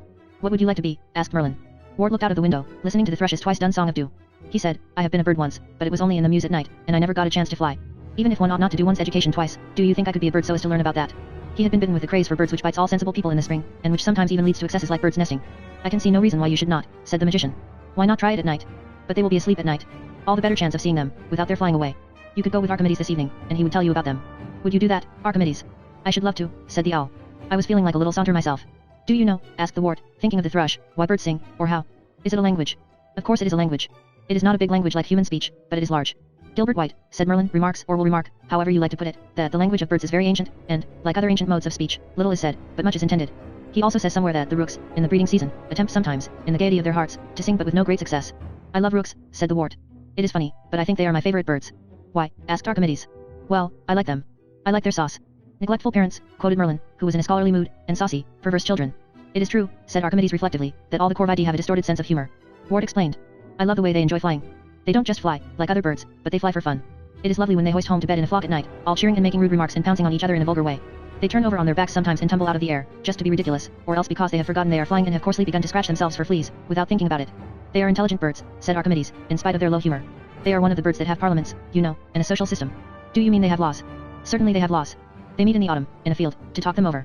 What sort of laws? Oh, well, laws about the defense of the rookery and marriage and so forth. You are not allowed to marry outside the rookery, and, if you do become quite lost to all sense of decency, and bring back a sable virgin from a neighboring settlement, then everybody pulls your nest to pieces as fast as you can build it up. They make you go into the suburbs, you know, and that is why every rookery has outlying nests all round it, several trees away. Another thing I like about them, said the wart, is their go. They may be thieves and practical jokers, and they do quarrel and bully each other in a squawky way, but they have got the courage to mob their enemies. I should think it takes some courage to mob a hawk, even if there is a pack of you. And even while they are doing it they clown. They are mobs, said Archimedes, loftily. You have said the word. Well, they are larky mobs, anyway, said the wart, and I like them. What is your favorite bird? Asked Merlin politely, to keep the peace. Archimedes thought this over for some time, and then said, well, it is a large question. It is rather like asking you what is your favorite book. On the whole, however, I think that I must prefer the pigeon. To eat. I was leaving that side of it out, said the owl in civilized tones. Actually the pigeon is the favorite dish of all raptors, if they are big enough to take her, but I was thinking of nothing but domestic habits. Describe them. The pigeon, said Archimedes, is a kind of Quaker. She dresses in grey. A dutiful child, a constant lover, and a wise parent. She knows, like all philosophers, that the hand of every man is against her. She has learned throughout the centuries to specialize in escape. No pigeon has ever committed an act of aggression nor turned upon her persecutors, but no bird, likewise, is so skillful in eluding them. She has learned to drop out of a tree on the opposite side to man, and to fly low so that there is a hedge between them. No other bird can estimate a range so well. Vigilant, powdery, odorous, and loose-feathered so that dogs object to taking them in their mouths armored against pellets by the padding of these feathers, the pigeons coo to one another with true love, nourish their cunningly hidden children with true solicitude, and flee from the aggressor with true philosophy, a race of peace lovers continually caravanning away from the destructive Indian in covered wagons. They are loving individualists surviving against the forces of massacre only by wisdom and escape. Did you know, added Archimedes, that a pair of pigeons always roosts head to tail, so that they can keep a lookout in both directions? I know our tame pigeons do, said the wart. I suppose the reason why people are always trying to kill them is because they are so greedy. What I like about wood pigeons is the clap of their wings, and how they soar up and close their wings and sink, during their courting flights, so that they fly rather like woodpeckers. It is not very like woodpeckers, said Merlin. No, it is not, admitted the wart. And what is your favorite bird? Asked Archimedes, feeling that his master ought to be allowed to say. Merlin put his fingers together like Sherlock Holmes and replied immediately, I prefer the chaffinch. My friend Linnaeus calls him coelebs or bachelor bird. The flocks have the sense to separate during the winter, so that all the males are in one flock and all the females in the other. For the winter months, at any rate, there is perfect peace. The conversation, observed Archimedes, arose out of whether birds could talk. Another friend of mine, said Merlin immediately, in his most learned voice, maintains, or will maintain, that the question of the language of birds arises out of imitation. Aristotle, you know, also attributes tragedy to imitation. Archimedes sighed heavily, and remarked in prophetic tones, you had better get it off your chest. It is like this, said Merlin. The kestrel drops upon a mouse, and the poor mouse, transfixed with those needle talons, cries out in agony his one squeal of K-E-E. Next time the kestrel sees a mouse, his own soul cries out key in imitation. Another kestrel, perhaps his mate, comes to that cry, and after a few million years all the kestrels are calling each other with their individual note of key. You can't make the whole story out of one bird, said the wart. I don't want to. The hawks scream like their prey. The mallards croak like the frogs they eat, the shrikes also, like these creatures in distress. The blackbirds and thrushes click like the snail shells they hammer to pieces. The various finches make the noise of cracking seeds and the woodpecker imitates the tapping on wood which he makes to get the insects that he eats. But all birds don't give a single note. No, of course not. The call note arises out of imitation and then the various bird songs are developed by repeating the call note and descanting upon it. I see, said Archimedes coldly. And what about me? Well, you know quite well, said Merlin, that the shrew mouse you pounce upon squeals out queek. That is why the young of your species call kiwick. And the old, inquired Archimedes sarcastically. Guru, cried Merlin, refusing to be damped. It is obvious, my dear fellow. After their first winter, that is the wind in the hollow trees where they prefer to sleep. I see, said Archimedes, more coolly than ever. This time, we note, it is not a question of prey at all. Oh, come along, replied Merlin. There are other things besides the things you eat. Even a bird drinks sometimes, for instance, or bathes itself in water. It is the liquid notes of a river that we hear in a robin's song. It seems now, said Archimedes, that it is no longer a question of what we eat, but also what we drink or hear. And why not? The owl said resignedly, oh, well. I think it is an interesting idea, said the wart, to encourage his tutor. But how does a language come out of these imitations? They repeat them at first, said Merlin, and then they vary them. You don't seem to realize what a lot of meaning there resides in the tone and the speed of voice. Suppose I were to say, what a nice day, just like that. You would answer, yes, so it is. But if I were to say, what a nice day, in caressing tones, you might think I was a nice person. But then again, if I were to say, what a nice day, quite breathless, you might look about you to see what had put me in a fright. It is like this that the birds have developed their language. Would you mind telling us, said Archimedes, since you know so much about it, how many various things we birds are able to express by altering the tempo and emphasis of the elaborations of our call notes? But a large number of things. You can cry kiwik in tender accents, if you are in love, or kiwik angrily in challenge or in hate. You can cry it on a rising scale as a call note, if you do not know where your partner is, or to attract their attention away if strangers are straying near your nest. If you go near the old nest in the winter time you may cry kiwik lovingly, a conditioned reflex from the pleasures which you once enjoyed within it, and if I come near to you in a startling way you may cry out kiwik. Kiwik kiwik, in loud alarm. When we come to conditioned reflexes, remarked Archimedes sourly, I prefer to look for a mouse. So you may. And when you find it I dare say you will make another sound characteristic of owls, though not often mentioned in books of ornithology. I refer to the sound talk or TCK which human beings call a smacking of the lips. And what sound is that supposed to imitate? Obviously, the breaking of mousy bones. You are a cunning master, said Archimedes, and as far as a poor owl is concerned you will just have to get away with it. All I can tell you from my personal experience is that it is not like that at all. A tit can tell you not only that it is in danger, but what kind of danger it is in. It can say, look out for the cat, or look out for the hawk, or look out for the tawny owl, as plainly as ABC. I don't deny it, said Merlin. I am only telling you the beginnings of the language. Suppose you try to tell me the song of any single bird which I can't attribute originally to imitation. The nightjar, said the wart. The buzzing of the wings of beetles, replied his tutor at once. The nightingale, cried Archimedes desperately. Ah, said Merlin, leaning back in his comfortable chair. Now we are to imitate the soul song of our beloved Proserpine, as she stirs to wake in all her liquid self. Teru, said the wart softly. Piu, added the owl quietly. Music, concluded the necromancer in ecstasy, unable to make the smallest beginnings of an imitation. Hello, said Kay, opening the door of the afternoon schoolroom. I'm sorry I am late for the geography lesson. I was trying to get a few small birds with my crossbow. Look, I have killed a thrush. Chapter 18. The wart lay awake as he had been told to do. He was to wait until Kay was asleep, and then Archimedes would come for him with Merlin's magic. He lay under the great bearskin and stared out of the window at the stars of spring, no longer frosty and metallic, but as if they had been new-washed and had swollen with the moisture. It was a lovely evening, without rain or cloud. The sky between the stars was of the deepest and fullest velvet. Framed in the thick western window, Aldebaran and Betelgeuse were racing Sirius over the horizon, the hunting dog Star looking back to his master Orion, who had not yet heaved himself above the rim. In at the window came also the unfolding scent of benighted flowers, for the currants, the wild cherries, the plums, and the hawthorn were already in bloom, and no less than 5 nightingales within earshot were holding a contest of beauty among the bowery, the looming trees. Ward lay on his back with his bearskin half off him and his hands clasped behind his head. It was too beautiful to sleep, too temperate for the rug. He watched out at the stars in a kind of trance. Soon it would be the summer again, when he could sleep on the battlements and watch these stars hovering as close as moths above his face and, in the Milky Way at least, with something of the mothy pollen. They would be at the same time so distant that unutterable thoughts of space and eternity would baffle themselves in his sighing breast, and he would imagine to himself how he was falling upward higher and higher among them, never reaching, never ending, leaving and losing everything in the tranquil speed of space. He was fast asleep when Archimedes came for him. Eat this, said the owl, and handed him a dead mouse. The wart felt so strange that he took the furry atom without protest, and popped it into his mouth without any feelings that it was going to be nasty. So he was not surprised when it turned out to be excellent, with a fruity taste like eating a peach with the skin on, though naturally the skin was not so nice as the mouse. Now, we had better fly, said the owl. Just flip to the windowsill here, to get accustomed to yourself before we take off. Wart jumped for the sill and automatically gave himself an extra kick with his wings, just as a high jumper swings his arms. He landed on the sill with a thump, as owls are apt to do, did not stop himself in time, and toppled straight out of the window. This, he thought to himself, cheerfully, is where I break my neck. It was curious, but he was not taking life seriously. He felt the castle walls streaking past him, and the ground and the moat swimming up. He kicked with his wings, and the ground sank again, like water in a leaking well. In a second the kick of his wings had lost its effect, and the ground was welling up. He kicked again. It was strange, going forward with the earth ebbing and flowing beneath him, in the utter silence of his down-fringed feathers. For heaven's sake, panted Archimedes, bobbing in the dark air beside him, stop flying like a woodpecker. Anybody would take you for a little owl, if the creatures had been imported. What you are doing is to give yourself flying speed with one flick of your wings. You then rise on that flick until you have lost flying speed and begin to stall. Then you give another just as you are beginning to drop out of the air, and do a switchback. It is confusing to keep up with you. Well, said the wart recklessly, if I stop doing this I shall go bump altogether. Idiot, said the owl. Waver your wings all the time, like me, instead of doing these jumps with them. The wart did what he was told, and was surprised to find that the earth became stable and moved underneath him without tilting, in a regular pour. He did not feel himself to be moving at all. That's better. How curious everything looks, observed the boy with some wonder, now that he had time to look about him. And, indeed, the world did look curious. In some ways the best description of it would be to say that it looked like a photographer's negative, for he was seeing one ray beyond the spectrum which is visible to human beings. An infrared camera will take photographs in the dark, when we cannot see, and it will also take photographs in daylight. The owls are the same, for it is untrue that they can only see at night. They see in the day just as well, only they happen to possess the advantage of seeing pretty well at night also. So naturally they prefer to do their hunting then, when other creatures are more at their mercy. To the wart the green trees would have looked whitish in the daytime, as if they were covered with apple blossom, and now, at night, everything had the same kind of different look. It was like flying in a twilight which had reduced everything to shades of the same color, and, as in the twilight, there was a considerable amount of gloom.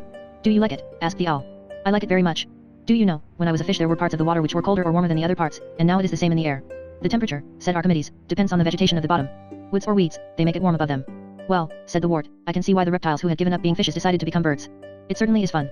You are beginning to fit things together, remarked Archimedes. Do you mind if we sit down? How does one? You must stall. That means you must drive yourself up until you lose flying speed, and then, just as you feel yourself beginning to tumble you sit down. Have you never noticed how birds fly upward to perch? They don't come straight down on the branch, but dive below it and then rise. At the top of their rise they stall and sit down. But birds land on the ground too.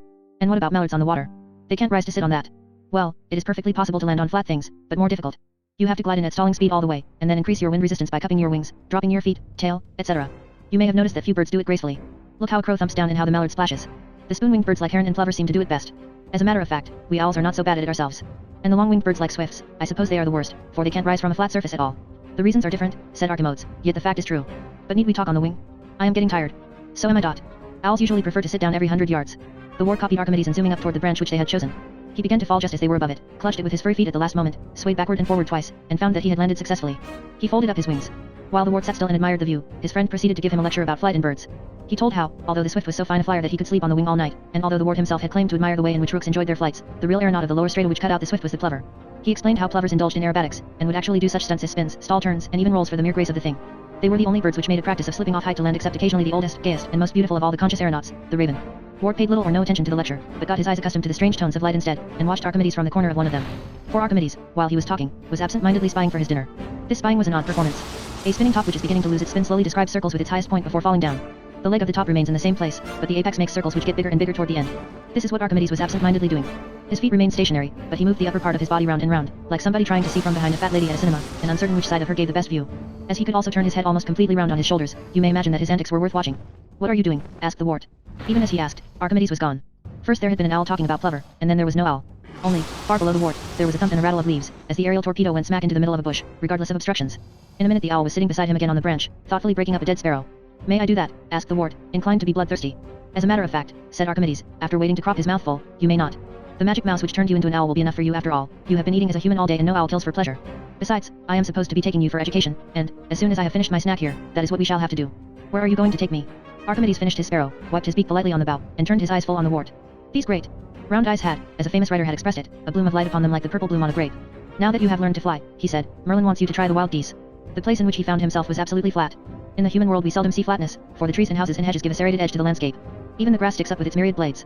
But here, in the belly of the night, the illimitable, flat, wet mud was as featureless as a dark junket. If it had been wet sand, even, it would have had those little wave marks, like the palate of your mouth. In this enormous flatness, there lived one element, the wind. For it was an element. It was a dimension, a power of darkness. In the human world, the wind comes from somewhere, and goes somewhere, and, as it goes, it passes through somewhere through trees or streets or hedgerows. This wind came from nowhere. It was going through the flatness of nowhere, to no place. Horizontal, soundless except for a peculiar boom, tangible, infinite, the astounding dimensional weight of it streamed across the mud. You could have ruled it with a straight edge. The titanic grey line of it was unwavering and solid. You could have hooked the crook of your umbrella over it, and it would have hung there. The wart, facing into this wind, felt that he was uncreated. Except for the wet solidity under his webbed feet, he was living in nothing, a solid nothing, like chaos. His were the feelings of a point in geometry, existing mysteriously on the shortest distance between 2 points, or of a line, drawn on a plane surface which had length, breadth but no magnitude. No magnitude. It was the very self of magnitude. It was power, current, force, direction, a pulseless world stream in limbo. Bounds had been set to this unhallowed purgatory. Far away to the east, perhaps a mile distant, there was an unbroken wall of sound. It surged a little, seeming to expand in contract, but it was solid. It was menacing, being desirous for victims, for it was the huge, remorseless sea. 2 miles to the west, there were 3 spots of light in a triangle. They were the weak wicks from fishermen's cottages, who had risen early to catch a tide in the complicated creeks of the salt marsh. Its waters sometimes ran contrary to the ocean. These were the total features of his world: the sea sound and the 3 small lights, darkness, flatness, vastness, wetness, and, in the gulf of night, the gulf stream of the wind. When daylight began to come, by premonition, the boy found that he was standing among a crowd of people like himself. They were seated on the mud, which now began to be disturbed by the angry, thin, returning sea, or else were already riding on the water, wakened by it, outside the annoyance of the surf. The seated ones were large teapots, their spouts tucked under their wings. The swimming ones sometimes ducked their heads and shook them. Some, waking on the mud, stood up and wagged their wings vigorously. Their profound silence became broken by a conversational gabble. There were about 400 of them in the grey vicinity, very beautiful creatures, the wild white-fronted geese, whom, once he has seen them close, no man ever forgets. Long before the sun came, they were making ready for flight. Family parties of the previous year's breeding were coming together in batches, and these batches were themselves inclined to join with others, possibly under the command of a grandfather, or else of a great-grandfather, or else of some noted leader in the host. When the drafts were complete, there came a faint tone of excitement into their speech. They began moving their heads from side to side in jerks. And then, turning into the wind, suddenly they would all be in the air together, 14 or 40 at a time, with wide wings scooping the blackness and a cry of triumph in their throats. They would wheel round, climbing rapidly, and be gone from sight. 20 yards up, they were invisible in the dark. The earlier departures were not vocal. They were inclined to be taciturn before the sun came, only making occasional remarks, or crying their single warning note if danger threatened. Then, at the warning, they would all rise vertically to the sky. The wart began to feel an uneasiness in himself. The dim squadrons about him, setting out minute by minute, infected him with a tendency. He became restless to embrace their example, but he was shy. Perhaps their family groups, he thought, would resent his intrusion. Yet he wanted not to be lonely. He wanted to join in, and to enjoy the exercise of morning flight, which was so evidently a pleasure. They had a comradeship, free discipline, and joie de vivre. When the goose next to the boy spread her wings and leaped, he did so automatically. Some 8 of those nearby had been jerking their bills, which he had imitated as if the act were catching, and now, with these same 8, he found himself on pinion in the horizontal air. The moment he had left Earth, the wind had vanished. Its restlessness and brutality had dropped away as if cut off by a knife. He was in it, and at peace. The 8 Ds spread out in line astern, evenly spaced, with him behind. They made for the east, where the poor lights had been, and now, before them, the bold sun began to rise. A crack of orange vermilion broke the black cloud bank far beyond the land. The glory spread, the salt marsh growing visible below. He saw it like a featureless moor or bogland, which had become maritime by accident. Its heather, still looking like heather, having mated with the seaweed until it was a salt wet heather, with slippery fronds. The burns which should have run through the moorland were of seawater on bluish mud. There were long nets here and there, erected on poles, into which unwary geese might fly. These, he now guessed, had been the occasion for those warning notes. 2 or 3 widgeon hung in one of them, and, far away to the eastward, a fly-like man was plodding over the slope in tiny persistence, to collect his bag. The sun, as it rose, tinged the quicksilver of the creeks and the gleaming slime itself with flame. The curlew, who had been piping their mournful plaints since long before the light, flew now from weed bank to weed bank. The widgeon, who had slept on water, came whistling their double notes, like whistles from a Christmas cracker. The mallard toiled from land, against the wind. The redshanks scuttled and prodded like mice. A cloud of tiny dunlin, more compact than starlings, turned in the air with the noise of a train. The black guard of crows rose from the pine trees on the dunes with merry cheers. Shorebirds of every sort populated the tide line, filling it with business and beauty. The dawn, the sea dawn and the mastery of ordered flight, were of such intense beauty that the boy was moved to sing. He wanted to cry chorus to life, and, since 1,000 geese were on the wing about him, he had not long to wait. The lines of these creatures, wavering like smoke upon the sky as they breasted the sunrise, were all at once in music and in laughter. Each squadron of them was in different voice, some larking, some triumphant, some in sentiment or glee. The vault of daybreak filled itself with heralds, and this is what they sang. You turning world, pouring beneath our pinions. Hoist the hoar sun to welcome morning's minions. See, on each breast the scarlet and vermilion. Hear, from each throat the clarion and carillon. Hark, the wild wandering lines in black battalions. Heaven's horns and hunters, dawn bright hounds and stallions. Free, free, far, far, and fair on wavering wings. Comes answer all befronds, and sounds, and sings. He was in a coarse field, in daylight. His companions of the flight were grazing round him, plucking the grass with sideways wrenches of their soft small bills, bending their necks into abrupt loops, unlike the graceful curves of the swan. Always, as they fed, one of their number was on guard, its head erect and snake-like. They had mated during the winter months, or else in previous winters, so that they tended to feed in pairs within the family and squadron. The young female, his neighbor of the mud flats, was in her first year. She kept an intelligent eye upon him. The boy, watching her cautiously, noted her plump compacted frame and a set of neat furrows on her neck. These furrows, he saw out of the corner of his eye, were caused by a difference in the feathering. The feathers were concave, which separated them from one another, making a texture of ridges which he considered graceful. Presently the young goose gave him a shove with her bill. She had been acting sentry. You next, she said. She lowered her head without waiting for an answer, and began to graze in the same movement. Her feeding took her from his side. He stood sentry. He did not know what he was watching for, nor could he see any enemy, except the tussocks and his nibbling mates. But he was not sorry to be trusted sentinel for them. What are you doing? She asked, passing him after half an hour. I was on guard. Go on with you, she said with a giggle, or should it be a gaggle? You are silly. Why? You know. Honestly, he said, I don't. Am I doing it wrong? I don't understand. Pack the next one. You have been on for twice your time at least. He did as she told him, at which the grazer next to them took over, and then he walked along to feet beside her. They nibbled, noting one another out of beady eyes. You think I am stupid, he said shyly, confessing the secret of his real species for the first time to an animal, but it is because I am not a goose. I was born as a human. This is my first flight really. She was mildly surprised. It is unusual, she said. The humans generally try the swans. The last lot we had were the children of Lur. However, I suppose we're all anseriformes together. I have heard of the children of Lur. They didn't enjoy it. They were hopelessly nationalistic and religious, always hanging about round one of the chapels in Ireland. You could say that they hardly noticed the other swans at all. I am enjoying it. I thought you were. What were you sent for? To learn my education. They grazed in silence, until his own words reminded him of something he had wanted to ask. The sentries, he asked. Are we at war? She did not understand the word. War. Are we fighting people? Fighting, she asked doubtfully. The men fight sometimes about their wives and that. Of course there is no bloodshed, only scuffling, to find the better man. Is that what you mean? No. I meant fighting against armies against other geese, for instance. She was amused. How ridiculous.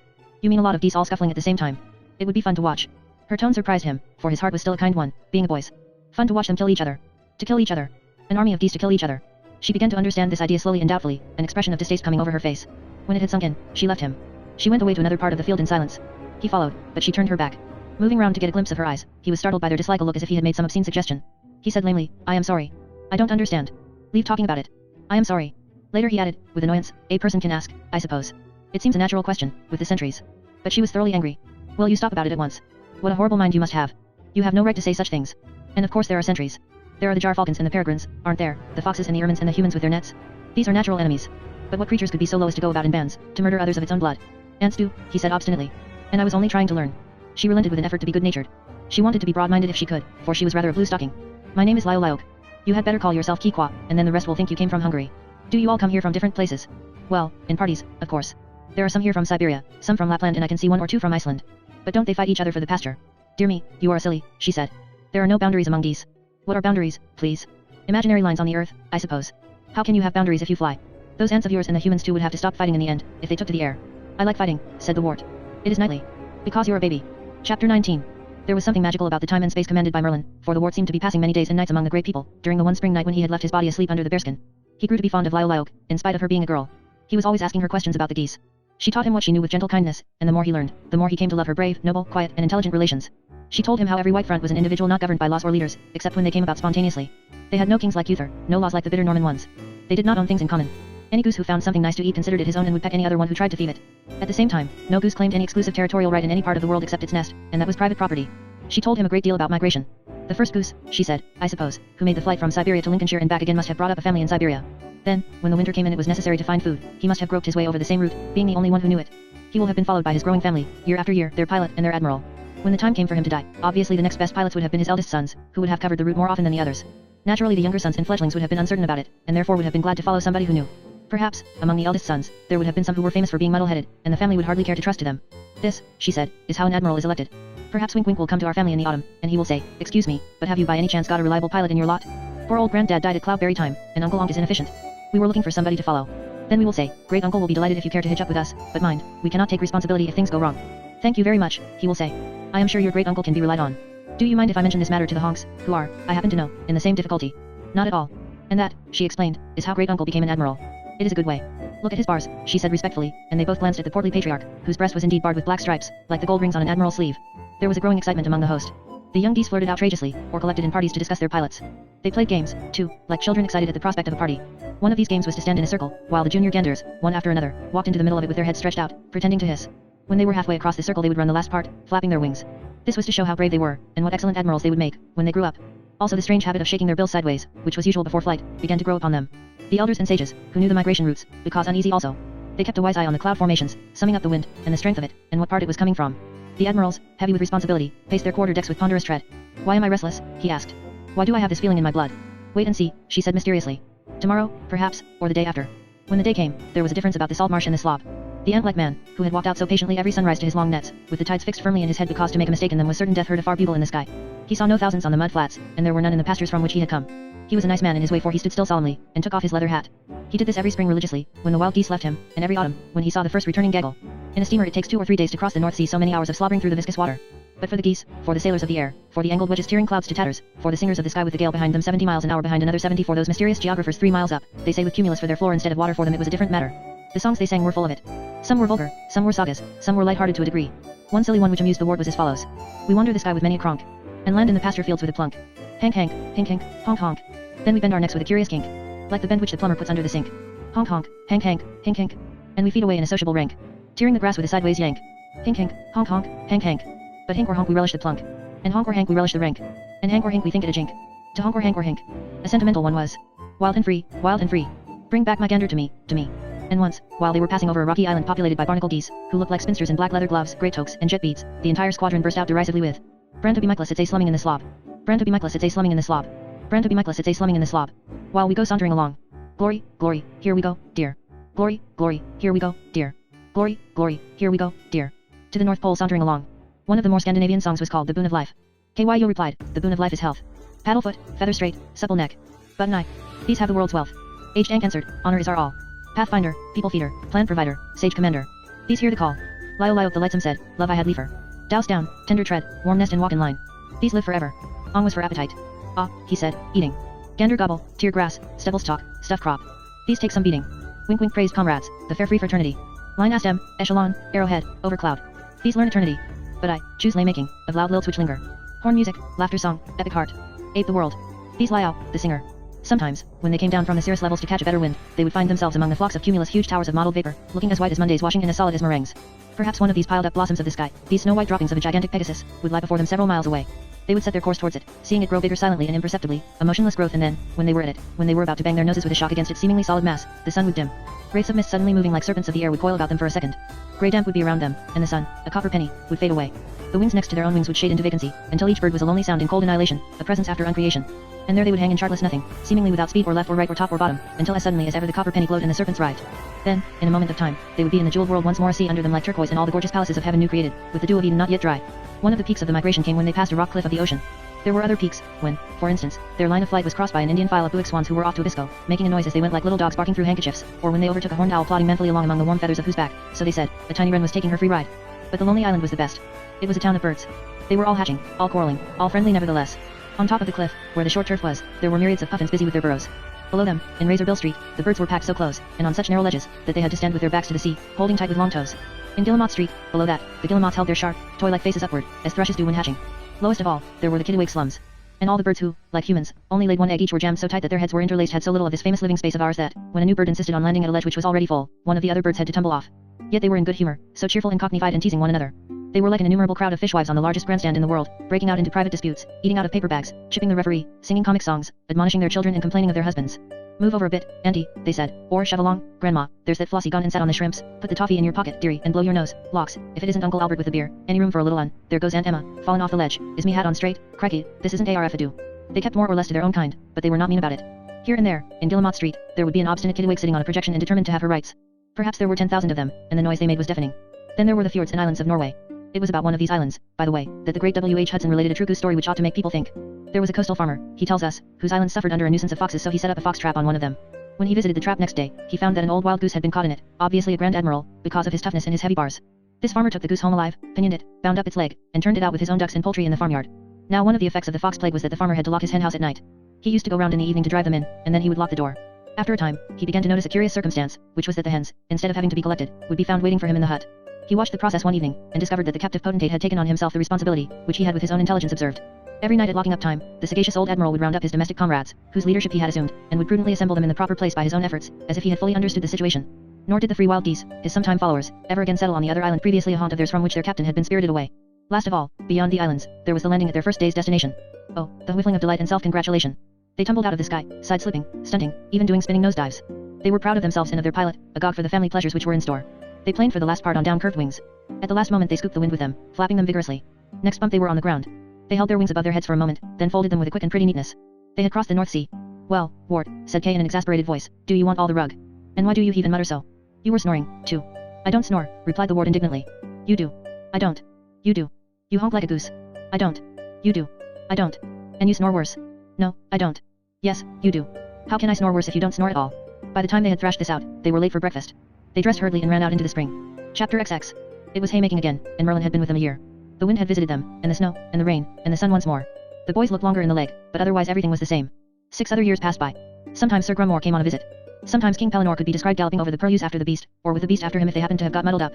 Cully lost the vertical stripes of his first year's plumage and became grayer, grimmer, madder, and distinguished by smart horizontal bars where the long stripes had been. The Merlins were released every winter and new ones caught again next year. Hobbs' hair went white. The sergeant-at-arms developed a potbelly and nearly died of shame, but continued to cry out 1-2, in a huskier voice, on every possible occasion. Nobody else seemed to change at all, except the boys. These grew longer. They ran like wild colts as before, and went to see Robin when they had a mind to, and had innumerable adventures too lengthy to be recorded. Merlin's extra tuition went on just the same, for in those days even the grown-up people were so childish that they saw nothing uninteresting in being turned into owls. The Ward was changed into countless different animals. The only difference was that now, in their fencing lessons, Kay and his companion were an easy match for the pot-bellied sergeant, and paid him back accidentally for many of the buffets which he had once given them. They had more and more proper weapons as presents, when they had reached their teens, until in the end they had full suits of armor and bows nearly 6 feet long, which would shoot the cloth-yard shaft. You were not supposed to use a bow longer than your own height, for it was considered that by doing so you were expending unnecessary energy, rather like using an elephant gun to shoot an ovis salmon with. At any rate, modest men were careful not to overbow themselves. It was a form of boasting. As the years went by, Kay became more difficult. He always used a bow too big for him, and did not shoot very accurately with it either. He lost his temper and challenged nearly everybody to have a fight, and in those few cases where he did actually have the fight he was invariably beaten. Also he became sarcastic. He made the sergeant miserable by nagging about his stomach, and went on at the Ward about his father and mother when Sir Ector was not about. He did not seem to want to do this. It was as if he disliked it, but could not help it. The Ward continued to be stupid, fond of Kay, and interested in birds. Merlin looked younger every year, which was only natural, because he was. Archimedes was married, and brought up several handsome families of quilly youngsters in the tower room. Sir Ector got sciatica. 3 trees were struck by lightning. Master Twitty came every Christmas without altering a hair. Master Passelu remembered a new verse about King Cole. The years passed regularly, and the Old English snow lay as it was expected to lie, sometimes with a robin redbreast in one corner of the picture, a church bell or lighted window in the other, and in the end it was nearly time for Kay's initiation as a full-blown knight. Proportionately as the day became nearer, the two boys drifted apart, for Kay did not care to associate with the Ward any longer on the same terms, because he would need to be more dignified as a knight, and could not afford to have his squire on intimate terms with him. The Ward, who would have to be the squire, followed him about disconsolately as long as he was allowed to do so, and then went off full miserably to amuse himself alone, as best he might. He went to the kitchen. Well, I am a Cinderella now, he said to himself. Even if I have had the best of it for some mysterious reason, up to the present time in our education now I must pay for my pleasures and for seeing all those delightful dragons, witches, fishes, cameleopards, pismires, wild geese, and such like, by being a second-rate squire and holding Kay's extra spears for him, while he hoves by some well or other and jests with all comers. Never mind, I have had a good time while it lasted, and it is not such bad fun being a Cinderella, when you can do it in a kitchen which has a fireplace big enough to roast an ox. And the Ward looked round the busy kitchen, which was colored by the flames till it looked like hell, with sorrowful affection. The education of any civilized gentleman in those days used to go through 3 stages: page, squire, knight, and at any rate the Ward had been through the first 2 of these. It was rather like being the son of a modern gentleman who has made his money out of trade, for your father started you on the bottom rung even then, in your education of manners. As a page, Ward had learned to lay the tables with 3 cloths and a carpet, and to bring meat from the kitchen, and to serve Sir Ector or his guests on bended knee, with 1 clean towel over his shoulder, 1 for each visitor, and 1 to wipe the basins. He had been taught all the noble arts of servility, and, from the earliest time that he could remember, there had lain pleasantly in the end of his nose the various scents of mint used to freshen the water in the ewers or of basil, chamomile, fennel, hyssop, and lavender which he had been taught to strew on the rushy floors or of the angelica, saffron, aniseed, and tarragon, which were used to spice the savories which he had to carry. So he was accustomed to the kitchen, quite apart from the fact that everybody who lived in the castle was a friend of his, who might be visited on any occasion. Ward sat in the enormous firelight and looked about him with pleasure. He looked upon the long spits which he had often turned when he was smaller, sitting behind an old straw target soaked in water, so that he would not be roasted himself, and upon the ladles and spoons whose handles could be measured in yards, with which he had been accustomed to baste the meat. He washed with water in his mouth the arrangements for the evening meal, a boar's head with a lemon in its jaws and split almond whiskers, which would be served with a fanfare of trumpets, a kind of pork pie with sour apple juice, peppered custard, and several birds' legs, or spice leaves sticking out of the top to show what was in it, and a most luscious-looking frumenty. He said to himself with a sigh, "It is not so bad being a servant after all." Still sighing, asked Merlin, who had turned up from somewhere, "As you were that day when we went to watch King Pelinor's joust?" "Oh, no," said the wart. "Or rather, oh yes, and for the same reason. But I don't really mind. I am sure I shall make a better squire than old Kay would. Look at the saffron going into that frumenty. It just matches the firelight on the hams in the chimney. It is lovely," said the magician. "Only fools want to be great." "Kay won't tell me," said the wart, "what happens when you are made a knight. He says it is too sacred." "What does happen?" "Only a lot of fuss. You will have to undress him and put him into a bath hung with rich hangings, and then 2 experienced knights will turn up. Probably Sir Ector will get hold of old Grumore and King Pellinore, and they will both sit on the edge of the bath and give him a long lecture about the ideals of chivalry such as they are. When they have done, they will pour some of the bath water over him and sign him with the cross, and then you will have to conduct him into a clean bed to get dry. Then you dress him up as a hermit and take him off to the chapel, and there he stays awake all night, watching his armor and saying prayers. People say it is lonely and terrible for him in this vigil, but it is not at all lonely really, because the vicar and the man who sees to the candles and an armed guard, and probably you as well, as his esquire, will have to sit up with him at the same time. In the morning you lead him off to bed to have a good sleep as soon as he has confessed and heard mass and offered a candle with a piece of money stuck into it as near the lighted end as possible, and then, when all are rested, you dress him up again in his very best clothes for dinner. Before dinner you lead him into the hall, with his spurs and his sword all ready, and King Pellinore puts on the first spur, and Sir Grumore puts on the second, and then Sir Ector girds on the sword and kisses him and smacks him on the shoulder and says, 'Be thou good knight.' Is that all?" "No.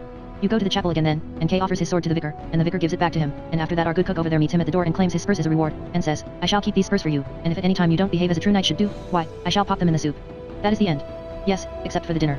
If I were to be made a knight," said the wart, staring dreamily into the fire, "I should insist on doing my vigil by myself, as Hob does with his hawks, and I should pray to God to let me encounter all the evil in the world in my own person, so that if I conquered there would be none left, and, if I were defeated, I would be the one to suffer for it." "That would be extremely presumptuous of you," said Merlin, "and you would be conquered, and you would suffer for it." "I shouldn't mind. Wouldn't you? Wait till it happens and see. Why do people not think, when they are grown up, as I do when I am young?" "Oh dear," said Merlin. "You are making me feel confused. Suppose you wait till you are grown up and know the reason." "I don't think that is an answer at all," replied the wart, justly. Merlin wrung his hands. "Well, anyway," he said, "suppose they did not let you stand against all the evil in the world." "I could ask," said the wart.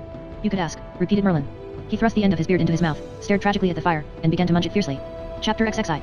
The day for the ceremony drew near, the invitations to King Pellinore and Sir Grumore were sent out, and the wart withdrew himself more and more into the kitchen. "Come along, wart, old boy," said Sir Ector ruefully. "I didn't think you would take it so bad. It doesn't become you to do this sulkin." "I am not sulking," said the wart. "I don't mind a bit, and I am very glad that Kay is going to be a knight. Please don't think I am sulking." "You are a good boy," said Sir Ector. "I know you are not sulkin really, but do cheer up. Kay isn't such a bad stick, you know, in his way." "Kay is a splendid chap," said the wart. "Only I was not happy because he did not want to go hawking or anything, with me, anymore." "It is his youthfulness," said Sir Ector. "It will all clear up." "I am sure it will," said the wart. "It is only that he does not want me to go with him, just at the moment. And so, of course, I don't go. But I will go," added the wart. "As soon as he commands me, I will do exactly what he says. Honestly, I think Kay is a good person, and I was not sulking a bit." "You have a glass of this canary," said Sir Ector, "and go and see if old Merlin can't cheer you up." "Sir Ector has given me a glass of canary," said the wart, "and sent me to see if you can't cheer me up." "Sir Ector," said Merlin, "is a wise man." "Well," said the wart, "what about it?" "The best thing for being sad," replied Merlin, beginning to puff and blow, "is to learn something. That is the only thing that never fails. You may grow old and trembling in your anatomies, you may lie awake at night listening to the disorder of your veins, you may miss your only love, you may see the world about you devastated by evil lunatics, or know your honor trampled in the sewers of baser minds. There is only one thing for it then to learn. Learn why the world wags and what wags it. That is the only thing which the mind can never exhaust, never alienate, never be tortured by, never fear or distrust, and never dream of regretting. Learning is the thing for you. Look at what a lot of things there are to learn. Pure science, the only purity there is. You can learn astronomy in a lifetime, natural history in 3, literature in 6. And then, after you have exhausted a milliard lifetimes in biology and medicine and theocriticism and geography and history and economics, why, you can start to make a cartwheel out of the appropriate wood, or spend 50 years learning to begin to learn to beat your adversary at fencing. After that you can start again on mathematics, until it is time to learn to plow. Apart from all these things, said the wart, what do you suggest for me just now? Let me see, said the magician, considering. We have had a short 6 years of this, and in that time I think I am right in saying that you have been many kinds of animal, vegetable, mineral, etc. Many things in earth, air, fire, and water. I don't know much, said the wart, about the animals in earth. Then you had better meet my friend the badger. I have never met a badger. Good, said Merlin. Except for Archimedes, he is the most learned creature I know. You will like him. By the way, added the magician, stopping in the middle of his spell, there is one thing I ought to tell you. This is the last time I shall be able to turn you into anything. All the magic for that sort of thing has been used up, and this will be the end of your education. When Kay has been knighted my labors will be over. You will have to go away then, to be his squire in the wide world, and I shall go elsewhere. Do you think you have learned anything? I have learned, and been happy. That's right, then, said Merlin. Try to remember what you learned. He proceeded with the spell, pointed his wand of lignum vitae at the little bear, which had just begun to glow in the dimness as it hung by its tail from the North Star, and called out cheerfully, "Have a good time for the last visit. Give my love to Badger." The call sounded from far away, and Ward found himself standing by the side of an ancient cumulus, like an enormous molehill, with a black hole in front of him. "Badger lives in there," he said to himself, "and I am supposed to go and talk to him. But I won't. It was bad enough never to be a knight, but now my own dear tutor that I found on the only quest I shall ever have is to be taken from me also, and there will be no more natural history. Very well, I will have one more night of joy before I am condemned, and, as I am a wild beast now, I will be a wild beast, and there it is." So he trundled off fiercely over the twilight snow, for it was winter. If you are feeling desperate, a badger is a good thing to be. A relation of the bears, otters, and weasels, you are the nearest thing to a bear now left in England, and your skin is so thick that it makes no difference who bites you. So far as your own bite is concerned, there is something about the formation of your jaw which makes it almost impossible to be dislocated, and so, however much the thing you are biting twists about, there is no reason why you should ever let go. Badgers are one of the few creatures which can munch up hedgehogs unconcernedly, just as they can munch up everything else from wasps' nests and roots to baby rabbits. It so happened that a sleeping hedgehog was the first thing which came in the wart's way. "Hedge pig," said the wart, peering at his victim with blurred, short-sighted eyes, "I am going to munch you up." The hedgehog, which had hidden its bright little eye buttons and long sensitive nose inside its curl, and which had ornamented its spikes with a not very tasteful arrangement of dead leaves before going to bed for the winter in its grassy nest, woke up at this and squealed most lamentably. "The more you squeal," said the wart, "the more I shall gnash. It makes my blood boil within me." "Ah, Mr. Brock," cried the hedgehog, holding himself tight shut. "Good Mr. Brock, show mercy to a poor urchin and don't be tyrannical. Us BNT no common tiggy, Mr., for to be munched and mumbled. Have mercy, kind sir, on a harmless, flea-bitten crofter which can't tell his left hand nor his right." "Hedgehog," said the wart remorselessly, "forbear to whine, neither thrice nor once. Alas, my poor wife and childer. I bet you have not got any. Come out of that, thou tramp. Prepare to meet thy doom." "Mr. Brock," implored the unfortunate pig, "come now, don't be awkward, sweet Mr. Brock, my duck. Hearken to an urchin's prayer. Grant the dear boon of life to this most uncommon tiggy, lordly Meester, and he shall sing to thee in number sweet or teach ye how to suck cow's milk in the pearly dew." "Sing," asked the wart, quite taken aback. "I sing," cried the hedgehog. And it began hurriedly to sing in a very placating way, but rather muffled because it dared not uncurl. "Oh, Genevieve," it sang most mournfully into its stomach, "sweet Genevieve. Their days may come. Their days may go. But still the light of me reweaves those gentle dreams of long ago." It also sang, without pausing for a moment between the songs, "Home Sweet Home" and the old rustic bridge by the mill. Then, because it had finished its repertoire, it drew a hurried but quavering breath, and began again on Genevieve. After that, it sang "Home Sweet Home" and the old rustic bridge by the mill. "Come," said the wart, "you can stop that. I won't bite you. Clement is Meester," whispered the hedge pig humbly. "Us shall bless the saints and board of governors for thee and for thy most kindly chops, so long as fleas skip nor urchins climb up chimblays." Then, for fear that its brief relapse into prose might have hardened the tyrant's heart, it launched out breathlessly into Genevieve, for the third time. "Stop singing," said the wart, "for heaven's sake. Uncurl. I won't do you any harm. Come, you silly little urchin, and tell me where you learned these songs." "Uncurl is one word," answered the poor Pentine tremblingly. It did not feel in the least fretful at the moment, but curling up is still another. "If he was to see my little naked nose, Meester, at this conspicuous moment, he might feel a twitching in thy white toothsomes, and all's fear in love and war, that we do know. Let us sing to again, sweet Meester Brock, concerning thick their rustic mill. I don't want to hear it any more. You sing it very well, but I don't want it again. Uncurl, you idiot, and tell me where you learned to sing." "Us BNT no common urchin," quavered the poor creature, staying curled up as tight as ever. "Us war took when little by one of them their gentry, like, as it might be from the mother's breast. Ah, don't nip our tender vitals, lovely Meester Brock, for wore a proper gentleman, wore, and brought us up full comely on cow's milk and that, supped out from a lordly dish. Ah, there BNT many urchins what a drunken water outer porcelain, that there BNT." "I don't know what you are talking about," said the wart. Wore gentleman," cried the hedgehog desperately, "like I tell took un when us war little, and fed un when us ha no more. Wore a proper gentleman what fed un in tur parlor, like what no urchin ha xenophore nor since, fed out from gentleman's porcelain, I in a dreary day at war whenever us left un for naught but wilfulness, that thou mayest be sure." "What was the name of this gentleman?" Wore gentleman, wore. Had no proper name, like, not like you may remember, but wore gentleman, that wore, and fed un out of porcelain." "Was he called Merlin?" asked the wart curiously. "Ah, that wore his name. A proper fine name it wore, but us never lay tongue to it by nary means. Ah, man called to itself, and fed un out of porcelain, like a proper fine gentleman." "Oh, do uncurl," exclaimed the wart. "I know the man who kept you, and I think I saw you, yourself, when you were a baby in cotton wool at his cottage. Come on, urchin, I am sorry I frightened you. We are friends here, and I want to see your little grey wet twitching nose, just for old time's sake." "Twitching nose be one name," answered the hedgehog obstinately, "and a twitching of that nose be another, Meester. Now you move along, kind Meester Brock, and leave a poor crofter to take his winter drowse. Let you think of beetles or honey, sweet baron, and flights of angels sing thee to thy rest." "Nonsense," exclaimed the wart. "I won't do you any harm, because I knew you when you were little." "Ah, them badgers," said the poor thing to its stomach, "they go a-barrowing about with no harm in their hearts, Lord bless 'em, but don't they fair give you a nip without a noticing of it, and Lord bless what is a retired mun to do? It's that their skin of theirs, that's what it be, from earliest childer they've been a nipping of among each other, and also of their maws, without a feeling of anything among themselves, so naturally they nips elsewhere like the seam. Now my poor gentleman, Meester Min, they was allers a rushing arter his ankles, with their yik, when they wanted to be fed like, those what kept from littles and, holy church, how would scream. Aye, 'tis a malaki thing to deal with they badgers, that us may be sure. Don't see nothing," added the hedgehog, before the wart could protest. "Blunder along like one of the ambling hearth rugs, on the outsides of their girt feet. Get in their way for a moment, just out of fortune like, without nary wicked intention and 'tis snip snap, just like that, out of self-defense for the hungry blind, and then where are you? Ani please us can do for un," continued the urchin, "is to hit un turnos. Achilles healed any man on tur scriptures. Hit one of the girt trollos on turnos, bim bam, like that air, and the sharp life is fair outer him ere can snuffle. 'Tis a fair knockout, that it is. But how can a poor urchin dump un on turnos? When hanty got nothing to dump with, nor weight to hold un. And then they comes about and asks for to uncurl.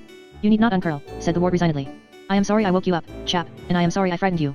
I think you are a charming hedgehog, and meeting you has made me feel more cheerful again. You just go off to sleep like you were when I met you, and I shall go to look for my friend Badger, as I was told to do. Good night, urchin, and good luck in the snow. Good night it may be, muttered the pig grumpily. And then again it may yearn tea. First it's uncurl and then it's curl.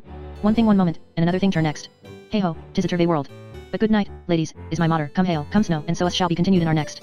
With these words the humble animal curled himself up still more snugly than ever before, gave several squeaky grunts, and was far away in a dream world so much deeper than our human dreams as a whole winter's sleep is longer than the quiet of a single night. Well, thought the wart, he certainly gets over his troubles pretty quickly. Fancy going to sleep again as quick as that. I dare say he was never more than half awake all the time, and will think it was only a dream when he gets up properly in the spring. He watched the dirty little ball of leaves and grass and fleas for a moment, curled up tightly inside its hole, then grunted and moved off toward the badger's set, following his own oblong footmarks backward in the snow. So Merlin sent you to me, said the badger, to finish your education. Well, I can only teach you two things to dig, and love your home. These are the true ends of philosophy. Would you show me your home? Certainly, said the badger, though, of course, I don't use it all. It is a rambling old place, much too big for a single man. I suppose some parts of it may be 1,000 years old. There are about 4 families of us in it, here and there, take it by and large, from cellar to attics, and sometimes we don't meet for months. A crazy old place, I suppose it must seem to you modern people, but there, it's cozy. He went ambling down the corridors of the enchanted set, rolling from leg to leg with the queer badger paddle, his white mask with its black stripes looking ghostly in the gloom. It's along that passage, he said, if you want to wash your hands. Badgers are not like foxes. They have a special midden where they put out their used bones and rubbish, proper earth closets, and bedrooms whose bedding they turn out frequently, to keep it clean. The wart was charmed with what he saw. He admired the great hall most, for this was the central room of the tumulus. It was difficult to know whether to think of it as a college or as a castle, and the various suites and bolt holes radiated outward from it. It was a bit cobwebby, owing to being a sort of a common room instead of being looked after by one particular family, but it was decidedly solemn. Badger called it the combination room. All round the paneled walls there were ancient paintings of departed badgers, famous in their day for scholarship or godliness, lit from above by shaded glowworms. There were stately chairs with the badger arms stamped in gold on their Spanish leather seats. The leather was coming off in a portrait of the founder over the fireplace. The chairs were arranged in a semicircle round the fire, and there were mahogany fans with which everybody could shield their faces from the flames, and a kind of tilting board by means of which the decanters could be slid back from the bottom of the semicircle to the top. Some black gowns hung in the passage outside, and all was extreme ancient. I am a bachelor at the moment, said the badger apologetically, when they got back to his own snug room with the flowered wallpaper, so I am afraid there is only one chair. You will have to sit on the bed. Make yourself at home, my dear, while I brew some punch, and tell me how things are going in the wide world. Oh, they go on much the same. Merlin is well, and Kay is to be made a knight next week. An interesting ceremony. What enormous arms you have, remarked the wart, watching him stir the spirits with a spoon. So have I, for that matter. And he looked down at his own bandy-legged muscles. He was mainly a tight chest holding together a pair of forearms, mighty as thigh. It is to dig with, said the learned creature complacently. Mole and I suppose you would have to dig pretty quick to match with us. I met a hedgehog outside. Did you now? They say nowadays that hedgehogs can carry swine fever and foot and mouth disease. I thought he was rather nice. They do have a sort of pathetic appeal, said the badger sadly, but I'm afraid I generally just munch them up. There is something irresistible about pork crackling. The Egyptians, he added, and by this he meant the gypsies, are fond of them for eating, too. Mine would not uncurl. You should have pushed him into some water, and then he'd have shown you his poor legs quick enough. Come, the punch is ready. Sit down by the fire and take your ease. It is nice to sit here with the snow and wind outside. It is nice. Let us drink good luck to Kay and his knighthood. Good luck to Kay, then. Good luck. Well, said the badger, setting down his glass again with a sigh. Now what could have possessed Merlin to send you to me? He was talking about learning, said the wart. Ah, well, if it is learning you are after, you have come to the right shop. But don't you find it rather dull? Sometimes I do, said the wart, and sometimes I don't. On the whole I can bear a good deal of learning if it is about natural history. I am writing a treatise just now, said the badger, coughing diffidently to show that he was absolutely set on explaining it, which is to point out why man has become the master of the animals. Perhaps you would like to hear it. It's for my doctor's degree, you know, he added hastily, before the wart could protest. He got few chances of reading his treatises to anybody, so he could not bear to let the opportunity slip by. Thank you very much, said the wart. It will be good for you, dear boy. It is just the thing to top off an education. Study birds and fish and animals, then finish off with man. How fortunate that you came. Now where the devil did I put that manuscript? The old gentleman scratched about with his great claws until he had turned up a dirty bundle of papers, one corner of which had been used for lighting something. Then he sat down in his leather armchair, which had a deep depression in the middle of it, put on his velvet smoking cap with the tassel, and produced a pair of tarantula spectacles, which balanced on the end of his nose. Hem, said the badger. He immediately became paralyzed with shyness, and sat blushing at his papers, unable to begin. Go on, said the wart. It is not very good, he explained coyly. It is just a rough draft, you know. I shall alter a lot before I send it in. I am sure it must be interesting. Oh no, it is not a bit interesting. It is just an odd thing I threw off in an odd half hour, just to pass the time. But still, this is how it begins. Hem, said the badger. Then he put on an impossibly high falsetto voice and began to read as fast as possible. People often ask, as an idle question, whether the process of evolution began with the chicken or the egg. Was there an egg out of which the first chicken came, or did a chicken lay the first egg? I am in a position to say that the first thing created was the egg. When God had manufactured all the eggs out of which the fishes and the serpents and the birds and the mammals and even the duck-billed platypus would eventually emerge, he called the embryos before him, and saw that they were good. Perhaps I ought to explain, added the badger, lowering his papers nervously and looking at the wart over the top of them, that all embryos look very much the same. They are what you are before you are born, and, whether you are going to be a tadpole or a peacock or a cane leopard or a man, when you are an embryo you just look like a peculiarly repulsive and helpless human being. I continue as follows. The embryos stood in front of God, with their feeble hands clasped politely over their stomachs and their heavy heads hanging down respectfully, and God addressed them. He said, Now, you embryos, here you are, all looking exactly the same, and we are going to give you the choice of what you want to be. When you grow up you will get bigger anyway, but we are pleased to grant you another gift as well. You may alter any parts of yourselves into anything which you think would be useful to you in later life. For instance, at the moment you cannot dig. Anybody who would like to turn his hands into a pair of spades or garden forks is allowed to do so. Or, to put it another way, at present you can only use your mouths for eating. Anybody who would like to use his mouth as an offensive weapon, can change it by asking and be a corkine drill or a saber-toothed tiger. Now then, step up and choose your tools, but remember that what you choose you will grow into, and will have to stick to. All the embryos thought the matter over politely, and then, one by one, they stepped up before the eternal throne. They were allowed 2 or 3 specializations, so that some chose to use their arms as flying machines and their mouths as weapons, or crackers, or drillers, or spoons, while others selected to use their bodies as boats and their hands as oars. We badgers thought very hard and decided to ask 3 boons. We wanted to change our skins for shields, our mouths for weapons, and our arms for garden forks. These boons were granted. Everybody specialized in one way or another, and some of us in very queer ones. For instance, one of the desert lizards decided to swap his whole body for blotting paper, and one of the toads who lived in the droughty antipodes decided simply to be a water bottle. The asking and granting took up 2 long days. They were the 5th and 6th, so far as I remember, and at the very end of the 6th day, just before it was time to knock off for Sunday, they had got through all the little embryos except one. This embryo was man. Well, our little man, said God. You have waited till the last, and slept on your decision, and we are sure you have been thinking hard all the time. What can we do for you? Please, God, said the embryo, I think that you made me in the shape which I now have for reasons best known to yourself, and that it would be rude to change. If I am to have my choice, I will stay as I am. I will not alter any of the parts which you gave me, for other and doubtless inferior tools, and I will stay a defenseless embryo all of my life, doing my best to make myself a few feeble implements out of the wood, iron, and the other materials which you have seen fit to put before me. If I want a boat, I will try to construct it out of trees, and if I want to fly, I will put together a chariot to do it for me. Probably I have been very silly in refusing to take advantage of your kind offer, but I have done my very best to think it over carefully, and now hope that the feeble decisions of this small innocent will find favor with yourself. Well done, exclaimed the Creator in delighted tones. Here, all you embryos, come here with your beaks and whatnots to look upon our first man. He is the only one who has guessed our riddle, out of all of you, and we have great pleasure in conferring upon him the order of dominion over the fowls of the air, and the beasts of the earth, and the fishes of the sea. Now let the rest of you get along, and love and multiply, for it is time to knock off for the weekend. As for you, man, you will be a naked tool all your life, though a user of tools. You will look like an embryo till they bury you, but all the others will be embryos before your might. Eternally undeveloped, you will always remain potential in our image, able to see some of our sorrows and to feel some of our joys. We are partly sorry for you, man, but partly hopeful. Run along then, and do your best. And listen, man, before you go. Well, asked Adam, turning back from his dismissal. We were only going to say, said God shyly, twisting his hands together. Well, we were just going to say, God bless you. It's a good story, said the wart doubtfully. I like it better than Merlin's one about the rabbi. And it is interesting, too. The badger was covered with confusion. No, dear boy. You exaggerate. A minor parable at most. Besides, I fear it is a trifle optimistic. How? Well, it is true that man has the order of dominion and is the mightiest of the animals if you mean the most terrible one, but I have sometimes doubted lately whether he is the most blessed. I don't think Sir Ector is very terrible. All the same, if even Sir Ector was to go for a walk beside a river, not only would the birds fly from him and the beasts run away from him, but the very fish would dart to the other side. They don't do this for each other. Man is the king of the animals. Perhaps. Or ought one to say the tyrant. And then again we do have to admit that he has a quantity of vices. King Pellinore has not got many.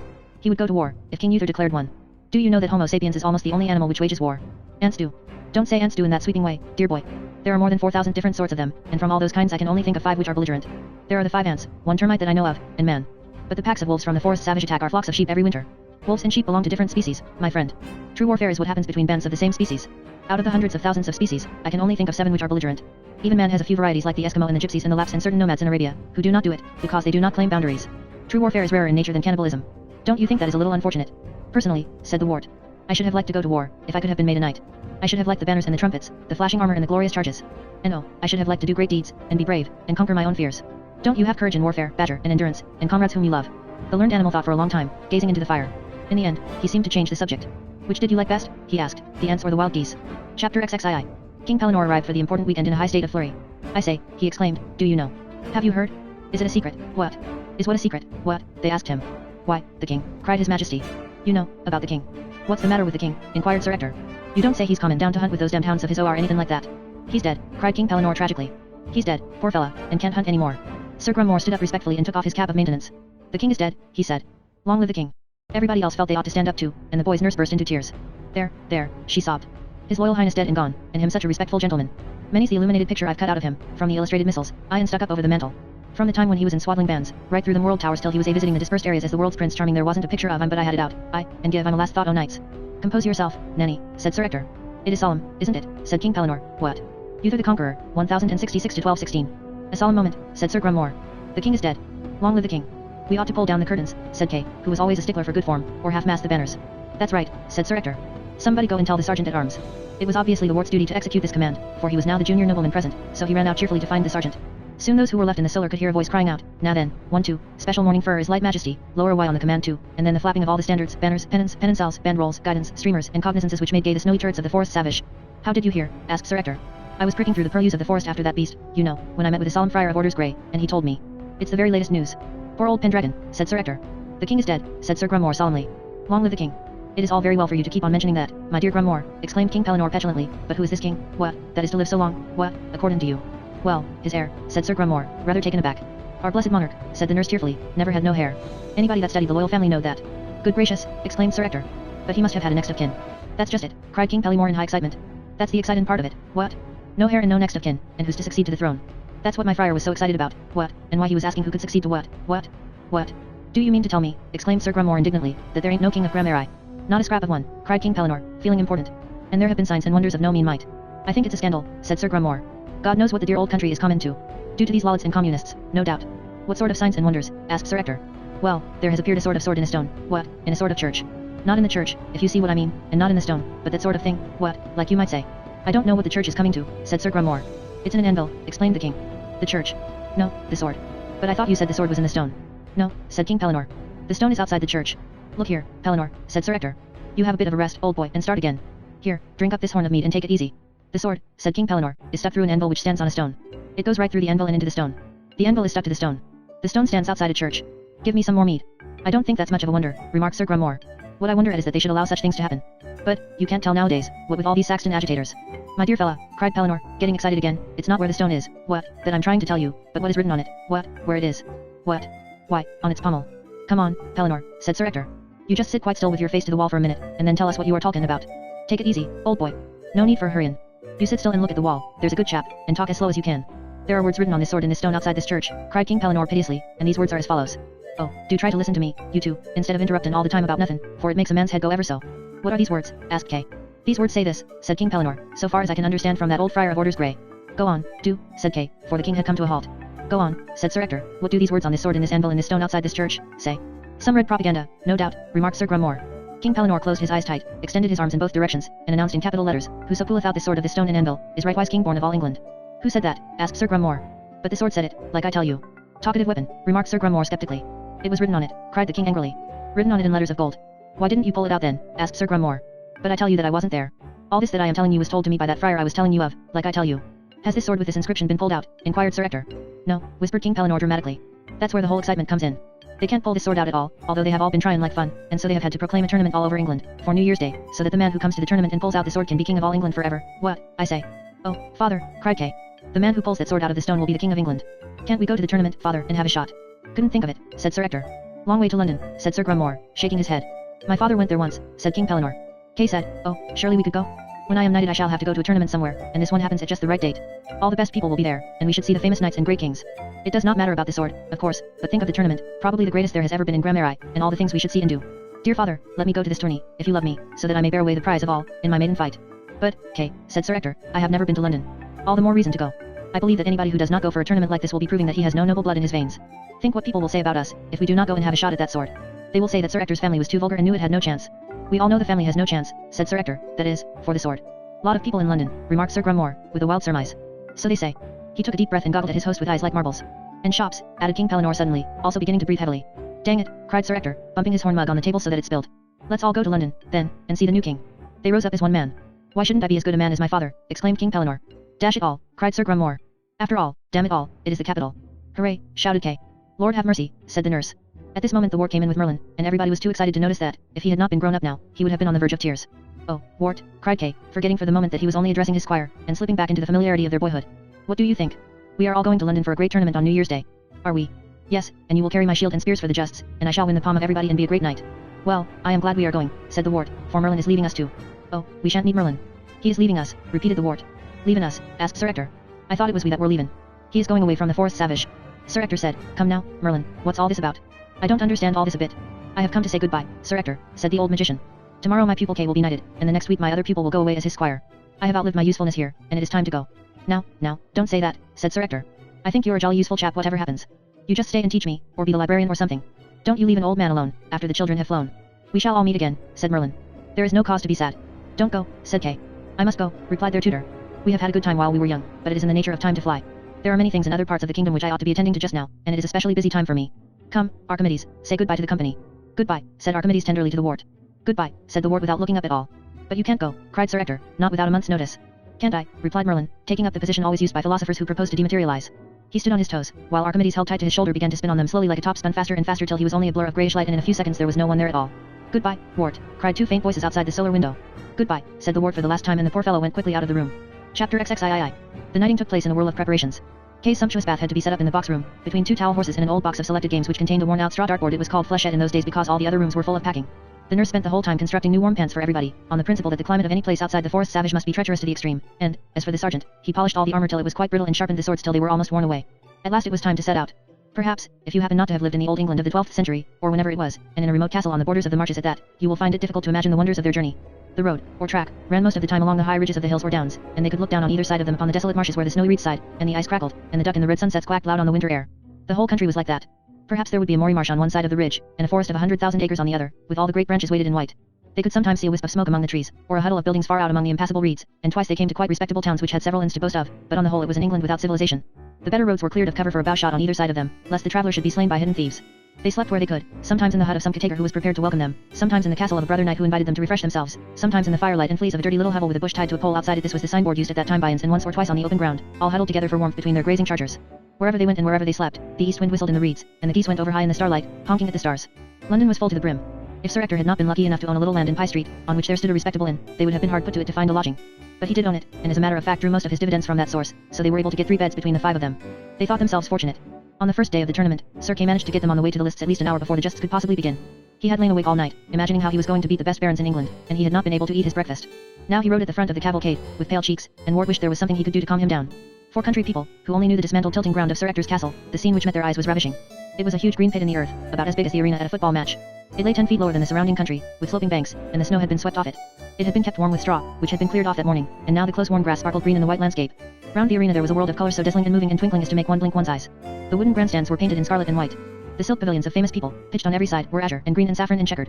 The pennants and pennoncelles which floated everywhere in the sharp wind were flapping with every color of the rainbow, as they strained and slapped at their flagpoles, and the barrier down the middle of the arena itself was done in chessboard squares of black and white. Most of the combatants and their friends had not yet arrived, but one could see from those few who had come how the very people would turn the scene into a bank of flowers, and how the armor would flash, and the scalloped sleeves of the heralds jig in the wind, as they raised their brazen trumpets to their lips to shake the fleecy clouds of winter with joyances and fanfares. "Good heavens," cried Sir Kay. "I have left my sword at home." "Can't joust without a sword," said Sir Grummore. "Quite irregular." "Better go and fetch it," said Sir Ector. "You have time." "My squire will do," said Sir Kay. "What a damned mistake to make. Here, squire, ride hard back to the inn and fetch my sword. You shall have a shilling if you fetch it in time." The ward went as pale as Sir Kay was, and looked as if he were going to strike him. Then he said, "It shall be done, master," and turned his ambling palfrey against the stream of newcomers. He began to push his way toward their hostelry as best he might. "To offer me money," cried the ward to himself. "To look down at this beastly little donkey affair off his great charger and to call me squire. Oh, Merlin, give me patience with the brute, and stop me from throwing his filthy shilling in his face." When he got to the inn it was closed. Everybody had thronged to see the famous tournament, and the entire household had followed after the mob. Those were lawless days, and it was not safe to leave your house or even to go to sleep in it unless you were certain that it was impregnable. The wooden shutters bolted over the downstairs windows were 2 inches thick, and the doors were double barred. "Now what do I do?" asked the ward, "to earn my shilling?" He looked ruefully at the blind little inn, and began to laugh. "Poor Kay," he said. "All that shilling stuff was only because he was scared and miserable, and now he has good cause to be. Well, he shall have a sword of some sort if I have to break into the Tower of London. How does one get hold of a sword?" he continued. "Where can I steal one? Could I waylay some knight, even if I am mounted on an ambling pad, and take his weapon by force? There must be some swordsmith or armorer in a great town like this, whose shop would be still open." He turned his mount and cantered off the street. There was a quiet churchyard at the end of it, with a kind of square in front of the church door. In the middle of the square there was a heavy stone with an anvil on it, and a fine new sword was stuck through the anvil. "Well," said the ward, "I suppose it is some sort of war memorial, but it will have to do. I am sure nobody would grudge Kay a war memorial, if they knew his desperate straits." He tied his reins round a post of the Lych gate, strode up the gravel path, and took hold of the sword. "Come, sword," he said. "I must cry your mercy and take you for a better cause." "This is extraordinary," said the ward. "I feel strange when I have hold of this sword, and I notice everything much more clearly. Look at the beautiful gargoyles of the church, and of the monastery which it belongs to. See how splendidly all the famous banners in the aisle are waving. How nobly that yew holds up the red flakes of its timbers to worship God. How clean the snow is. I can smell something like featherfew and sweetbriar, and is it music that I hear?" It was music, whether of panpipes or of recorders, and the light in the churchyard was so clear, without being dazzling, that one could have picked a pin out 20 yards away. "There is something in this place," said the ward. "There are people." "Oh, people, what do you want?" Nobody answered him, but the music was loud and the light beautiful. "People," cried the ward, "I must take this sword. It is not for me, but for Kay. I will bring it back." There was still no answer, and Ward turned back to the anvil. He saw the golden letters, which he did not read, and the jewels on the pommel, flashing in the lovely light. "Come, sword," said the ward. He took hold of the handles with both hands, and strained against the stone. There was a melodious consort on the recorders, but nothing moved. The ward let go of the handles, when they were beginning to bite into the palms of his hands, and stepped back, seeing stars. "It is well fixed," he said. He took hold of it again and pulled with all his might. The music played more strongly, and the light all about the churchyard glowed like amethysts, but the sword still stuck. "Oh, Merlin," cried the ward, "help me to get this weapon." There was a kind of rushing noise, and a long cord played along with it. All round the churchyard there were hundreds of old friends. They rose over the church wall all together, like the Punch and Judy ghosts of remembered days, and there were badgers and nightingales and vulgar crows and hares and wild geese and falcons and fishes and dogs and dainty unicorns and solitary wasps and corkindrills and hedgehogs and griffins and 1,000 other animals he had met. They loomed round the church wall, the lovers and helpers of the ward, and they all spoke solemnly in turn. Some of them had come from the banners in the church, where they were painted in heraldry, some from the waters and the sky and the fields about, but all, down to the smallest shrew mouse, had come to help on account of love. Ward felt his power grow. "Put your back into it," said a loose, or pike, off one of the heraldic banners, "as you once did when I was going to snap you up. Remember that power springs from the nape of the neck." "What about those forearms?" asked a badger gravely, "that are held together by a chest? Come along, my dear embryo, and find your tool." A Merlin sitting at the top of the yew tree cried out, "Now then, Captain Ward, what is the first law of the foot?" "I thought I once heard something about never letting go." "Don't work like a stalling woodpecker," urged a tawny owl affectionately. "Keep up a steady effort, my duck, and you will have it yet." A white front said, "Now, Wart, if you were once able to fly the great North Sea, surely you can coordinate a few little wing muscles here and there. Fold your powers together, with the spirit of your mind, and it will come out like butter. Come along, Homo sapiens, for all we humble friends of yours are waiting here to cheer." The Wart walked up to the great sword for the third time. He put out his right hand softly and drew it out as gently as from a scabbard. There was a lot of cheering, a noise like a hurdy-gurdy which went on and on. In the middle of this noise, after a long time, he saw Kay and gave him the sword. The people at the tournament were making a frightful row. "But this is not my sword," said Sir Kay. "It was the only one I could get," said the Wart. "The inn was locked. It is a nice-looking sword. Where did you get it?" "I found it stuck in a stone, outside a church." Sir Kay had been watching the tilting nervously, waiting for his turn. He had not paid much attention to his squire. "That is a funny place to find one," he said. "Yes, it was stuck through an anvil." "What?" cried Sir Kay suddenly rounding upon him. "Did you just say the sword was stuck in a stone?" "It was," said the Wart. "It was a sword of war memorial." Sir Kay stared at him for several seconds in amazement, opened his mouth, shut it again, licked his lips, then turned his back and plunged through the crowd. He was looking for Sir Ector, and the Wart followed after him. "Father," cried Sir Kay, "come here a moment." "Yes, my boy," said Sir Ector. "Splendid falls these professional chaps do manage." "Why, what's the matter, Kay? You look as white as a sheet. Do you remember that sword which the King of England would pull out?" "Yes." "Well, here it is. I have it. It is in my hand. I pulled it out." Sir Ector did not say anything silly. He looked at Kay and he looked at the Wart. Then he stared at Kay again, long and lovingly, and said, "We will go back to the church." "Now then, Kay," he said, when they were at the church door. He looked at his firstborn kindly, but straight between the eyes. "Here is the stone, and you have the sword. It will make you the King of England. You are my son that I am proud of, and always will be, whatever you do. Will you promise me that you took it out by your own might?" Kay looked at his father. He also looked at the Wart and at the sword. Then he handed the sword to the Wart quite quietly. He said, "I am a liar." Wart pulled it out. As far as the Wart was concerned, there was a time after this in which Sir Ector kept telling him to put the sword back into the stone, which he did, and in which Sir Ector and Kay then vainly tried to take it out. The Wart took it out for them, and stuck it back again once or twice. After this, there was another time which was more painful. He saw that his dear guardian was looking quite old and powerless, and that he was kneeling down with difficulty on a gouty knee. "Sir," said Sir Ector, without looking up, although he was speaking to his own boy. "Please do not do this, father," said the Wart, kneeling down also. "Let me help you up, Sir Ector, because you are making me unhappy." Nay, my lord," said Sir Ector, with some very feeble old tears. "I was never your father nor of your blood, but I wot well ye are of an higher blood than I went ye were." "Plenty of people have told me you are not my father," said the Wart, "but it does not matter a bit." "Sir," said Sir Ector humbly, "will ye be my good and gracious lord when ye are king?" "Don't," said the Wart. "Sir," said Sir Ector, "I will ask no more of you but that you will make my son, your foster brother, Sir Kay, seneschal of all your lands." Kay was kneeling down too, and it was more than the Wart could bear. "Oh, do stop," he cried. "Of course he can be seneschal, if I have got to be this king, and, oh, father, don't kneel down like that, because it breaks my heart. Please get up, Sir Ector, and don't make everything so horrible. Oh dear, I wish I had never seen that filthy sword at all." And the Wart also burst into tears. Chapter XXIV. Perhaps there ought to be a chapter about the coronation. The barons naturally kicked up a fuss, but, as the Wart was prepared to go on putting the sword into the stone and pulling it out again till doomsday, and as there was nobody else who could do the thing at all, in the end they had to give in. A few Gaelic ones revolted, who were quelled later, but in the main the people of England and the partisans like Robin were glad to settle down. They were sick of the anarchy which had been their portion under Uther Pendragon, sick of overlords and feudal giants, of knights who did what they pleased, of racial discrimination, and of the rule of might is right. The coronation was a splendid ceremony. What was still more splendid, it was like a birthday or Christmas day. Everybody sent presents to the Wart, for his prowess in having learned to pull swords out of stones, and several burghers of the city of London asked him to help them in taking stoppers out of unruly bottles, unscrewing taps which had got stuck, and in other household emergencies which had got beyond their control. The dog boy and Wat clubbed together and sent him a mixture for the distemper, which contained quinine and was absolutely priceless. Lyle sent him some arrows made with her own feathers. Tavel came simply, and gave him his heart and soul. The nurse of the forest savage sent a cough mixture, 30 dozen handkerchiefs all marked, and a pair of combinations with a double chest. The sergeant sent him his crusading medals, to be preserved by the nation. Hob lay awake in agony all night, and sent off Cully with brand new white leather jesses, silver varvels, and silver bell. Robin and Marian went on an expedition which took them 6 weeks, and sent a whole gown made out of the skins of pine martens. Little John added a yew bow, 7 feet long, which he was quite unable to draw. An anonymous hedgehog sent 4 or 5 dirty leaves with fleas on them. The questing beast and King Pellinore put their heads together and sent some of their most perfect fumets, wrapped up in the green leaves of spring, in a golden horn with a red velvet baldric. Sir Grummore sent a gross of spears, with the old school crest on all of them.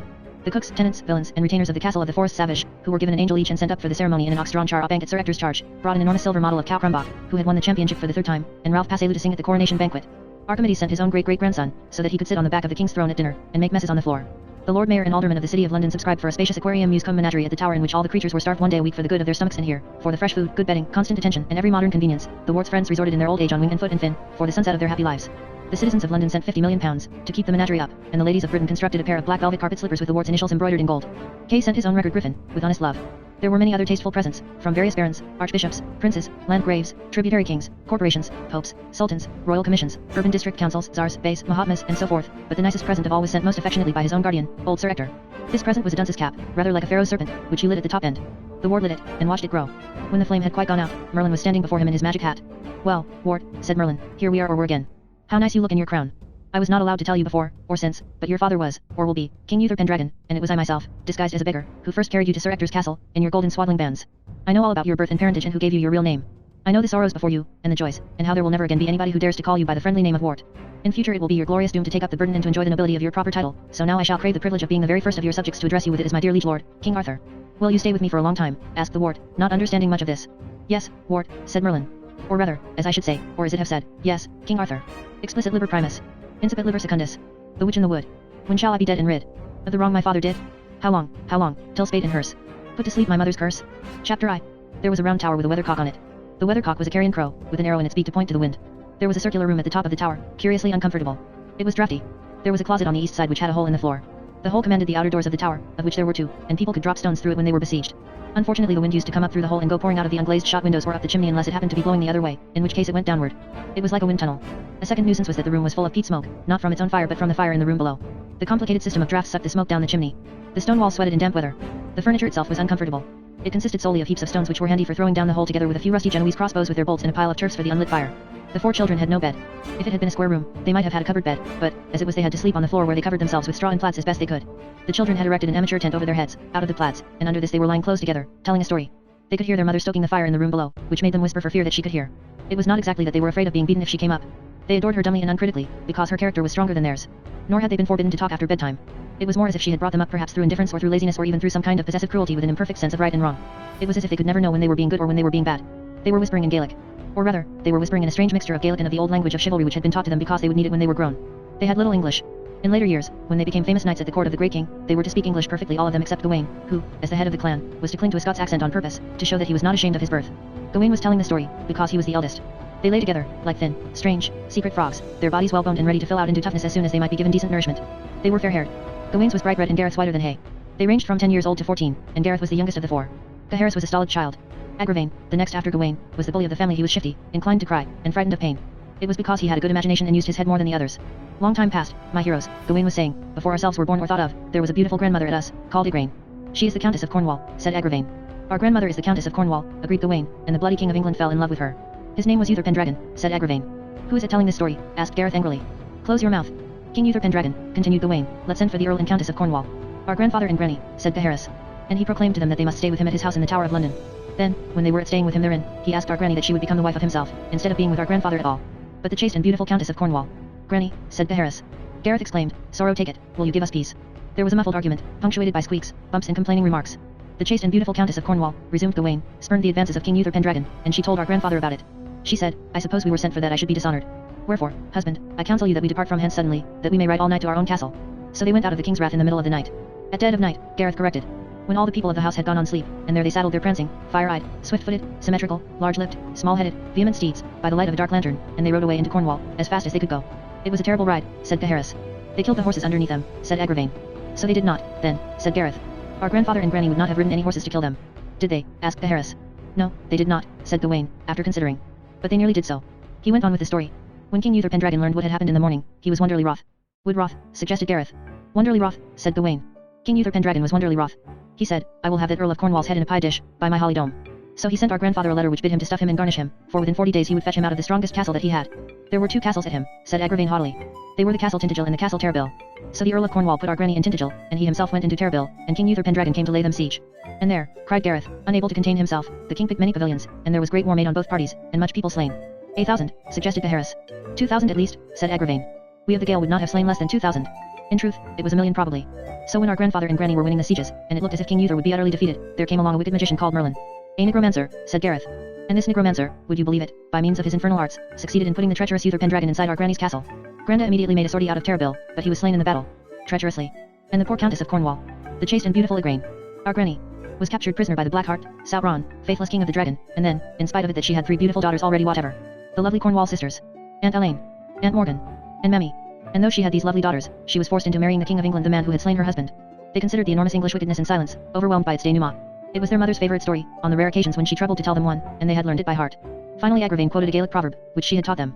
4 things, he whispered, that a Lothian cannot trust: a cow's horn, a horse's hoof, a dog's snarl, and an Englishman's laugh. They moved in the straw uneasily, listening to some secret movements in the room below. The room underneath the storytellers was lit by a single candle and by the saffron light of its peat fire. It was a poor room for a royal one, but at least it had a bed in it, the great 4-poster which was used as a throne during the daytime. An iron cauldron with 3 legs was boiling over the fire.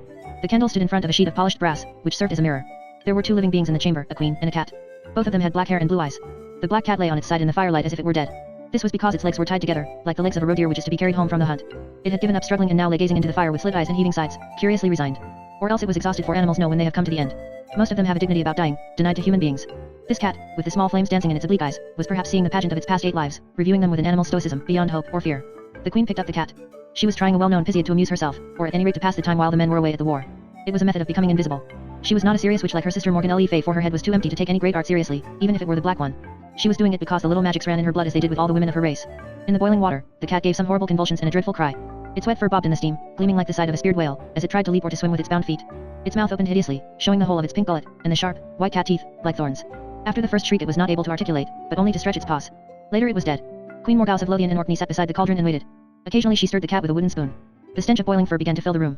A watcher would have seen, in the flattering peat light, what an exquisite creature she was tonight, her deep, big eyes, her hair glinting with dark luster, her full body, and her faint air of watchfulness as she listened for the whispering in the room above. Gawain said, "Revenge." They had done no harm to King Pendragon. They had only asked to be left in peace. It was the unfairness of the rape of their Cornish grandmother which was hurting Gareth, the picture of weak and innocent people victimized by a resistless tyranny, the old tyranny of the Gaul, which was felt like a personal wrong by every crofter of the islands. Gareth was a generous boy. He hated the idea of strength against weakness. It made his heart swell, as if he were going to suffocate. Gawain, on the other hand, was angry because it had been against his family. He did not think it was wrong for strength to have its way, but only that it was intensely wrong for anything to succeed against his own clan. He was neither clever nor sensitive, but he was loyal stubbornly sometimes, and even annoyingly and stupidly so in later life. For him it was then as it was always to be, up Orkney, right or wrong. The third brother, Agravain, was moved because it was a matter which concerned his mother. He had curious feelings about her, which he kept to himself. As for Gaheris, he did and felt what the others did. The cat had come to pieces. The long boiling had shredded its meat away until there was nothing in the cauldron except a deep scum of hair and grease and gobbets. Underneath, the white bones revolved in the eddies of the water, the heavy ones lying still and the airy membranes lifting gracefully, like leaves in an autumn wind. The queen, wrinkling her nose slightly in the thick stench of unsalted broth, strained the liquid into a second pot. On top of the flannel strainer there was left a sediment of cat, a sodden mass of matted hair and meat shreds and the delicate bones. She blew on the sediment and began turning it over with the handle of the spoon, prodding it to let the heat out. Later, she was able to sort it with her fingers. The queen knew that every pure black cat had a certain bone in it, which, if it were held in the mouth after boiling the cat alive, was able to make you invisible. But nobody knew precisely, even in those days, which the bone was. This was why magic had to be done in front of a mirror, so that the right one could be found by practice. It was not that Morgause courted invisibility indeed, she would have detested it, because she was beautiful. But the men were away. It was something to do, an easy and well-known charm. Besides, it was an excuse for lingering with the mirror. The queen scraped the remains of her cat into two heaps, one of them a neat pile of warm bones, the other a miscellaneous lump which softly steamed. Then she chose one of the bones and lifted it to her red lips, cocking the little finger. She held it between her teeth and stood in front of the polished brass, looking at herself with sleepy pleasure. She threw the bone into the fire and fetched another. There was nobody to see her. It was strange, in these circumstances, the way in which she turned and turned, from mirror to bone pile, always putting a bone in her mouth, and looking at herself to see if she had vanished, and throwing the bone away. She moved so gracefully, as if she were dancing, as if there really was somebody to see her, or as if it were enough that she should see herself. Finally, but before she had tested all the bones, she lost interest. She threw the last ones down impatiently and tipped the mess out of the window, not caring where it fell. Then she smoothed the fire, stretched herself on the big bed with a strange motion, and lay there in the darkness for a long time without sleeping, her body moving discontentedly. And this, my heroes, concluded Gawain, is the reason why we of Cornwall and Orkney must be against the kings of England evermore, and most of all against the clan Mac Pendragon. It is why Arda has gone away to fight against King Arthur whatever, for Arthur is a Pendragon. Our mammy said so. And we must keep the feud living forever, said Agravain, because mammy is a Cornwall. Dame Igraine is our granny. We must avenge our family. Because our mammy is the most beautiful woman in the high-ridged, extensive, ponderous, pleasant-turning world. And because we love her. Indeed, they did love her. Perhaps we all give the best of our hearts uncritically to those who hardly think about us in return. Chapter 2. On the battlements of their castle at Camelot, during an interval of peace between the two Gaelic wars, the young king of England was standing with his tutor, looking across the purple wastes of evening. A soft light flooded the land below them, and the slow river wound between venerable abbey and stately castle, while the flaming water of sunset reflected spires and turrets and pennoncells hanging motionless in the calm air. The world was laid out before the two watchers like a toy, for they were on a high keep which dominated the town. At their feet they could see the grass of the outer bailey. It was horrible looking down on it, and a small foreshortened man, with two buckets on a yoke, making his way across to the menagerie. They could see, further off at the gatehouse, which was not so horrible to look at because it was not vertically below, the night guard taking over from the sergeant. They were clicking their heels and saluting and presenting pikes and exchanging passwords as merrily as a marriage bell, but it was done in silence for the two, because it was so far below. They looked like lead soldiers, the little gallows glasses, and their footsteps could not sound upon the luscious sheep-nibbled green. Then, outside the curtain wall, there was the distant noise of old wives bargaining, and brats bawling, and corporals quaffing, and a few goats mixed with it, and 2 or 3 lepers in white hoods ringing bells as they walked, and the swishing robes of nuns who were kindly visiting the poor, 2 by 2, and a fight going on between some gentlemen who were interested in horses. On the other side of the river, which ran directly beneath the castle wall, there was a man plowing in the fields, with his plow tied to the horse's tail. The wooden plow squeaked. There was a silent person near him, fishing for salmon with worms. The rivers were not polluted in those days, and further off, there was a donkey giving his musical concert to the coming night. All these noises came up to the two on the tower smallly, as though they were listening through the wrong end of a megaphone. Arthur was a young man, just on the threshold of life. He had fair hair and a stupid face, or at any rate there was a lack of cunning in it. It was an open face, with kind eyes and a reliable or faithful expression, as though he were a good learner who enjoyed being alive and did not believe in original sin. He had never been unjustly treated, for one thing, so he was kindly to other people. The king was dressed in a robe of velvet which had belonged to Uther the Conqueror, his father, trimmed with the beards of 14 kings who had been vanquished in the olden days. Unfortunately, some of these kings had had red hair, some black, some pepper and salt, while their growth of beard had been uneven. The trimming looked like a feather boa. The mustaches were stuck on round the buttons. Merlin had a white beard which reached to his middle, horn-rimmed spectacles, and a conical hat. He wore it in compliment to the Saxon serfs of the country, whose national headgear was either a kind of diving cap, or the Phrygian cap, or else this cone of straw. The two of them were speaking sometimes, as the words came to them, between spells of listening to the evening. "Well," said Arthur, "I must say it is nice to be a king. It was a splendid battle." "Do you think so?" "Of course it was splendid. Look at the way Lot of Orkney ran, after I had begun to use Excalibur. He got you down first." "That was nothing. It was because I was not using Excalibur. As soon as I drew my trusty sword they ran like rabbits." "They will come again," said the magician, "all 6. The kings of Orkney, Garleth, Gore, Scotland, the Tower, and the 100 Knights have started already. In fact, the Gaelic Confederation." You must remember that your claim to the throne is hardly a conventional one. Let them come, replied the king. I don't mind. I will beat them properly this time, and then we will see who is master. The old man crammed his beard in his mouth and began to chew it, as he generally did when he was put about. He bit through one of the hairs, which stuck between two teeth. He tried to lick it off, then took it out with his fingers. Finally he began curling it into 2 points. I suppose you will learn someday, he said, but God knows it is heartbreaking, uphill work. Oh. Yes, cried Merlin passionately. Oh, oh, oh. That is all you can say. Oh, oh, oh. Like a schoolboy. I shall cut off your head if you are not careful. Cut it off. It would be a good thing if you did. I should not have to keep on tutoring, at any rate. Arthur shifted his elbow on the battlement and looked at his ancient friend. What is the matter, Merlin? He asked. Have I been doing something wrong? I am sorry if I have. The magician uncurled his beard and blew his nose.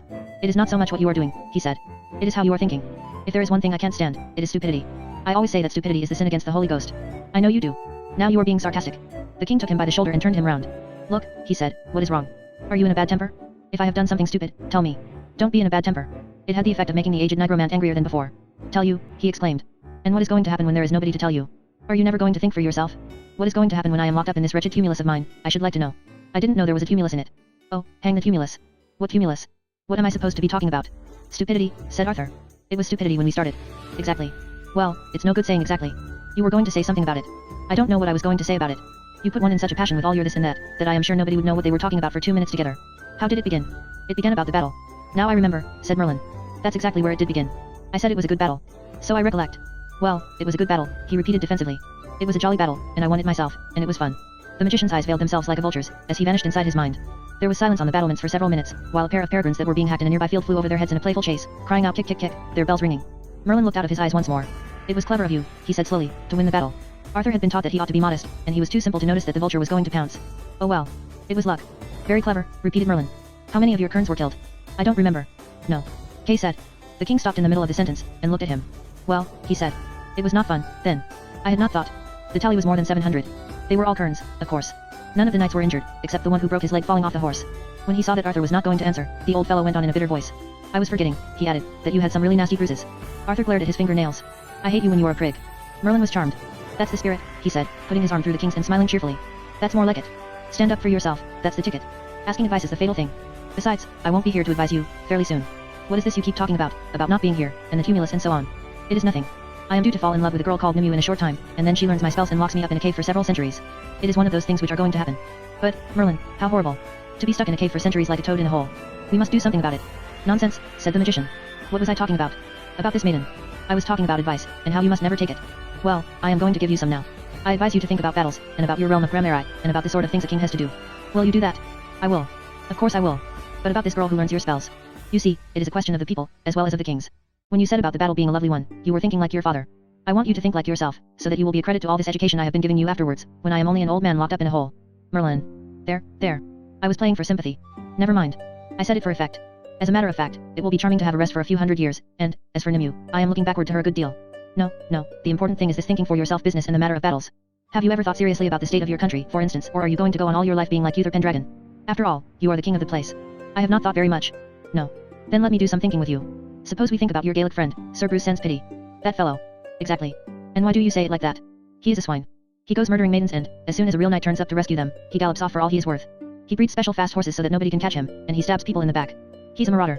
I would kill him at once if I could catch him. Well, said Merlin, I don't think he is very different from the others. What is all this chivalry, anyway? It simply means being rich enough to have a castle and a suit of armor, and then, when you have them, you make the Saxon people do what you like. The only risk you run is of getting a few bruises if you happen to come across another knight. Look at that tilt you saw between Pellinore and Grummoor, when you were small. It is this armor that does it. All the barons can slice the poor people about as much as they want, and it is a day's work to hurt each other, and the result is that the country is devastated. Might is right, that's the motto. Bruce Sensepity is only an example of the general situation. Look at Lord Inander's Inurians and all that Gaelic crew, fighting against you for the kingdom. Pulling swords out of stones is not a legal proof of paternity, I admit, but the kings of the old ones are not fighting you about that. They have rebelled, although you are their feudal sovereign, simply because the throne is insecure. England's difficulty, we used to say, is Ireland's opportunity. This is their chance to pay off racial scores, and to have some bloodletting as sport, and to make a bit of money in ransoms. Their turbulence does not cost them anything themselves because they are dressed in armor and you seem to enjoy it too. But look at the country. Look at the barns burned, and dead men's legs sticking out of ponds, and horses with swelled bellies by the roadside, and mills falling down, and money buried, and nobody daring to walk abroad with gold or ornaments on their clothes. That is chivalry nowadays. That is the Uther Pendragon touch. And then you talk about a battle being fun. I was thinking of myself. I know. I ought to have thought of the people who had no armor. Quite. Might isn't right, is it, Merlin? Aha, replied the magician, beaming. Aha. You are a cunning lad, Arthur, but you won't catch your old tutor like that. You are trying to put me in a passion by making me do the thinking. But I am not to be caught. I am too old a fox for that. You will have to think the rest yourself. Is might right, and if not, why not, give reasons and draw a plan. Besides, what are you going to do about it? What, began the king, but he saw the gathering frown. Very well, he said. I will think about it. And he began thinking, stroking his upper lip, where the mustache was going to be. There was a small incident before they left the keep. The man who had been carrying the 2 buckets to the menagerie came back with his buckets empty. He passed directly under them, looking small on his way to the kitchen door. Arthur, who had been playing with a loose stone which he had dislodged from one of the machicolations, got tired of thinking and leaned over with the stone in his hand. How small Coeur Elaine looks. He is tiny. I wonder what would happen if I dropped this stone on his head. Merlin measured the distance. At 32 feet per second, he said, I think it would kill him dead. 400 G is enough to shatter the skull. I have never killed anybody like that, said the boy, in an inquisitive tone. Merlin was watching. You are the king, he said. Then he added, nobody can say anything to you if you try. Arthur stayed motionless, leaning out with the stone in his hand. Then, without his body moving, his eyes slid sideways to meet his tutor's. The stone knocked Merlin's hat off as clean as a whistle, and the old gentleman chased him feebly down the stairs, waving his wand of lignum vitae. Arthur was happy. Like the man in Eden before the fall, he was enjoying his innocence and fortune. Instead of being a poor squire, he was a king. Instead of being an orphan, he was loved by nearly everybody except the Gales, and he loved everybody in return. So far as he was concerned, as yet, there might never have been such a thing as a single particle of sorrow on the gay, sweet surface of the dew-glittering world. Chapter 3. Sir Kay had heard stories about the Queen of Orkney, and he was inquisitive about her. Who is Queen Morgause? He asked one day. I was told that she is beautiful. What did these old ones want to fight us about? And what is her husband like, King Lot? What is his proper name? I heard somebody calling him the King of the Out Isles, and then there are others who call him the King of Lothian and Orkney. Where is Lothian? Is it near High Brazil? I can't understand what the revolt was about. Everybody knows that the King of England is their feudal overlord. I heard that she has 4 sons. Is it true that she doesn't get on with her husband? They were riding back from a day on the mountain, where they had been hunting grouse with the peregrines, and Merlin had gone with them for the sake of the ride. He had become a vegetarian lately, an opponent of blood sports on principle, although he had gone through most of them during his thoughtless youth, and even now he secretly adored to watch the falcons for themselves. Their masterly circles, as they waited on mere specks in the sky, and the burr with which they scythed on the grouse, and the way in which the wretched quarry, killed instantaneously, went end over tip into the heather, these were a temptation to which he yielded in the uncomfortable knowledge that it was sin. He consoled himself by saying that the grouse were for the pot. But it was a shallow excuse, for he did not believe in eating meat either. Arthur, who was riding watchfully like a sensible young monarch, withdrew his eye from a clump of winds which might have held an ambush in those early days of anarchy, and cocked one eyebrow at his tutor. He was wondering with half his mind which of Kay's questions the magician would choose to answer, but the other half was still upon the martial possibilities of the landscape. He knew how far the falconers were behind them, the cadger carrying the hooded hawks on a square framework slung from his shoulders, with a man-at-arms on either side, and how far in front was the next likely place for a William Rufus arrow. Merlin chose the second question. Wars are never fought for one reason, he said. They are fought for dozens of reasons, in a muddle. It is the same with revolts. But there must have been a main reason, said Kay. Not necessarily. Arthur observed, we might have a trot now. It is clear going for 2 miles since those winds, and we can have a canter back again, to keep with the men. It would breathe the horses. Merlin's hat blew off. They had to stop to pick it up. Afterwards they walked their horses sedately in a row. One reason, said the magician, is the immortal feud of Gael and Gaul. The Gaelic Confederation are representatives of an ancient race which has been harried out of England by several races which are represented by you. Naturally they want to be as nasty as possible to you when they can. Racial history is beyond me, said Kay. Nobody knows which race is which. They are all serfs, in any case. The old man looked at him with something like amusement. One of the startling things about the Norman, he said, is that he really does not know a single thing about anybody except himself. And you, Kay, as a Norman gentleman, carry the peculiarity to its limit. I wonder if you even know what a Gael is? Some people call them celts. A celt is a kind of battle axe, said Arthur, surprising the magician with this piece of information more than he had been surprised for several generations. For it was true, in one of the meanings of the word, although Arthur ought not to have known it. Not that kind of celt. I am talking about the people. Let's stick to calling them Gaels. I mean the old ones who live in Brittany and Cornwall and Wales and Ireland and Scotland. Picts and that. Picts? Asked Kay. I think I have heard about Picts. Pictures. They were painted blue. And I am supposed to have managed your education. The king said thoughtfully, would you mind telling me about the races, Merlin? I suppose I ought to understand the situation, if there has to be a second war. This time it was Kay who looked surprised. Is there to be a war? He asked. This is the first I've heard of it. I thought the revolt was crushed last year. They have made a new confederation since they went home, with 5 new kings, which makes them 11 altogether. The new ones belong to the old blood too. They are Clarions of Northumberland, Idras of Cornwall, Cradlemas of North Wales, Brandegories of Strangor and Anguish of Ireland. It will be a proper war, I'm afraid. And all about races, said his foster brother in disgust. Still, it may be fun. The king ignored him. Go on, he said to Merlin. I want you to explain. Only, he added quickly, as the magician opened his mouth, not too many details. Merlin opened his mouth and shut it twice, before he was able to comply with this restriction. About 3,000 years ago, he said, the country you are riding through belonged to a Gaelic race who fought with copper hatchets. 2,000 years ago they were hunted west by another Gaelic race with bronze swords. 1,000 years ago there was a Teuton invasion by people who had iron weapons, but it didn't reach the whole of the Pictish Isles because the Romans arrived in the middle and got mixed up with it. The Romans went away about 800 years ago, and then another Teuton invasion of people mainly called Saxons drove the whole ragbag west as usual. The Saxons were just beginning to settle down when your father the Conqueror arrived with his pack of Normans, and that is where we are today. Robin Hood was a Saxon partisan. I thought we were called the British Isles. So we are. People have got the B's and PS muddled up. Nothing like the Teuton race for confusing its consonants. In Ireland they are still chattering away about some people called Pomerians, who were really Pomeranians, while Arthur interrupted him at the critical moment. So it comes to this, he said, that we Normans have the Saxons for serfs while the Saxons once had a sort of under-serfs, who were called the Gaels the old ones. In that case I don't see why the Gaelic Confederation should want to fight against me as a Norman king when it was really the Saxons who hunted them, and when it was hundreds of years ago in any case. You are underrating the Gaelic memory, dear boy. They don't distinguish between you. The Normans are a Teuton race, like the Saxons whom your father conquered. So far as the ancient Gaels are concerned, they just regard both your races as branches of the same alien people, who have driven them north and west. Kay said definitely, I can't stand any more history. After all, we are supposed to be grown up. If we go on, we shall be doing dictation. Arthur grinned and began in the well-remembered sing-song voice, Bara bara celerant deri feriok priores, while Kay sang the next 4 lines with him antiphonically. Merlin said, you asked for it. And now we have it. The main thing is that the war is going to happen because the Teutons or the Gauls or whatever you them upset the Gaels long ago. Certainly not, exclaimed the magician. I never said anything of the sort. They gaped. I said the war will happen for dozens of reasons, not for one. Another of the reasons for this particular war is because Queen Morgause wears the trousers. Perhaps I ought to say the truce. Arthur asked painstakingly, let me get this clear. First I was given to understand that Lot and the rest had rebelled because they were Gales and we were Gauls, but now I am told that it deals with the Queen of Orkney's trousers. Could you be more definite? There is the feud of Gale and Gaul which we have been talking about, but there are other feuds too. Surely you have not forgotten that your father killed the Earl of Cornwall before you were born? Queen Morgause was one of the daughters of that earl. The lovely Cornwall sisters, observed Kay. Exactly. You met one of them yourselves, Queen Morgan le Fay. That was when you were friends with Robin Wood, and you found her on a bed of lard. The third sister was Elaine. All three of them are witches of one sort or another, though Morgan is the only one who takes it seriously. If my father, said the king, killed the Queen of Orkney's father, then I think she has a good reason for wanting her husband to rebel against me. It is only a personal reason. Personal reasons are no excuse for war. And furthermore, the king continued, if my race has driven out the Gaelic race, then I think the Queen of Orkney's subjects have a good reason too. Merlin scratched his chin in the middle of the beard, with the hand which held the reins, and pondered. Uther, he said at length, your lamented father, was an aggressor. So were his predecessors the Saxons, who drove the old ones away. But if we go on living backward like that, we shall never come to the end of it. The old ones themselves were aggressors, against the earlier race of the Copper Hatchets, and even the Hatchet fellows were aggressors, against some earlier crew of Eskimo who lived on shells. You simply go on and on, until you get to Cain and Abel. But the point is that the Saxon conquest did succeed, and so did the Norman conquest of the Saxons. Your father settled the unfortunate Saxons long ago, however brutally he did it, and when a great many years have passed one ought to be ready to accept a status quo. Also I would like to point out that the Norman conquest was a process of welding small units into bigger ones while the present revolt of the Gaelic Confederation is a process of disintegration. They want to smash up what we may call the United Kingdom into a lot of piffling little kingdoms of their own. That is why their reason is not what you might call a good one. He scratched his chin again, and became wrathful. I never could stomach these nationalists, he exclaimed. The destiny of man is to unite, not to divide. If you keep on dividing you end up as a collection of monkeys throwing nuts at each other out of separate trees. All the same, said the king, there seems to have been a good deal of provocation. Perhaps I ought not to fight. And give in, asked Kay, more in amusement than dismay. I could abdicate. They looked at Merlin, who refused to meet their eyes. He rode on, staring straight in front of him, munching his beard. Ought I to give in? You are the king, said the old man stubbornly. Nobody can say anything if you do. Later on, he began to speak in a gentler tone. Did you know, he asked rather wistfully, that I was one of the old ones myself? My father was a demon, they say, but my mother was a Gale. The only human blood I have comes from the old ones. Yet here I am denouncing their ideas of nationalism, being what their politicians would call a traitor because, by calling names, they can score the cheap debating points. And do you know another thing, Arthur? Life is too bitter already, without territories and wars and noble feuds. Chapter 4. The hay was safe and the corn would be ripe in a week. They sat in the shade at the edge of a cornfield, watching the dark brown people with their white teeth who were aimlessly busy in the sunlight, fire hanging their scythes, sharpening their sickles and generally getting ready for the end of the farm year. It was peaceful in the fields which were close to the castle, and no arrows needed to be apprehended. While they watched the harvesters, they stripped the half-ripe heads of corn with their fingers and bit the grain daintily, tasting the furry milkiness of the wheat, and the husky, less generous flesh of the oats. The pearly taste of barley would have been strange to them, for it had not yet come to Grammari. Merlin was still explaining. When I was a young man, he said, there was a general idea that it was wrong to fight in wars of any sort. Quite a lot of people in those days declared that they would never fight for anything whatever. Perhaps they were right, said the king. No. There is one fairly good reason for fighting and that is, if the other man starts it. You see, wars are a wickedness of a wicked species. They are so wicked that they must not be allowed. When you can be perfectly certain that the other man started them, then is the time when you might have a sort of duty to stop him. But both sides always say that the other side started them. Of course they do, and it is a good thing that it should be so. At least, it shows that both sides are conscious, inside themselves, that the wicked thing about a war is its beginning. But the reasons, protested Arthur. If one side was starving the other by some means or other, some peaceful, economic means which were not actually warlike, then the starving side might have to fight its way out, if you see what I mean. I see what you think you mean, said the magician, but you are wrong. There is no excuse for war, none whatever, and whatever the wrong which your nation might be doing to mine short of war, my nation would be in the wrong if it started a war so as to redress it.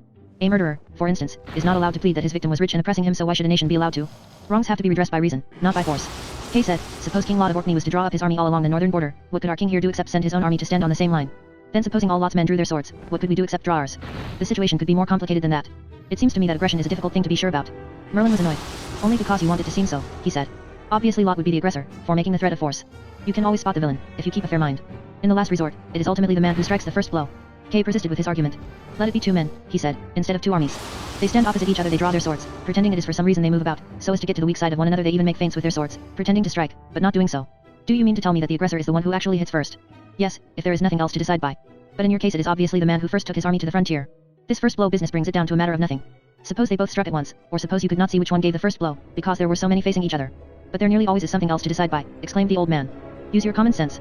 Look at this Gaelic revolt, for example. What reason has the king here for being an aggressor? He is their feudal overlord already. It isn't sensible to pretend that he is making the attack. People don't attack their own possessions. I certainly don't feel, said Arthur, as if I had started it. Indeed, I didn't know it was going to start, until it had. I suppose that was due to my having been brought up in the country. Any reasoning man, continued his tutor, ignoring the interruption, who keeps a steady mind, can tell which side is the aggressor in 90 wars out of 100. He can see which side is likely to benefit by going to war in the first place, and that is a strong reason for suspicion. He can see which side began to make the threat of force or was the first to arm itself. And finally he can often put his finger on the one who struck the first blow. But supposing, said Kay, that one side was the one to make the threat, while the other side was the one to strike the first blow. Oh, go and put your head in a bucket. I'm not suggesting that all of them can be decided. I was saying, from the start of the argument, that there are many wars in which the aggression is as plain as a pikestaff, and in those wars at any rate it might be the duty of decent men to fight the criminal. If you aren't sure that he is the criminal and you must sum it up for yourself with every ounce of fairness you can muster, then go and be a pacifist by all means. I recollect that I was a fervent pacifist myself once, in the Boer War, when my country was the aggressor, and a young woman blew a squeaker at me on Mafeking night. Tell us about Mafeking night, said Kay. One gets sick of these discussions about right and wrong. Mafeking night, began the magician, who was prepared to tell anybody about anything. But the king prevented him. Tell us about Lot, he said. I want to know about him, if I have to fight him. Personally, I am beginning to be interested in right and wrong. King Lot, began Merlin in the same tone of voice, only to be interrupted by Kay. No, said Kay. Talk about the queen. She sounds more interesting. Queen Morgause. Arthur assumed the right of veto for the first time in his life. Merlin, catching the lifted eyebrow, reverted to the King of Orkney with unexpected humility. King Lot, said he, is simply a member of your peerage and landed royalty. He's a cipher. You don't have to think about him at all. Why not? In the first place, he is what we used to call in my young days a gentleman of the ascendancy. His subjects are Gales and so is his wife, but he himself is an import from Norway. He is a Gaul like yourself, a member of the ruling class who conquered the islands long ago. This means that his attitude to the war is the same as your father's would have been. He doesn't care a fig about Gales or Gauls, but he goes in for wars in the same way as my Victorian friends used to go in for fox hunting or else for profit in ransoms. Besides, his wife makes him. Sometimes, said the king. I wish you had been born forwards like other people. What with Victorians and Mafeking Knight? Merlin was indignant. The link between Norman warfare and Victorian fox hunting is perfect. Leave your father and King Lot outside the question for the moment, and look at literature. Look at the Norman myths about legendary figures like the Angevin kings. From William the Conqueror to Henry III, they indulged in warfare seasonally. The season came round, and off they went to the meet in splendid armor which reduced the risk of injury to a fox hunter's minimum. Look at the decisive battle of Bryn Neville in which a field of 900 knights took part, and only 3 were killed. Look at Henry II borrowing money from Stephen, to pay his own troops and fighting Stephen. Look at the sporting etiquette, according to which Henry had to withdraw from a siege as soon as his enemy Louis joined the defenders inside the town, because Louis was his feudal overlord. Look at the siege of Mont Saint-Michel, at which it was considered unsporting to win through the defenders' lack of water. Look at the battle of Malmesbury, which was given up on account of bad weather. That is the inheritance to which you have succeeded, Arthur. You have become the king of a domain in which the popular agitators hate each other for racial reasons, while the nobility fight each other for fun, and neither the racial maniac nor the overlord stops to consider the lot of the common soldier, who is the one person that gets hurt. Unless you can make the world better than it does at present, king, your reign will be an endless series of petty battles, in which the aggressions will either be from spiteful reasons or from sporting ones, and in which the poor man will be the only one who dies. That is why I have been asking you to think. That is why. I think, said Kay, that Dinadan is waving to us, to say that dinner is ready. Chapter V. Mother Morland's house in the Out-Isles was hardly bigger than a large dog kennel, but it was comfortable and full of interesting things. There were 2 horseshoes nailed on the door, 5 statues bought from pilgrims, with the used-up rosaries wound round them for beads break. If one is a good prayer, several bunches of fairy flax laid on top of the salt box, some scapulars wound round the poker, 20 bottles of Mountain Dew, all empty but one about a bushel of withered palm, relic of palm Sundays for the past 70 years, and plenty of woolen thread for tying round the cow's tail when she was calving. There was also a large scythe blade which the old lady hoped to use on a burglar if ever one was foolish enough to come that way, and, in the chimney, there were hung some ash rungs which her deceased husband had been intending to use for flails, together with eelskins and strips of horse leather as hangings to them.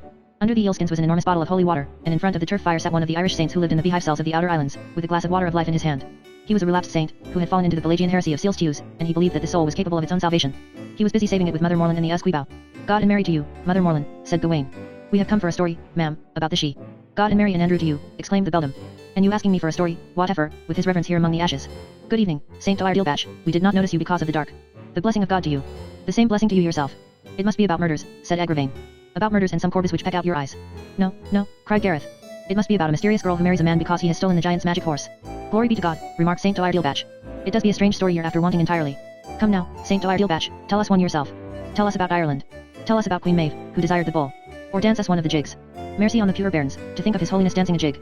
The 4 representatives of the upper classes sat down wherever they could. There were only 2 stools and stared at the holy man in receptive silence. Is it a moral tale you're after? No, no. No morals. We like a story about fighting.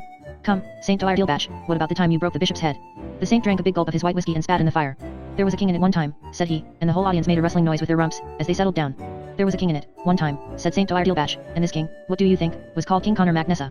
He was a whale of a man who lived with his relations at a place called Tara of the Kings. It was not long before this king had to go to battle against Thin Bloody O'Harris, and he got shot in the conflict with a magic ball.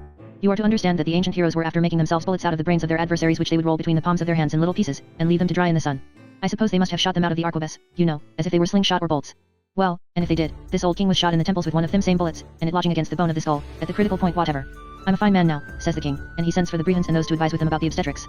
The first Brehon says, you're a dead man, King Conor. This ball is at the lobe of the brain. So said all the medical gentlemen, without respect of person nor creed. Oh, what'll I do at all, cries the King of Ireland. It's a hard fortune evidently, when a man can't be fighting a little bit unless he comes to the end of his days. None of you prate, now, says the surgeons, there's one thing which can be done, and that same thing is to keep from all unnatural excitement from this time forward. For that matter, says they, ye must keep from all natural excitement also, or otherwise the bullet will cause a rupture, and the rupture rising to a flux, and the flux to a conflammation, will occasion an absolute abruption in the vital functions at all. It's your only hope, King Conor, or otherwise ye will like him punctually as the worms made yet. Well, begor, it was a fine state of business, as you may imagine. There was that poor Conor in his castle, and he not able to laugh nor fight nor take any small sup of spirited water nor to look upon a white colleen anyhow, for fear that his brains would burst. The ball stood in his temples, half in, half out, and that was the sorrow with him, from that day forward. Where are the doctors, said Mother Morland. Hoots, but they're N.A. Kenny. What happened him, asked Gawain. Did he live long in this dark room? What happened him? I was now coming to that. One day there was a slashing thunderstorm in it, and the castle walls shook like a long net, and a great part of the bailey fell upon them. It was the worst storm that was known in those parts for whiles, and King Conor rushed out into the element to seek advice. He found one of his Brehons standing there whatever, and asked him what could it be. This Brehon was a learned man, and he told King Conor. He said how our Saviour had been hanged on a tree in Jewry that day, and how the storm was broken on account of it, and he spoke to King Conor about the gospel of God. Then, what do you think? King Conor of Ireland ran back into his palace for to seek his sword in righteous passion, and he ran out with it throughout the tempest to defend his Saviour, and that was how he died. He was dead. Yes. Well, what a nice way to do it, said Gareth. It was no good to him, but it was grand. Agravain said, if I was told by my doctors to be careful, I would not lose my temper over nothing. I should think what was happening, whatever. But it was chivalrous. Gawain began to fidget with his toes. It was silly, he said eventually. It did no good. But he was trying to do good. It was not for his family, said Gawain. I do not know why he was so excited at all. Of course it was for his family. It was for God, who is the family of every person. King Connor went out on the side of right, and gave his life to help it. Agravain moved his stern in the soft, rusty ashes of the turf impatiently. He considered that Gareth was a fool. Tell us the story, he said, to change the subject, about how pigs were made. Or the one, said Gawain, about the great Conan who was enchanted to a chair. He was stuck on it, whatever, and they could not get him off. So they pulled him from it by force, and then there was a necessity on them to graft a piece of skin on his bottom, but it was sheepskin, and from thence the stockings worn by the Fianna were made from the wool which grew on Conan. No, do not, said Gareth. Let there be no stories. Let us sit and talk wisely, my heroes, on deep matters. Let us talk about our father, who is away to the wars. Saint Toirdilbach took a deep draught of his Mountain Dew, and spat in the fire. Isn't war the grand thing, he observed reminiscently. I did be going to wars a great deal long time, before I was sainted. Only I got tired on them. Gawain said, I cannot see how people ever get tired of wars. I am sure I will not. After all, it is a gentleman's occupation. I mean, it would be like getting tired of hunting, or of hawks. War, said Toirdilbach, be's a good thing if there doesn't be too many in it. When there's too many fighting, how would you know what you are fighting about at all? There did be fine wars in old Ireland, but it would be about a bull or something, and every man had his heart in it from the start. Why did you get tired of wars? 'Twas them same numbers had them destroyed altogether. Who would want to be killing a mortal for what he didn't understand, or for nothing? I took up with the single combats instead. That must have been a long time ago. I, said the saint regretfully. Them bullets I was telling ye about, now, the brains didn't be much good without they were taken in single combat. It was the virtue of them. I incline my agreement with Toirdilbach, said Gareth. After all, what is the good of killing poor kerns who do not know anything? It would be much better for the people who are angry to fight each other themselves, night against night. But you could not have any wars at all, like that, exclaimed Gaheris. It would be absurd, said Gawain. You must have people, galore of people, in a war. Otherwise you could not kill them, explained Agravain. The saint helped himself to a fresh dose of whiskey, hummed a few bars of poteen, good luck to ya, dear, and glanced at Mother Morland. He was feeling a new heresy coming over him, possibly as a result of the spirits, and it had something to do with the celibacy of the clergy. He had one already about the shape of his tonsure, and the usual one about the date of Easter, as well as his own Pelagian business, but the latest was beginning to make him feel as if the presence of children was unnecessary. Wars, he said with disgust. And how would kids like you be talking about them, will you tell me, and you no bigger than sitting hens? Be off now, before I begin an ill wish toward yet. Saints, as the old ones knew very well, were a bad class of people to cross, so the children stood up hastily. Och, now, they said. Your Holiness, no offense, we are sure. We were only wishing to make an exchange of ideas. Ideas, he exclaimed, reaching for the poker, and they were outside the low door in the twinkling of an eye, standing in the level rays of sunset on the sandy street, while his anathemas or whatever they may have been rumbled behind them from the dark interior. In the street, there were two moth-eaten donkeys searching for weeds in the cracks of a stone wall. Their legs were tied together so that they could hardly hobble, and their hoofs were cruelly overgrown, so that they looked like ram's horns or curly skates. The boys commandeered them at once, a new idea springing fully armed from their heads as soon as they had seen the animals. They would stop hearing stories or discussing warfare, and they would take the donkeys to the little harbor beyond the sand dunes, in case the men who had been out in their currachs should have made a catch. The donkeys would be useful for carrying the fish. Gawain and Gareth took turns with the fat ass, one of them whacking it while the other rode bareback. The ass gave a hop occasionally, but refused to trot. Agravain and Gaheris both sat on the thin one, the former being mounted back to front so that he faced the creatures behind which he thrashed furiously with a thick root of seaweed. He beat it round the vent, to hurt it more. It was a strange scene which they presented when they reached the sea, the thin children whose sharp noses had a drop on the end of each, and their bony wrists which had outgrown their coats, the donkeys scampering round in small circles, with an occasional frisk as the tangle bit into their grey quarters. It was strange because it was circumscribed, because it was concentrated on a single intention. They might have been a solar system of their own, with nothing else in space, as they went round and round among the dunes and coarse grass of the estuary. Probably the planets have few ideas in their heads, either. The idea which the children had was to hurt the donkeys. Nobody had told them that it was cruel to hurt them, but then, nobody had told the donkeys either. On the rim of the world they knew too much about cruelty to be surprised by it. So the small circus was a unity, the beasts reluctant to move and the children vigorous to move them, the two parties bound together by the link of pain to which they both agreed without question. The pain itself was so much a matter of course that it had vanished out of the picture, as if by a process of cancellation. The animals did not seem to be suffering, and the children did not seem to be enjoying the suffering. The only difference was that the boys were violently animated while the donkeys were as static as possible. Into this Eden-like scene, and almost before the memory of Mother Morland's interior had faded from their minds, there came a magic barge from over the water, a barge draped with white samite, mystic, wonderful, and it made a music of its own accord as its keel passed through the waves. Inside it there were 3 knights and a seasick brachet. Anything less suitable than these to the tradition of the Gaelic world, it would have been impossible to imagine. I say, said the voice of one of the knights in the barge, while they were still far out, there is a castle, isn't it? What? I say, isn't it a pretty one? Stop jogging the boat, my dear fellow, said the second, or you will have us in the sea. King Pelinor's enthusiasm evaporated at the rebuke, and he startled the petrified children by bursting into tears. They could bear his sobs, mingled with the lapping of the waves and with the music of the boat, as it drew near. Oh, see, he said. I wish I was in you. What? I wish I was full of 5 fathoms, that I do. Whoa, whoa, oh, whoa. It is no good saying whoa, old boy. The thing will whoa when it wants to. It is a magic gun. I was not saying whoa, retorted the king. I was saying whoa. Well, it won't whoa. I don't care if it does or if it don't. I said whoa. Well, whoa, then. And the magic barge whoa, just where the currachs were usually drawn up. 3 knights got out, and it could be seen that the third was a black man. He was a learned Paynamore Saracen, called Sir Palomides. Happy landing, said Sir Palomides, by golly. The people came from everywhere, silently, vaguely. When they were near the knights, they walked slowly, but in the remoter distance they were running. Men, women, and children were scuttling over the dunes or down from the castle cliff, only to break into a crawling pace as soon as they were near. At a distance of 20 yards, they halted altogether. They made a ring, staring at the newcomers mutely, like people staring at pictures in the Uffizi. They studied them. There was no hurry now, no need to dash off to the next picture. Indeed, there were no other pictures, had been no others, except for the accustomed scenes of Lothian, since they were born. Their stare was not exactly an offensive one, nor was it friendly. Pictures exist to be absorbed. It began at the feet, especially as the strangers were dressed in outlandish clothes like knights in armor, and it mastered the texture, the construction, the articulation, and the probable price of their sabathons. Then it went on to the greaves, the cuisses, and so up. It might take half an hour to reach the face, which was to be examined last of all. The Gales stood round the galls with their mouths open, while the village children shouted the news in the distance, and Mother Morland came jogging with her skirts tucked up, and the Kirks at sea came rowing madly home. The young princelings of Lothian got off their donkeys as if in a trance, and joined the circle. The circle itself began to press inward on its focus, moving as slowly and as silently as the minute hand of a clock, except for the suppressed shouts from the late arrivals who fell silent themselves as soon as they were within the influence. The circle was contracting because it wanted to touch the knights, not now, not for half an hour or so, not until the examination was over, perhaps never. But it would have liked to touch them in the end, partly to be sure that they were real, partly to sum up the price of their clothes. And, as the pricing was continued, three things began to happen. Mother Morland and the old wives started to say the rosary, while the young women pinched each other and giggled. The men, having doffed their caps in deference to the praying, began to exchange in Gaelic such remarks as "Look at the black man, God between us and harm," or "Do they be naked at bedtime," or "How do they get the iron pots off them," whatever. And, in the minds of both women and men, irrespective of age or circumstance, there began to grow, almost visibly, almost tangibly, the enormous, the incalculable miasma which is the leading feature of the Gaelic brain. These were knights of the Sassenachs, they were thinking, for they could tell by the armor and, if so, knights of that very King Arthur against whom their own king had for the second time revolted. Had they come, with typical Sassenach cunning, so as to take King Lot in the rear? Had they come, as representatives of the feudal overlord the landlord, so as to make an assessment for the next scutage? Were they fifth columnists? More complicated even than this, for surely no Sassenach could be so simple as to come in the garb of the Sassenach. Were they perhaps not representatives of King Arthur at all? Were they, for some purpose almost too cunning for belief, only disguised as themselves? Where was the catch? There always was one in everything. The people of the circle closed in, their jaws dropping even further, their crooked bodies hunching into the shapes of sacks and scarecrows, their small eyes glinting in every direction with unfathomable subtlety, their faces assuming an expression of dogged stupidity even more vacant than they actually were. The knights drew closer for protection. In point of fact, they did not know that England was at war with Orkney. They had been involved in a quest, which had kept them away from the latest news. Nobody in Orkney was likely to tell them. "Don't look just now," said King Pellinore, "but there are some people. Do you think they are all right?" Chapter 6. In Carlion everything was at sixes and sevens in preparation for the second campaign. Merlin had made suggestions about the way to win it, but, as these involved an ambush with secret aid from abroad, they had had to be kept dark. Lot's slowly approaching army was so much more numerous than the king's forces that it had been necessary to resort to stratagems. The way in which the battle was to be fought was a secret only known to 4 people. The common citizens, who were in ignorance of the higher policy, had a great deal to do. There were pikes to be ground to a fine edge, so that the grindstones in the town were roaring day and night. There were thousands of arrows to be dressed, so that there were lights in the Fletchers' houses at all hours, and the unfortunate geese on the commons were continually being chased by excited yeomen who wanted feathers. The royal peacocks were as bare as an old broom. Most of the crack shots liked to have what Chaucer calls peacock R's, because they were more classy and the smell of boiling glue rose to high heaven. The armorers, accomplishing the knights, hammered away with musical clinks, working double shifts at it, and the blacksmiths shod the chargers, and the nuns never stopped knitting comforters for the soldiers or making the kind of bandages which were called tents. King Lot had already named a rendezvous for the battle, at Bidigrain. The King of England painfully climbed the 208 steps which led to Merlin's tower room, and knocked on the door. The magician was inside, with Archimedes sitting on the back of his chair, busily trying to find the square root of -1. He had forgotten how to do it. "Merlin," said the king, panting, "I want to talk to you." He closed his book with a bang, leaped to his feet, seizing his wand of lignum vitae, and rushed at Arthur as if he were trying to shoo away a stray chicken. "Go away," he shouted. "What are you doing here? What do you mean by it? Aren't you the King of England? Go away and send for me. Get out of my room. I never heard of such a thing. Go away at once and send for me." "But I'm here." "No, you're not," retorted the old man resourcefully. And he pushed the king out of the door, slamming it in his face. "Well," said Arthur, and he went off sadly down the 208 stairs. An hour later, Merlin presented himself in the royal chamber, in answer to a summons which had been delivered by a page. "That's better," he said, and sat down comfortably on a carpet chest. "Stand up," said Arthur, and he clapped his hands for a page to take away the seat. Merlin stood up, boiling with indignation. The whites of his knuckles blanched as he clenched them. "About our conversation on the subject of chivalry," began the king in an airy tone. "I don't recollect such a conversation. No. I have never been so insulted in my life. But I am the king," said Arthur. "You can't sit down in front of a king." "Rubbish."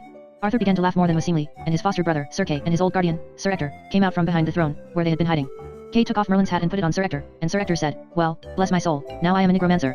Hocus pocus." Then everybody began laughing, including Merlin eventually, and seats were sent for so that they could sit down, and bottles of wine were opened so that it should not be a dry meeting. "You see," he said proudly, "I have summoned a council."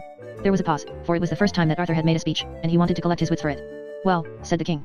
"It is about chivalry. I want to talk about that." Merlin was immediately watching him with a sharp eye. His knobbed fingers fluttered among the stars and secret signs of his gown, but he would not help the speaker. You might say that this moment was the critical one in his career, the moment towards which he had been living backward for heaven knows how many centuries, and now he was to see for certain whether he had lived in vain. "I have been thinking," said Arthur, "about might and right. I don't think things ought to be done because you are able to do them. I think they should be done because you ought to do them. After all, a penny is a penny in any case, however much might is exerted on either side, to prove that it is or is not. Is that plain?" Nobody answered.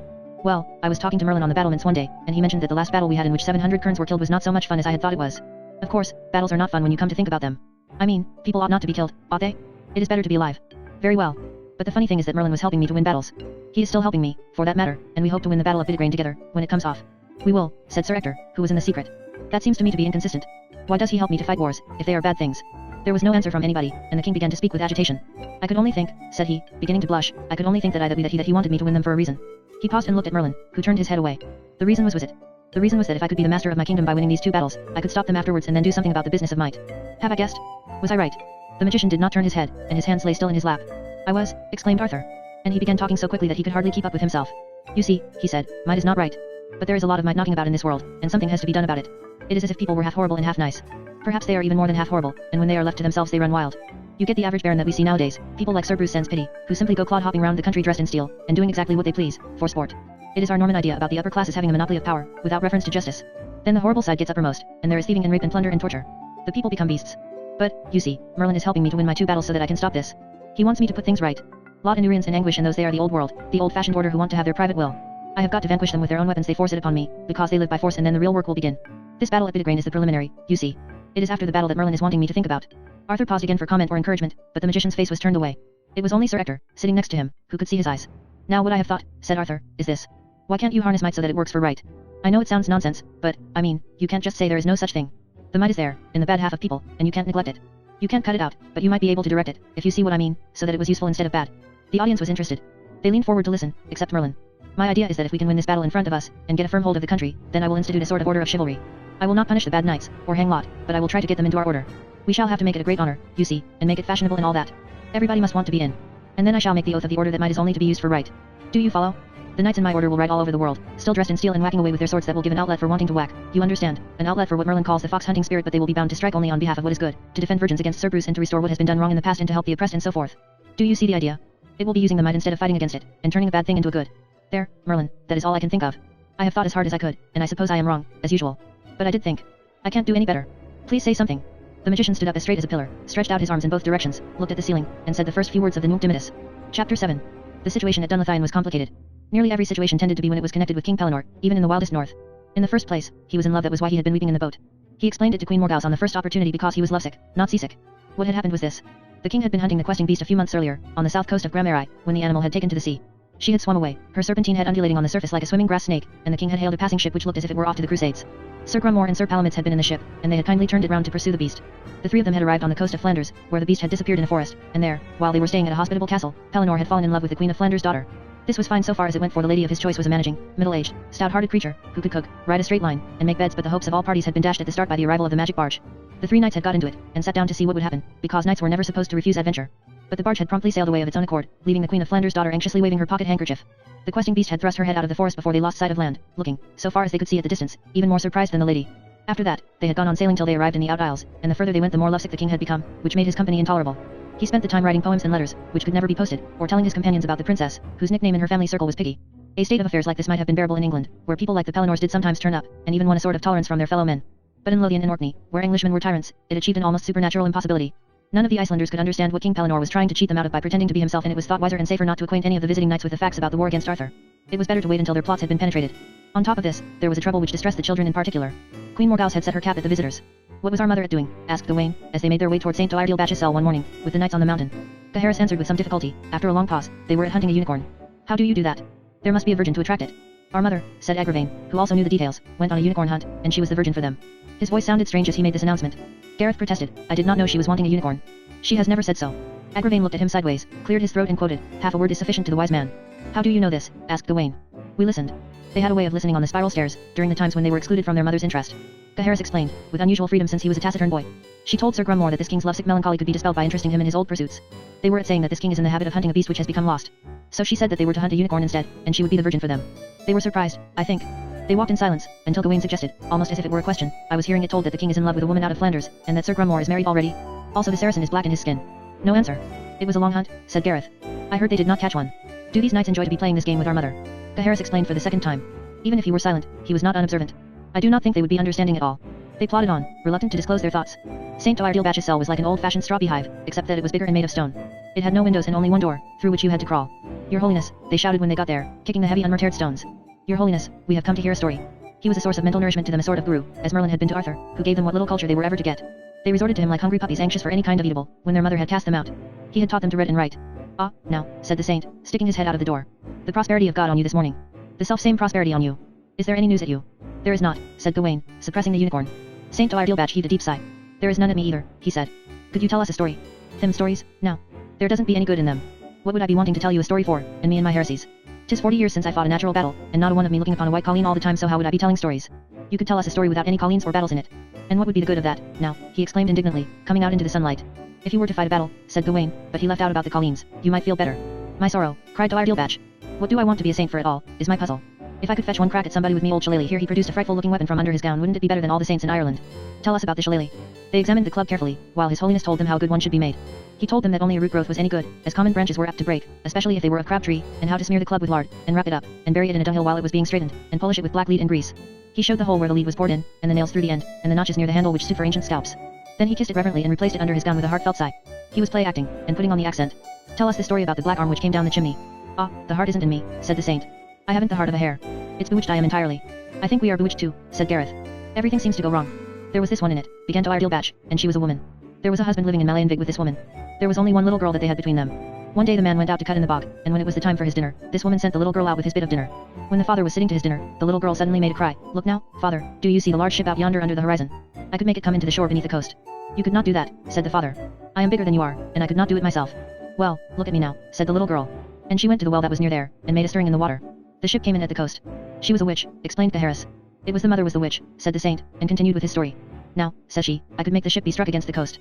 You could not do that, says the father. Well, look at me now, says the little girl, and she jumped into the well. The ship was dashed against the coast and broken into 1,000 pieces. Who has taught you to do these things? Asked the father. My mother. And when you do be at working she teaches me to do things with the tub at home. Why did she jump into the well? Asked Agravain. Was she wet? Hush. When this man got home to his wife, he set down his turf cutter and put himself in his sitting. Then he said, What have you been teaching to the little girl? I do not like to have this pisiad in my house, and I will not stay with you any longer. So he went away, and they never saw one of him again. I do not know how they went on after that. It must be dreadful to have a witch for a mother, said Gareth when he had finished. Or for a wife, said Gawain. It's worse not to be having a wife at all, said the saint, and he vanished into his beehive with startling suddenness, like the man in the Swiss weather clock who retires into a hole when it is going to be fine. The boys sat round the door without surprise, waiting for something else to happen. They considered in their minds the questions of wells, witches, unicorns, and the practices of mothers. I make this proposition, said Gareth unexpectedly, my heroes, that we have a unicorn hunt of our own. They looked at him. It would be better than not having anything. We have not seen our mammy for 1 week. She has forgotten us, said Agravain bitterly. She has not so. You are not to speak in that way of our mother. It is true. We have not been to serve at dinner even. It is because she has a necessity to be hospitable to these knights. No, it is not. What is it, then? I will not say. If we could do a unicorn hunt, said Gareth, and bring this unicorn which she requires, perhaps we would be allowed to serve. They considered the idea with a beginning of hope. Saint Tyler Dilbatch, they shouted, come out again. We want to catch a unicorn. The saint put his head out of the hole and examined them suspiciously. What is a unicorn? What are they like? How do you catch them? He nodded the head solemnly and vanished for the second time, to return on all fours in a few moments with a learned volume, the only secular work in his possession. Like most saints, he made his living by copying manuscripts and drawing pictures for them. You need a maid for bait, they told him. We have Golier of maids, said Gareth. We could take any of the maids, or cook. They would not come. We could take the kitchen maid. We could make her come. And then, when we have caught the unicorn which is wanted, we will bring it home in triumph and give it to our mother. We will serve at supper every night. She will be pleased. Perhaps after supper, whatever the event.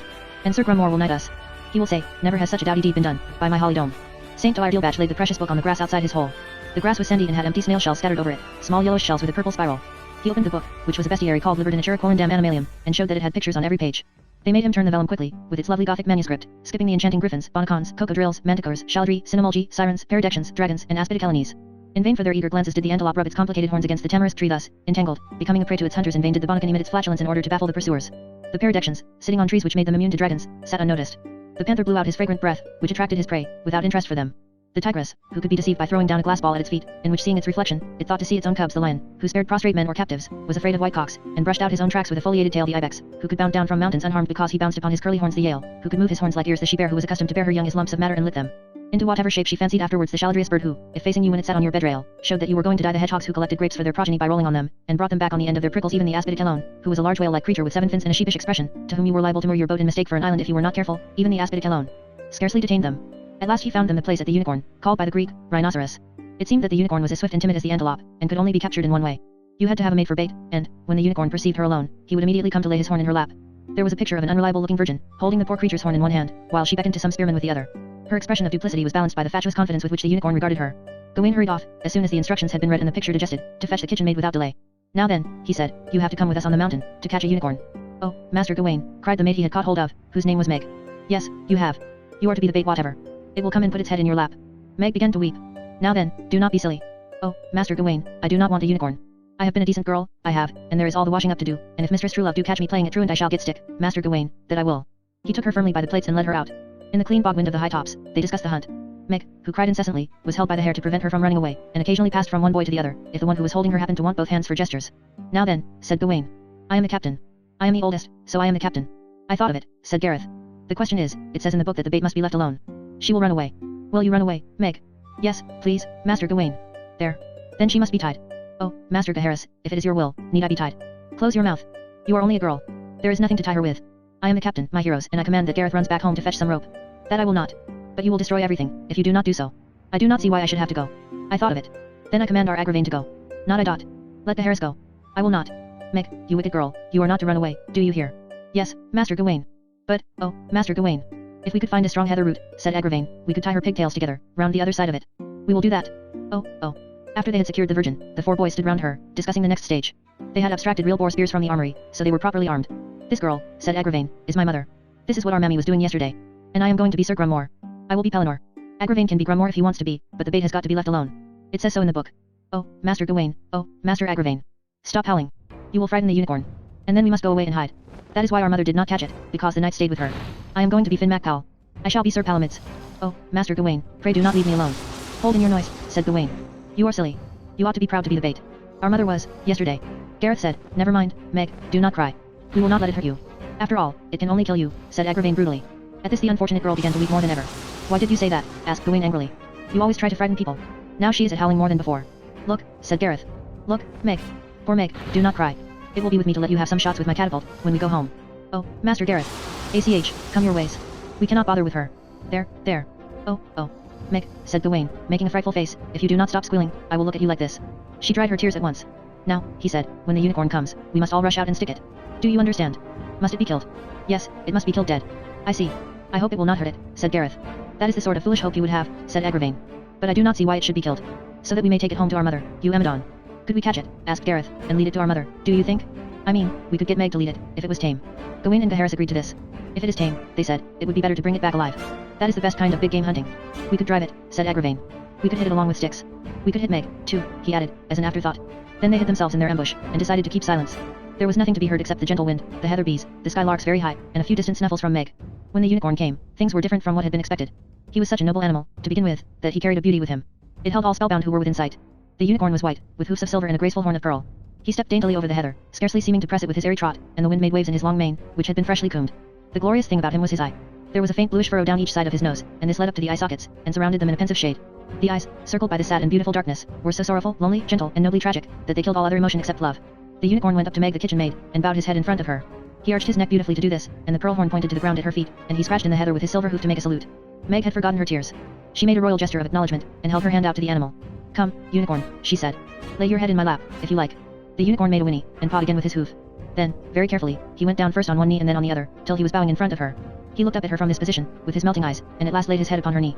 He stroked his flat, white cheek against the smoothness of her dress, looking at her beseechingly. The whites of his eyes rolled with an upward flash. He settled his hind quarters coyly, and lay still, looking up. His eyes brimmed with trustfulness, and he lifted his near fore in a gesture of pawing. It was a movement in the air only, which said, now attend to me. Give me some love. Stroke my mane, will you, please? There was a choking noise from Agravain in the ambush, and at once he was rushing toward the unicorn, with the sharp boar spear in his hands. The other boys squatted upright on their heels, watching him. Agravain came to the unicorn, and began jabbing his spear into its quarters, into its slim belly, into its ribs. He squealed as he jabbed, and the unicorn looked to Meg in anguish. It leaped and moved suddenly, still looking at her reproachfully, and Meg took its horn in one hand. She seemed entranced, unable to help it. The unicorn did not seem able to move from the soft grip of her hand on its horn. The blood, caused by Agravain's spear, spurted out upon the blue-white coat of hair. Gareth began running, with Gawain close after him. Gaheris came last, stupid and not knowing what to do. Don't, cried Gareth. Leave him alone. Don't. Gawain came up, just as Agravain's spear went in under the fifth rib. The unicorn shuddered. He trembled in all his body, and stretched his hind legs out behind. They went out almost straight, as if he were doing his greatest leap, and then quivered, trembling in the agony of death. All the time his eyes were fixed on Meg's eyes, and she still looked down at his. What are you doing? Shouted Gawain. Leave him alone. No harm at him. Oh, unicorn, whispered Meg. The unicorn's legs stretched out horizontally behind him, and stopped trembling. His head dropped in Meg's lap. After a last kick they became rigid, and the blue lids rose half over the eye. The creature lay still. What have you done? Said Gareth. You have killed him. He was beautiful. Agravain bawled, this girl is my mother. He put his head in her lap. He had to die. We said we would keep him, yelled Gawain. We said we would take him home, and be allowed to supper. Poor unicorn, said Meg. Look, said Gaheris, I am afraid he is dead. Gareth stood square in front of Agravain, who was 3 years older than he was and could have knocked him down quite easily. Why did you do it? He demanded. You are a murderer. It was a lovely unicorn. Why did you kill it? His head was in our mother's lap. It did not mean any harm. Its hoofs were silver. It was a unicorn, and it had to be killed. I ought to have killed Meg too. You are a traitor, said Gawain. We could have taken it home, and been allowed to serve at supper. Anyway, said Gaheris, now it is dead. Meg bowed her head over the unicorn's forelock of white, and once again began to sob. Gareth began stroking the head. He had to turn away to hide his tears. By stroking it, he had found out how smooth and soft its coat was. He had seen a near view of its eye, now quickly fading, and this had brought the tragedy home to him. Well, it is dead now, whatever, said Gaheris for the third time. We had better take it home. We managed to catch one, said Gawain, the wonder of their achievement beginning to dawn on him. It was a brute, said Agravain. We caught it. We of ourselves. Sir Grummore did not catch one. But we did. Gawain had forgotten about his sorrow for the unicorn. He began to dance round the body, waving his boar spear and uttering horrible shrieks. We must have a gralloch, said Gaheris. We must do the matter properly, and cut its insides out, and sling it over a pony, and take it home to the castle, like proper hunters. And then she will be pleased. She will say, Godspeed, but my sons are of mickle might. We shall be allowed to be like Sir Grumore and King Pellinore. Everything will go well with us from now. How must we set about the Gralloch? We cut out its guts, said Agravain. Gareth got up and began to go into the heather. He said, I do not want to help cut him. Do you, Meg? Meg, who was feeling ill inside, herself, made no answer. Gareth untied her hair and suddenly she was off, running for all she was worth away from the tragedy, toward the castle. Gareth ran after her. Meg, he called. Wait for me. Do not run. But Meg continued to run, as swiftly as an antelope, with her bare feet twinkling behind her, and Gareth gave it up. He flung himself down in the heather and began to cry in earnest he did not know why. At the Gralloch, the 3 remaining huntsmen were in trouble. They had begun to slit at the skin of the belly, but they did not know how to do it properly and so they had perforated the intestines. Everything had begun to be horrible, and the once beautiful animal was spoiled and repulsive. All 3 of them loved the unicorn in their various ways, Agravain in the most twisted one, and, in proportion as they became responsible for spoiling its beauty, so they began to hate it for their guilt. Gawain particularly began to hate the body. He hated it for being dead, for having been beautiful, for making him feel a beast. He had loved it and helped to trap it, so now there was nothing to be done except to vent his shame and hatred of himself upon the corpse. He hacked and cut and felt like crying too. We shall not ever get it done, they panted. How can we ever carry it down, even if we manage the Gralloch? But we must, said Gaheris. We must. If we do not, what will be the good? We must take it home. We cannot carry it. We have not a pony. At a Gralloch, they sling the beast over a pony. We must cut his head off, said Agravain. We must cut its head off somehow, and carry that. It would be enough if we took the head. We could carry it between us. So they set to work, hating their work, at the horrid business of hacking through its neck. Gareth stopped crying in the heather. He rolled over on his back, and immediately he was looking straight into the sky. The clouds which were sailing majestically across its endless depth made him feel giddy. He thought, how far is it to that cloud? A mile? And the one above it? 2 miles? And beyond that a mile, and a million miles, all in the empty blue. Perhaps I will fall off the earth now, supposing the earth is upside down, and then I shall go sailing and sailing away. I shall try to catch hold of the clouds as I pass them, but they will not stop me. Where shall I go? This thought made Gareth feel sick, and, as he was also feeling ashamed of himself for running away from the Gralloch, he became uncomfortable all over. In these circumstances, the only thing to do was to abandon the place in which he was feeling uncomfortable, in the hope of leaving his discomfort behind him. He got up and went back to the others. Hello, said Gawain, did you catch her? No, she escaped away to the castle. I hope she will not tell anybody, said Gaheris. It has to be a surprise, or it is no good for us.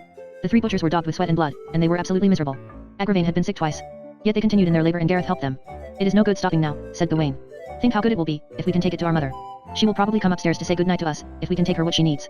She will laugh, and say we are mighty hunters. When the grisly spine was severed, the head was too heavy to carry. They got themselves in a mess, trying to lift it. Then Gawain suggested that it had better be dragged with rope. There was none. We could drag it by the horn, said Gareth. At any rate we could drag and push it like that, so long as it was downhill. Only one of them at a time could get a good hold of the horn, so they took it in turns to do the hauling, while the others pushed behind when the head got snagged in a heather root or a drain. It was heavy for them, even in this way, so that they had to stop every 20 yards or so, to change over. When we get to the castle, panted Gawain, we will prop it up in the seat in the garden. Our mother is bound to walk past there, when she goes for her walk before supper. Then we will stand in front of it until she is ready, and all will suddenly step back at once, and there it will be. She will be surprised, said Gaheris. When they had at last got it down from the sloping ground, there was another hitch. They found that it was no longer possible to drag it on the flat land, because the horn did not give enough purchase. In this emergency, for it was getting near to supper time, Gareth voluntarily ran ahead to fetch a rope. The rope was tied round what remained of the head, and thus at last, with eyes ruined, flesh bruised, and separating from the bones, the muddy, bloody, heather-mangled exhibit was conveyed on its last stage to the herb garden. They heaved it to the seat, and arranged its mane as well as they could.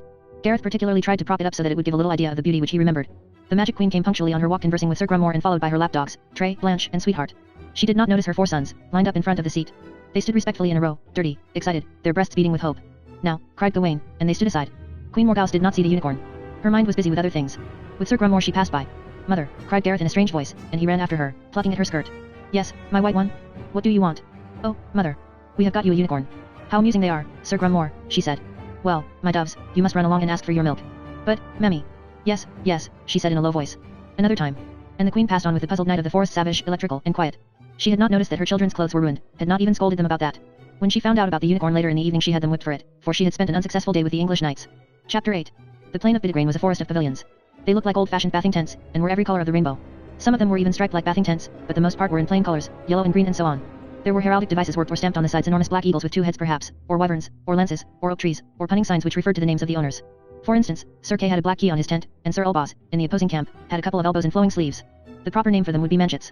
Then there were pennons floating from the tops of the tents, and sheaves of spears leaning against them.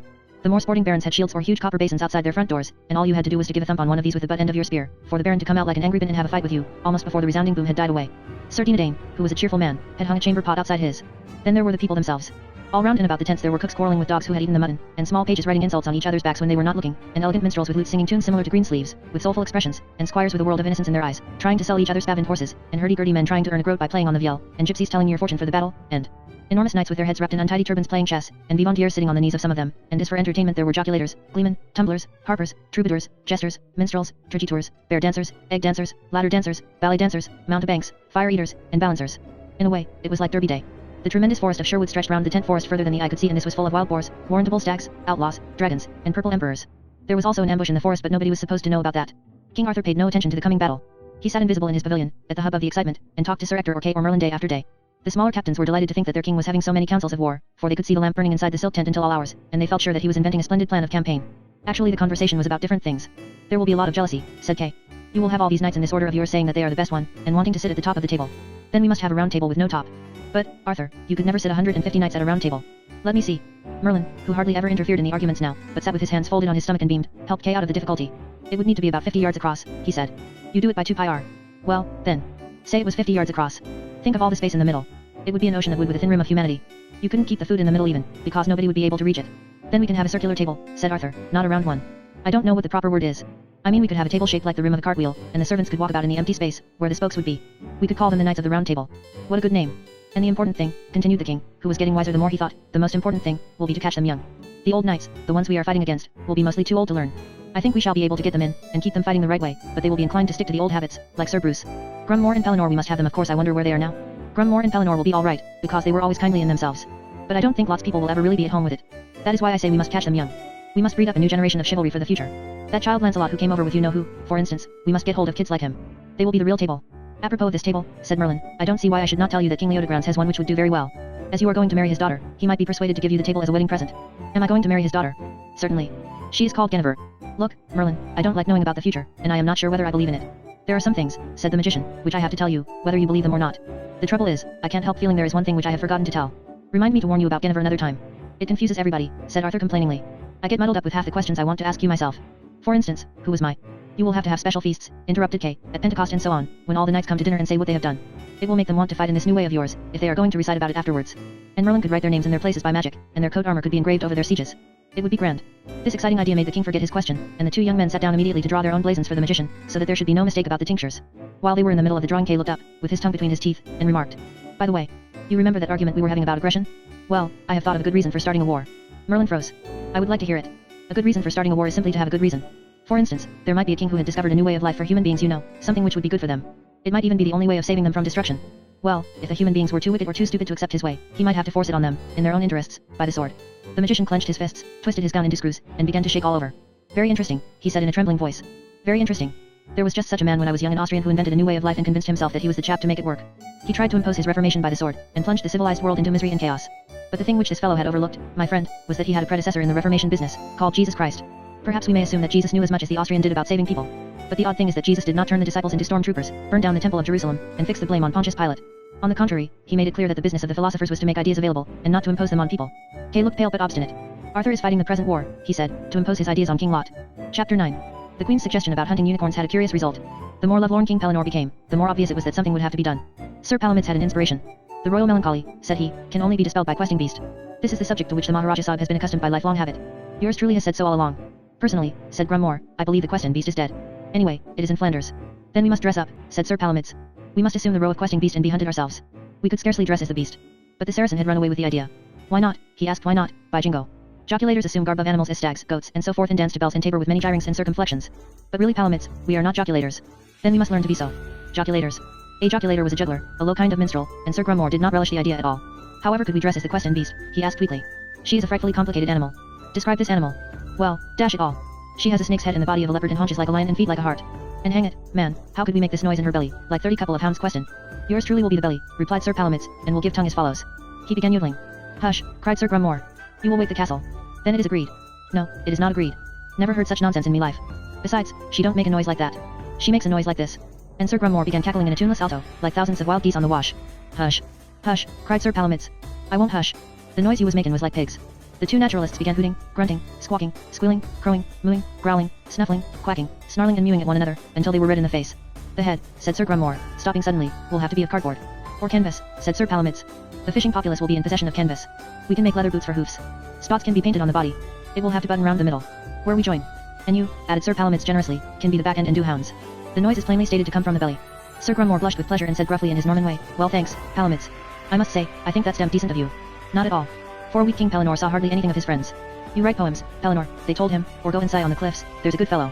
He wandered about, occasionally crying out, Flanders, Flanders, or a daughter ought to, whenever the ideas occurred to him, while the Dark Queen hung in the background. Meanwhile, in Sir Palomides' room, where the door was kept locked, there was such a stitching and snipping and painting and arguing as had seldom been known before.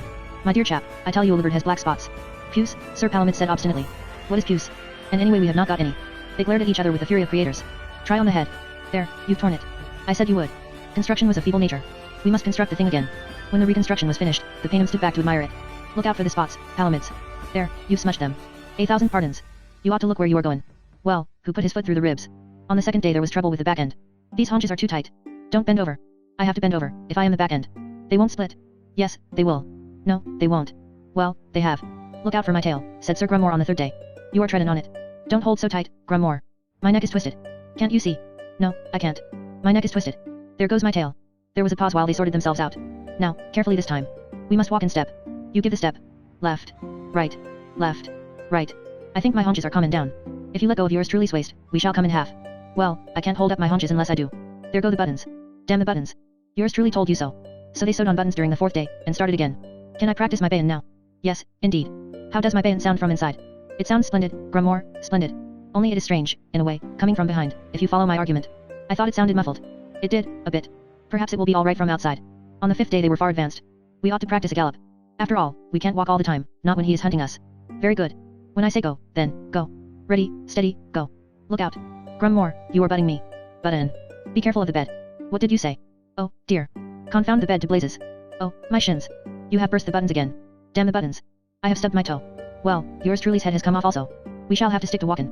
It would be easier to gallop, said Sir Grummore on the 6th day, if we had some music. Something like Tantivy, you know. Well, we have not got any music. No. Could you sing out Tantivy, Palamutes, while I am baying? Yours truly could try. Very well, then, off we go.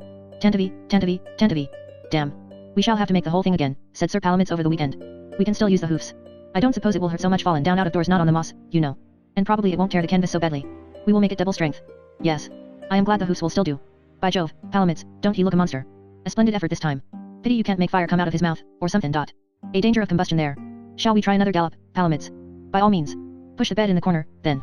Look out for the buttons. If you see anything we are running into, just stop, see. Yes. Keep a sharp lookout, Palamutes. Right ho, Grummore. Ready, then. Ready. Off we go. That was a splendid burst, Palamutes, exclaimed the Knight of the Forest Savage. A noble gallop. Did you notice how I was baying all the time? I could not fail to notice it, Sir Grummore. Well, I don't know when I have enjoyed myself so much. They panted with triumph, standing amid their monster. I say, Palamutes, look at me swishing my tail. Charming, Sir Grummore. Look at me winking one of my eyes. No, Palamutes. You look at my tail. You ought not to miss it, really. Well, if I look at you swishing, you ought to look at me winking. That is only fair. But I can't see anything from inside. As for that, Sir Grummore, yours truly can't see so far round as the anal appendage. Now then, we will have one last go. I shall swish my tail round and round all the time, and bay like mad. It will be a frightful spectacle. And yours truly will continuously wink one optic or the other. Could we put a bit of a bound into the gallop, Palamutes, every now and then, do you think? You know, a kind of prance. The prance could more naturally be affected by the back end, solo. You mean I could do it alone? Effectually. Well, I must say that is uncommonly decent of you, Palamutes, to let me do the prancing. Yours truly trusts that a modicum of caution will be exercised in the prance, to prevent delivery of uncomfortable blows to the posterior of the forequarters. Just as you say, Palamutes. Boot and saddle, Sir Grummore. Tally-ho, Sir Palamutes. Tantivy, Tantivy, Tantivy, a question we will go. The Queen had recognized the impossible. Even in the miasma of her Gaelic mind, she had come to see that asses do not mate with pythons. It was useless to go on dramatizing her charms and talents for the benefit of these ridiculous knights, useless to go on hunting them with the tyrannous baits of what she thought was love. With a sudden turn of feeling she discovered that she hated them. They were imbeciles, as well as being the sass Enoch, and she herself was a saint. She discovered with a change of posture, interested in nothing but her darling boys. She was the best mother to them in the world. Her heart ached for them, her maternal bosom swelled. When Gareth nervously brought White Heather to her bedroom as an apology for being whipped, she covered him with kisses, glancing in the mirror. He escaped from the embrace and dried his tears, partly uncomfortable, partly in rapture. The heather which he had brought was set up dramatically in a cup with no water. She was every inch the homebody, and he was free to go. He scampered from the royal chamber with the news of forgiveness, went spinning down the circular stairs like a tea to tum. It was a different castle to the one in which King Arthur used to scamper. A Norman would hardly have recognized it as a castle, except for the Pelée Tower. It was 1,000 years more ancient than anything the Normans knew. This castle, through which the child was running to bring the good news of their mother's love to his brothers, had begun, in the mists of the past, as that strange symbol of the old ones, a promontory fort. Driven to the sea by the volcano of history, they had turned at bay on the last peninsula. With the sea literally at their backs, on a cliffy tongue of land, they had built their single wall across the root of the tongue. The sea, which was their doom, had also been their last defender on every other side. There, on the promontory, the blue-painted cannibals had piled up their cyclopean wall of unrepaired stones, 14 feet high and equally thick, with terraces on the inside from which they could hurl their flints. All along the outside of the wall they had embedded thousands of sharp stones in the scraw, each stone pointing outward in a cheval de frise which was like a petrified hedgehog. Behind it, and behind the enormous wall, they had huddled at night in wooden shacks, together with their domestic animals. There had been heads of enemies erected on poles for decoration, and their king had built himself an underground treasure chamber which was also a subterranean passage for escape. It had led under the wall, so that even if the fort were stormed he could creep out behind the attackers. It had been a passage along which only one man could crawl at a time, and it had been constructed with a special kink in it, at which he could wait to knock a pursuer on the head, as the latter negotiated the obstacle. The diggers of the souterrain had been executed by their own priest king, to keep the secret of it. All that was in an earlier millennium. Dunlathine had grown with the slow conservancy of the old ones here. With the Scandinavian conquest, had sprung up a wooden longhouse there. The original stones of the curtain wall had been pulled down to build a round tower for priests. The Pele Tower, with the cow byre under the two living chambers, had come the last of all. So it was among the untidy wreckage of centuries that Gareth scampered, looking for his brothers. It was among lean-tos and adaptations past Ogham stones commemorating some long-dead deed the son of No, built into a later bastion upside down. It was on the top of a wind-swept cliff perched to the bone by the airs of the Atlantic, under which the little fishing village nestled among the dunes. It was as the inheritor of a view which covered a dozen miles of rollers, and hundreds of miles of cumulus. All along the coastline the saints and scholars of Eriu inhabited their stone igloos in holy horribleness, reciting 50 psalms in their beehives and 50 in the open air and 50 with their bodies plunged in cold water, in their loathing for the twinkling world. St. Doir Dealbach was far from typical of their species. Gareth found his brother in the storeroom. It smelled of oatmeal, ham, smoked salmon, dried cod, onions, shark oil, pickled herrings in tubs, hemp, maize, hen's fluff, sailcloth, milk. The butter was churned there on Thursdays, seasoning pine wood, apples, herbs drying, fish glue and varnish used by the Fletcher, spices from overseas, dead rat and trap, venison, seaweed, wood shavings, litter of kittens, fleeces from the mountain sheep not yet sold, and the pungent smell of tar. Gawain, Agravain, and Gaheris were sitting on the fleeces, eating apples. They were in the middle of an argument. "It is not our business," said Gawain stubbornly. Agravain whined, "But it is our business. It is at us more than anybody, and it is not right. How dare you to say that our mother is not right? She is not. She is. If you can but contradict." "They are decent for the sass Enoch," said Gawain. "Sir Grumore let me try his helm last night." "That has nothing to do with it." Gawain said, "I am not wishing to talk about it. It is base to be talking." Pure Gawain. As Gareth came in, he could see Gawain's face flaming at Agravain, under his red hair. It was obvious that he was going to have one of his rages, but Agravain was one of those luckless intellectuals who are too proud to give in to brute force. He was the kind who gets knocked down in an argument because he cannot defend himself, but continues the argument on the floor sneering, "Go on, then, hit me again to show how clever you are." Gawain glared at him. "Silence your mouth." "I will not. I will make you. If you will make me or not, it will be the same." Gareth said, "Be quiet, Agravain." "Gawain, leave him alone, Agravain. If you do not be quiet he will kill you." "I do not care if he does kill me. What I say is true." "Hold your noise." "I will not. I say we ought to indite a letter to our father about these knights. We ought to tell him about our mother. We..." Gawain was upon him before he could finish the sentence. "Your soul to the devil," he shouted. "Traitor. ACH, so you would." For Agravain had done something unprecedented in the family troubles. He was the weaker of the two and he was afraid of pain. As he went down, he had drawn his dirk upon his brother. "Look to his arm," cried Gareth. The two were going over and over among the rolled fleeces. "Gaheris, catch his hand." "Gawain, leave him alone." "Agravain, drop it." "Agravain, if you do not drop it, he will kill you." "Ah, you brute." The boy's face was blue and the dirk nowhere to be seen. Gawain, with his hands round Agravain's throat, was ferociously beating his head on the floor. Gareth took hold of Gawain's shirt at the neck and twisted it to choke him. Gaheris, hovering round the edge, ferreted for the dirk. "Leave me," panted Gawain. "Let me be." He gave a coughing or husky noise in his chest, like a young lion making its roar. Agravain, whose Adam's apple had been hurt, relaxed his muscles and lay hiccuping with his eyes shut. He looked as if he were going to die. They dragged Gawain off and held him down, still struggling to get at his victim and finish the work. It was curious that when he was in one of these black passions he seemed to pass out of human life. In later days he even killed women, when he had been worked into such a state, though he regretted it bitterly afterwards. When the counterfeit beast was perfected, the knights took it away and hid it in a cave at the foot of the cliffs, above high water mark. Then they had some whiskey to celebrate, and set off in search of the king as darkness fell. They found him in his chamber, with a quill pen and a sheet of parchment. There was no poetry on the parchment, only a picture which was intended to be a heart transfixed by an arrow, with two PS drawn inside it, interlaced. The king was blowing his nose. "Excuse me, Pellinore," said Sir Grumore, "but we have seen something on the cliffs." "Something nasty?" "Well, not exactly. I hoped it would be." Sir Grumore thought the situation over, and drew the Saracen aside. They decided that tact was needed. "Oh, Pellinore," said Sir Grumore nonchalantly, "what is this that you are drawing? What do you think it is?" "It looks like a sort of drawing." "That is what it is," said the king. "I wish you two would go away. I mean, if you could take a hint. It would be better if you were to make a line here," pursued Sir Grumore. "Where?" "Here, where the pig is." "My dear fellow, I don't know what you are talking about." "I am sorry, Pellinore, I thought you was drawing a pig with your eyes shut." Sir Palomides thought it was time to interfere. "Sir Grumore," he said coyly, "has observed a phenomenon, by Jove." "A phenomenon?" "A thing," explained Sir Grumore. "What sort of thing?" asked the king suspiciously. "Something you will like." "It has 4 legs," added the Saracen. "Is it animal?" asked the king, "vegetable or mineral?" "Animal." "A pig?" inquired the king, who was beginning to feel they must be driving at something. "No, no, Pellinore. Not a pig. Get pigs out of your head right away. This thing makes a noise like hounds." "Like 60 hounds," explained Sir Palomides. "It is a whale," cried the king. "No, no, Pellinore. A whale has no legs. But it makes such a noise." "Does a whale?" "My dear fellow, how am I to know? You must try to keep the issue clear." "I see, but what is the issue? What?" "It seems to be a menagerie game." "No, no, Pellinore. It is something we have seen which bays." "Oh, I say," he wailed. "I do wish you two would either shut up or go away. What with whales and pigs, and now this thing which bays, a fellow does not know where he is half the time.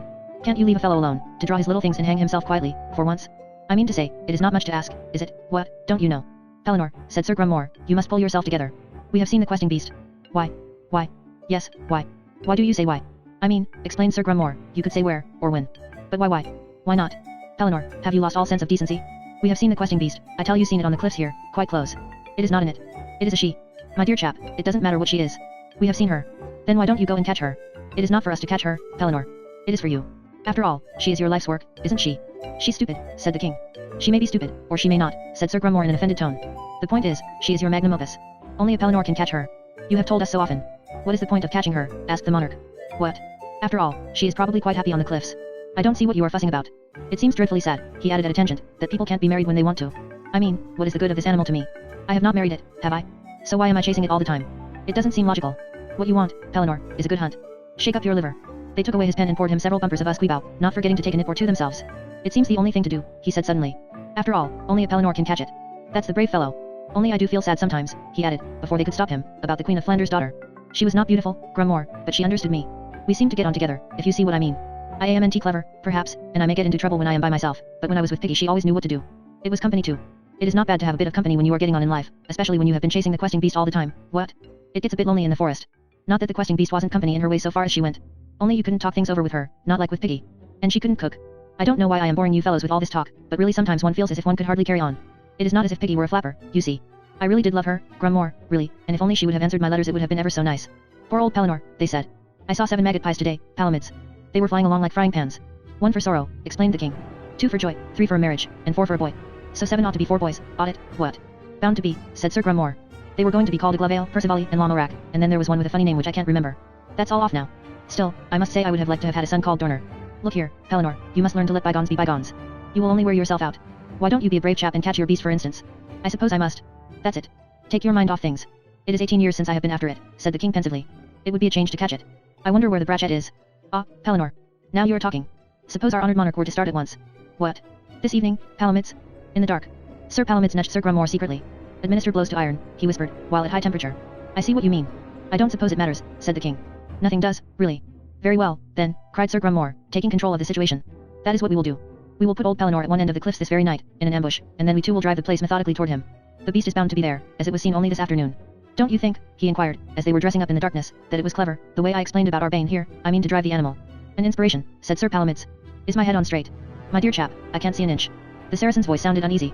This darkness, he said, seems jolly palpable. Never mind, said Sir Grumore. It will hide any little faults in our makeup. Perhaps the moon will come out later. Thank goodness his sword is generally blunt. Oh, come now, Palamids, you mustn't get cold feet. I can't think why it is, but I feel perfectly splendid. Perhaps it was those bumpers. I am going to prance and bay tonight, I can tell you. You are buttoning yourself to me, Sir Grumore. Those are the wrong buttons. Beg pardon, Palamids. Would it be enough if you were to wave your tail in the air, instead of prancing? There is a certain discomfort for the forequarters during the prance. I shall wave my tail as well as prance, said Sir Grumore firmly. Just as you say. Take your hoof off my tail for a moment, Palamids. Could you carry your tail over your arm for the first part of the journey? It would hardly be natural. No. And now, added Sir Palamids bitterly, it is going to rain. Come to think of it, nearly always does rain in these parts. He thrust his brown hand out of the serpent's mouth and felt the drops on the back of it. They drummed on the canvas like hail. Dear old forequarters, said Sir Grumore cheerfully, for he had plenty of whiskey, it was you who thought of this expedition in the first place. Cheer up, old blackamoor. It will be much worse for Pellinor, waiting for us to come. After all, he has not got a canvas hide with spots on it, to shelter under. Perhaps it will stop. Of course it will stop. That's the ticket, old pagan. Now then, are we ready? Yes. Give the step then. Left. Right. Don't forget the Tantivy. Left. Right. Tantivy. Tantivy. I beg your pardon. I was only baying. Tantivy. Tantivy. Now for the prance. Oh dear, Sir Grumore. Sorry, Palamids. Yours truly will hardly be able to sit down. Under the dripping cliffs King Pellinor stood stock still, looking vaguely in front of him. His brachet, on a long string, was wound round him several times. He was in full armor, which was getting rusty, and the rain came in at 5 places. It ran down both shins and both forearms, but the worst place was his visor. This was constructed on the snout principle, since it was found that if one had an ugly helmet it frightened the enemy. King Pellinor's looked like an inquisitive pig. It let the rain in through the nostrils, however, and the water ran down in front in a steady trickle which tickled his chest. The king was thinking. Well, he thought, he supposed this would keep them quiet. It was not very nice in all this rain and everything, but the dear fellow seemed keen on it. It would be difficult to find anybody kinder than old Grum, and Palamids seemed a friendly chap, though he was a paynim. If they wanted to have a lark like this, it was only decent to humor them. Besides, it was nice for the brachet to have an outing. It was a pity that it could never keep unwound, but there, you could not interfere with nature. He would have to spend all tomorrow scrubbing his armor. It would give him something to do, reflected the king miserably, which was better than wondering about all the time, with his eternal sorrow gnawing at his heart. And he fell to thinking about Piggy. The nice thing about the Queen of Flanders' daughter had been that she did not laugh at him. A lot of people laughed at you when you went after the questing beast and never caught it, but Piggy never laughed. She seemed to understand at once how interesting it was, and made several sensible suggestions about the way to trap it. Naturally one did not pretend to be clever or anything, but it was nice not to be laughed at. One was doing one's best. And then the dreadful day had come when that cursed boat had floated to the shore. They had got into it, because knights must always accept adventure, and it had sailed away at once. They had waved to Piggy ever so, and the beast had put its head out of the wood and waded out to sea after them, looking most upset. But the boat had gone on, and the small figures on the shore had dwindled till they could hardly see the kerchief which Piggy was waving, and then the brachet had been sick. From every port he had written to her. He had given letters to the innkeepers everywhere, and they had promised like anything to send them on. But she had never sent a syllable in reply. It was because he was unworthy, decided the king. He was vague and not clever and always getting in a muddle. Why should the daughter of the Queen of Flanders write to a person like that, especially when he had gone and got into a magic boat and sailed away? It was like deserting her, and of course she was right to be angry. Meanwhile it would keep raining, and the water did trickle so, and now that brachet was sneezing. The armor would be rusty, and there was a sort of draft down the back of his neck where the helmet screwed on. It was dark and horrible. Some sticky stuff was dripping off the cliffs. Excuse me, Sir Grumore, but is that you snuffling in my ear? No, my dear fellow. Go on, go on. I am only doing my bane as well as I can. It is not the baying I refer to, Sir Grumore, but a kind of breathing noise of a husky nature. My dear chap, it's no good askin me. All you can hear in here is a kind of creakin', like a bellows. Yours truly thinks the rain is going to stop. Do you mind if we stop, too? Well, Palamutes, if you must stop, you must. But if we don't get this over quickly, I shall get my stitch again. What do you want to stop for? I wish it was not so dark. But you can't stop just because it is dark. No. One appreciates that. Go on, then, old boy. Left. Right. That's the ticket. I say, Grummore, said Sir Palamutes later. There it is again. What is? The puffing, Sir Grummore. Are you sure it is not me? Inquired Sir Grummore. Positive. It is a menacing or amorous puff, similar to the Grampus. This Panem sincerely wishes that it were not so dark. Ah, well, we can't have everything. Now march on, Palamutes, there's a good fellow, do. After a bit, Sir Grummore said sepulchrally. Dear old boy, can't you stop bumping all the time? But I am not bumping, Sir Grummore. Well, what is, then? Yours faithfully can feel no bumps. Something keeps bumping me behind. Is it your tail, perhaps? No. I have that wound round me. In any case it would be impossible to bump you from the back, because the forelegs are in front. There it is again. What? The bump. It was a definite assault. Palamutes, we are bane attacked. No, no, Sir Grummore. You are imagining things. Palamutes, we must turn round. What for, Sir Grummore? To see what is bumping me behind. Yours truly can see nothing, Sir Grummore. It is too dark. Put your hand out of your mouth, and see what you can feel. I can feel a sort of round thing. That is me, Sir Palamutes. That is me, from the back. Sincere apologies, Sir Grummore. Not at all, my dear chap, not at all. What else can you feel? The kindly Saracen's voice began to falter. Something cold, he said, and slippery. Does it move, Palamutes? It moves, and it snuffles. Snuffles. Snuffles. At this moment the moon came out. Merciful powers, cried Sir Palamutes, in a high squealing voice, as he peered out of his mouth. Run, Grummore, run. Left, right. Quick march. Double march. Faster, faster. Keep in step.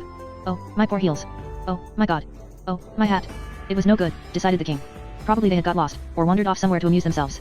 It was beastly wet, as it nearly always was in Lothian, and really he had done his best to fall in with their plans. Now they had wandered off, one might almost say inconsiderately, and left him with his wretched brachet to get rusty. It was too bad. With a determined motion he marched away to bed, heaving the brachet along behind him.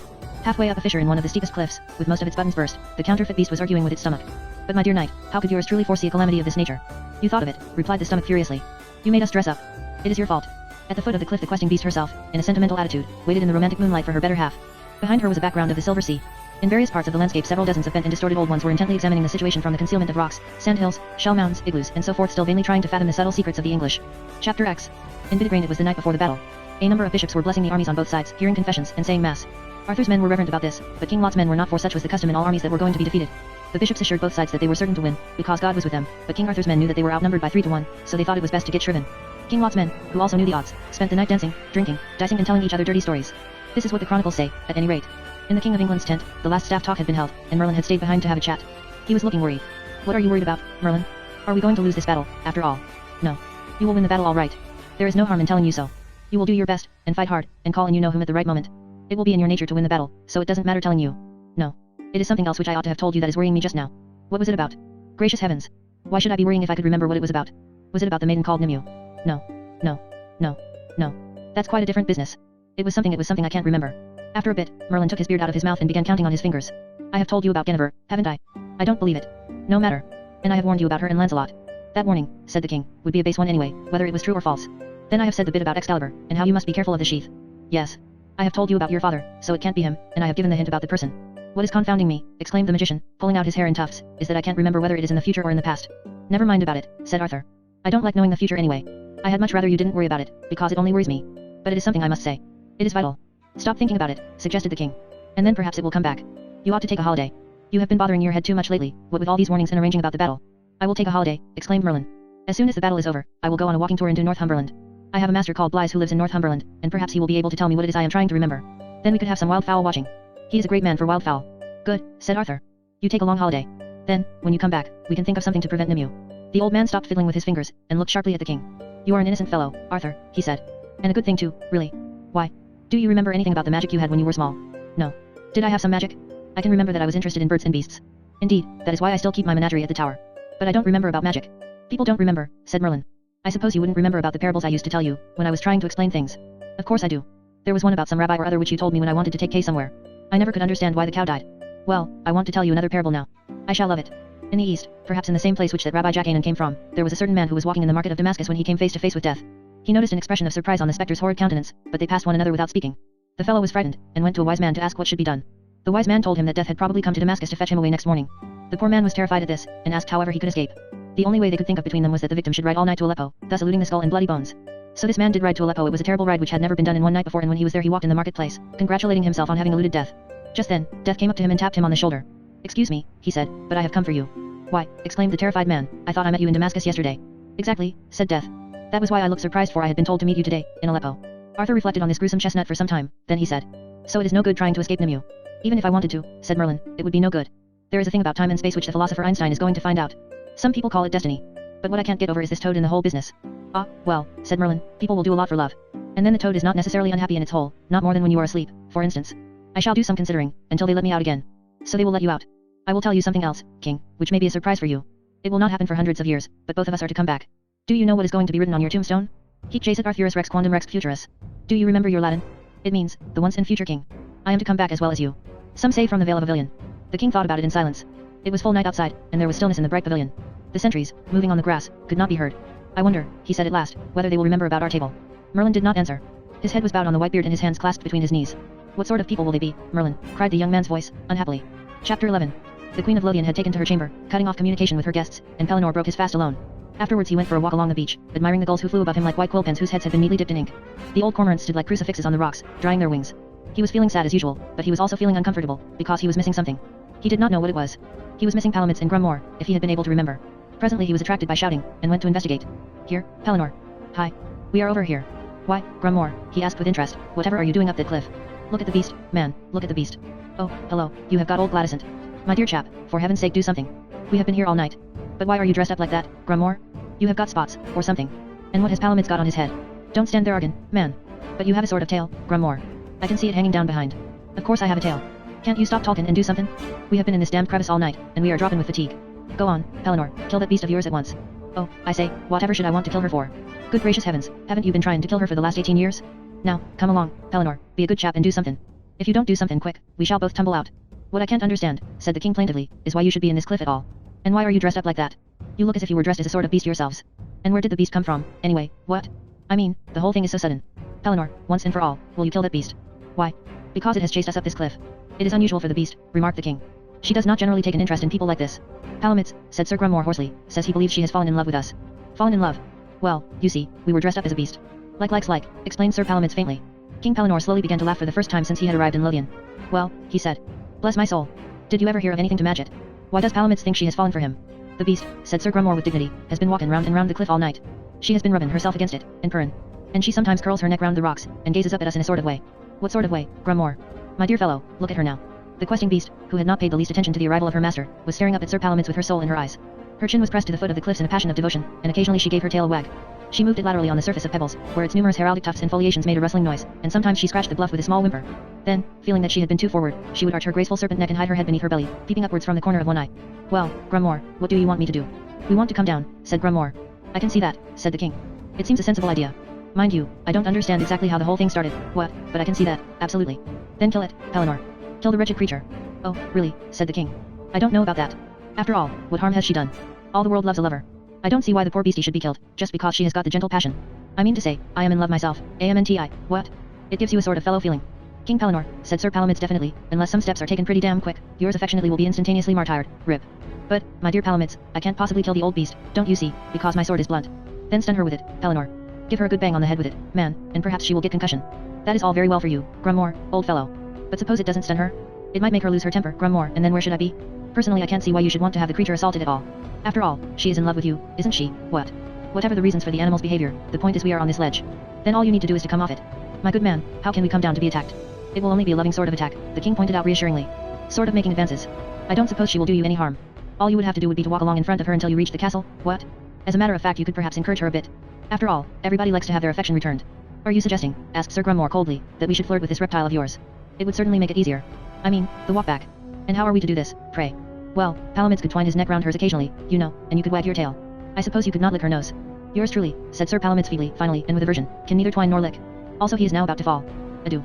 With this the unfortunate Paynim let go of the cliff with both hands and appeared to be sinking into the monster's jaws, but that Sir Grummoor caught him, and the remaining buttons held him in position. There, said Sir Grummoor. Now look what you have done. But, my dear fellow. I am not your dear fellow. You are simply abandoning us to destruction. Oh, I say. Yes, you are. Heartlessly. The king scratched his head. I suppose, he said doubtfully, I could hold her by the tail, while you made a dash for it. Then do so. If you don't do something immediately, Palamides will fall, and then we shall come in half. I still don't see, said the king sadly, why you had to dress up like this to begin with. It is all a mystery to me. However, he added, taking the beast by the tail, come on, old girl. Heave-ho. We shall have to do the best we can in the circumstances. Now then, you two, run for your lives. Hurry up, Grummore, I don't think the beast is pleased, by the feel of her. Ah, you naughty thing, leave it. Run, Grummore. Naughty beast. Ha. Nasty, nasty. Leave it. Quick, man, quick. Come away then. Don't touch. Trust. She'll be off in a minute. Come to heel, will you? Heel. Come behind. Oh, you horrid beast. Faster, Grummore. Sit, sit. Lie down, beast. How dare you? Look out, man, she's coming. Oh, you would you? There. Now she's bitten me. They won the drawbridge by a short head, and it was drawn up after them in the nick of time. Phew, said Sir Grummore, unbuttoning the back end and standing up to mop his brow. Hoots, cried various old wives who were in the castle delivering eggs. Some of the castle circle could speak English after a fashion, including Saint Ardealbach and Mother Morland. We sleek it, cowering, timorous beastie, said the drawbridge man. Oh, what a panic's in thy breasty. Aroint us, said the bystanders. Bonny Sir Palamitz, said a number of old ones who had known of their plight on the cliff ledge all night without saying anything about it, as was their custom, for fear of being caught out, is going to lay him doon indeed. They turned round to examine the Paynim, and found that it was as they said. Sir Palamitz had collapsed on a stone mounting block, without troubling to take his head off, and was breathing heavily. They took it off for him and threw a bucket of water in his face. Then they fanned him with their aprons. Ah, the pewter churl, they said compassionately. The Sassenach. The sable savage. Will he no come back again? Gie him another drap there. Ah, the bra splash. Sir Palamitz revived slowly, blowing bubbles out of his nose. Where is yours truly? He asked. Here we are, old boy. We got back safe. The beast is outside. Through the portcullis there came a sorrowful howling to bear out Sir Grummore's statement, as it had been 30 couple of hounds baying the moon. Sir Palamitz shuddered. We ought to look out, to see if King Pellinore is common. Yes, Sir Grummore. Allow 1 second for recuperation. The beast may have done him a mischief. Poor fellow. How do you feel yourself? The indisposition is passing, said Sir Palamitz bravely. Not much time to waste. It may be eaten him at this moment. Lead on, said the Paynim, heaving himself to his feet. Forward to the battlements. So the whole party set off to climb the narrow stairs of the Pellet Tower. Below them, looking small and upside down from this height, the questing beast could be seen sitting in the ravine which bounded the castle on that side. She was sitting on a boulder in it, with her tail in the burn, and looking up at the drawbridge with her head on one side. Her tongue was hanging out. Nothing could be seen of Pellinore. Evidently she is not eating him, said Sir Grummore. Unless she has eaten him. I hardly think she would have had time to do that, old boy, not in the time. You would think she would have left some bones or something. Or at any rate the armor. Quite. What do you think we ought to do? It seems baffling. Do you think we ought to make a sortie? We could wait to see what happens, Palamitz, don't you think? No leaps, assented Sir Palamitz, without previous looks. After they had been watching for half an hour or so, the faction of the old ones grew bored with the lack of entertainment. They clattered off down the stairs, to throw stones at the questing beast off the top of the wall. The two knights stayed on the lookout. This is a pretty state of affairs. Indeed it is. I mean, when you work it out. Exactly. Here is the Queen of Orkney angry about something on one side. I could not help noticing that she seemed a little queer about that unicorn and Pellinore milking on the other. And you are supposed to be in love with La Belle Isoude, isn't it? And now this beast is after both of us. A confusing situation. Love, said Sir Grummore uneasily, is a pretty strong passion, when you come to think of it.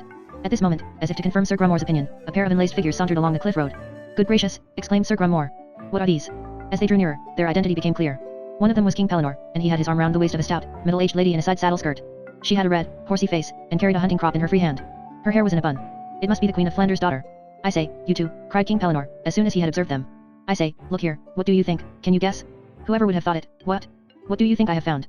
Aha, cried the stout lady in a booming voice, archly tapping his cheek with her hunting crop. But who did the findin', at? Yes, I know. It was not me that found her at all, it was she that found me. What do you think of that? And do you know what, went on the king, in high delight. None of my letters could possibly be answered. I never put our address on them. We hadn't got one. I always knew there was something wrong.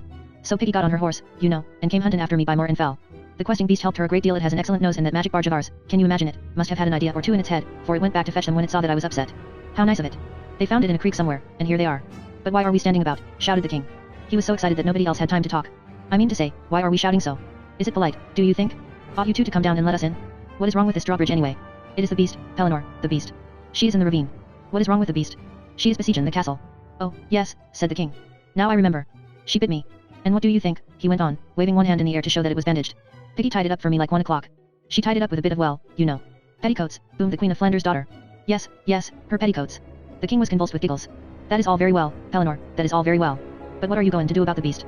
His Majesty was intoxicated with gaiety. Ho, the beast, he cried. Is that the trouble? I'll soon settle her. Now then, he exclaimed, marching to the edge of the ravine and waving his sword. Now then. Off you go. Shoo. Shoo. The questing beast looked at him absently. She moved her tail in a vague gesture of recognition, then returned her attention to the gatehouse. The occasional stones which were being thrown at her by the old ones she dexterously caught and swallowed, in the maddening way which chickens have when you are trying to drive them off. Let down the drawbridge, commanded the king. I will attend to her. Shoo, now, shoo. The drawbridge was lowered with hesitation. The beast immediately drew closer to it, with a hopeful expression. Now then, cried the king. You rush in, while I defend the rear. The drawbridge reached the ground and Piggy was speeding across before it touched.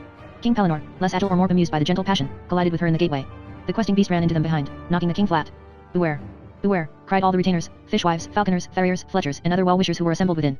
The Queen of Flanders' daughter turned like a tigress to defend her young. Be off, you shameless hussy, she cried, bringing her hunting crop down on the creature's nose. The questing beast recoiled with the tears springing to its eyes, and the portcullis crashed between them. In the evening a new crisis began to develop. It became obvious that Gladysant intended to besiege the castle until her maid had been produced, and, in these circumstances, the old ones who had brought their eggs to market refused to leave the gate without an escort. Eventually the three southern knights had to convoy them to the foot of the cliff, with drawn swords in their hands. In the village street St. Toirdilbach was waiting to receive the convoy, a raffish Silenus supported by 4 small boys. His breath smelled strongly of whiskey and he was in tearing spirits, waving his shillelagh. Not a one more stories, he was shouting. I am not going to be married with old Mother Morland, and after having a fight with Duncan this minute, and never more to be a saint. Congratulations, the children told him for the 100th time. We are all right also, added Gareth.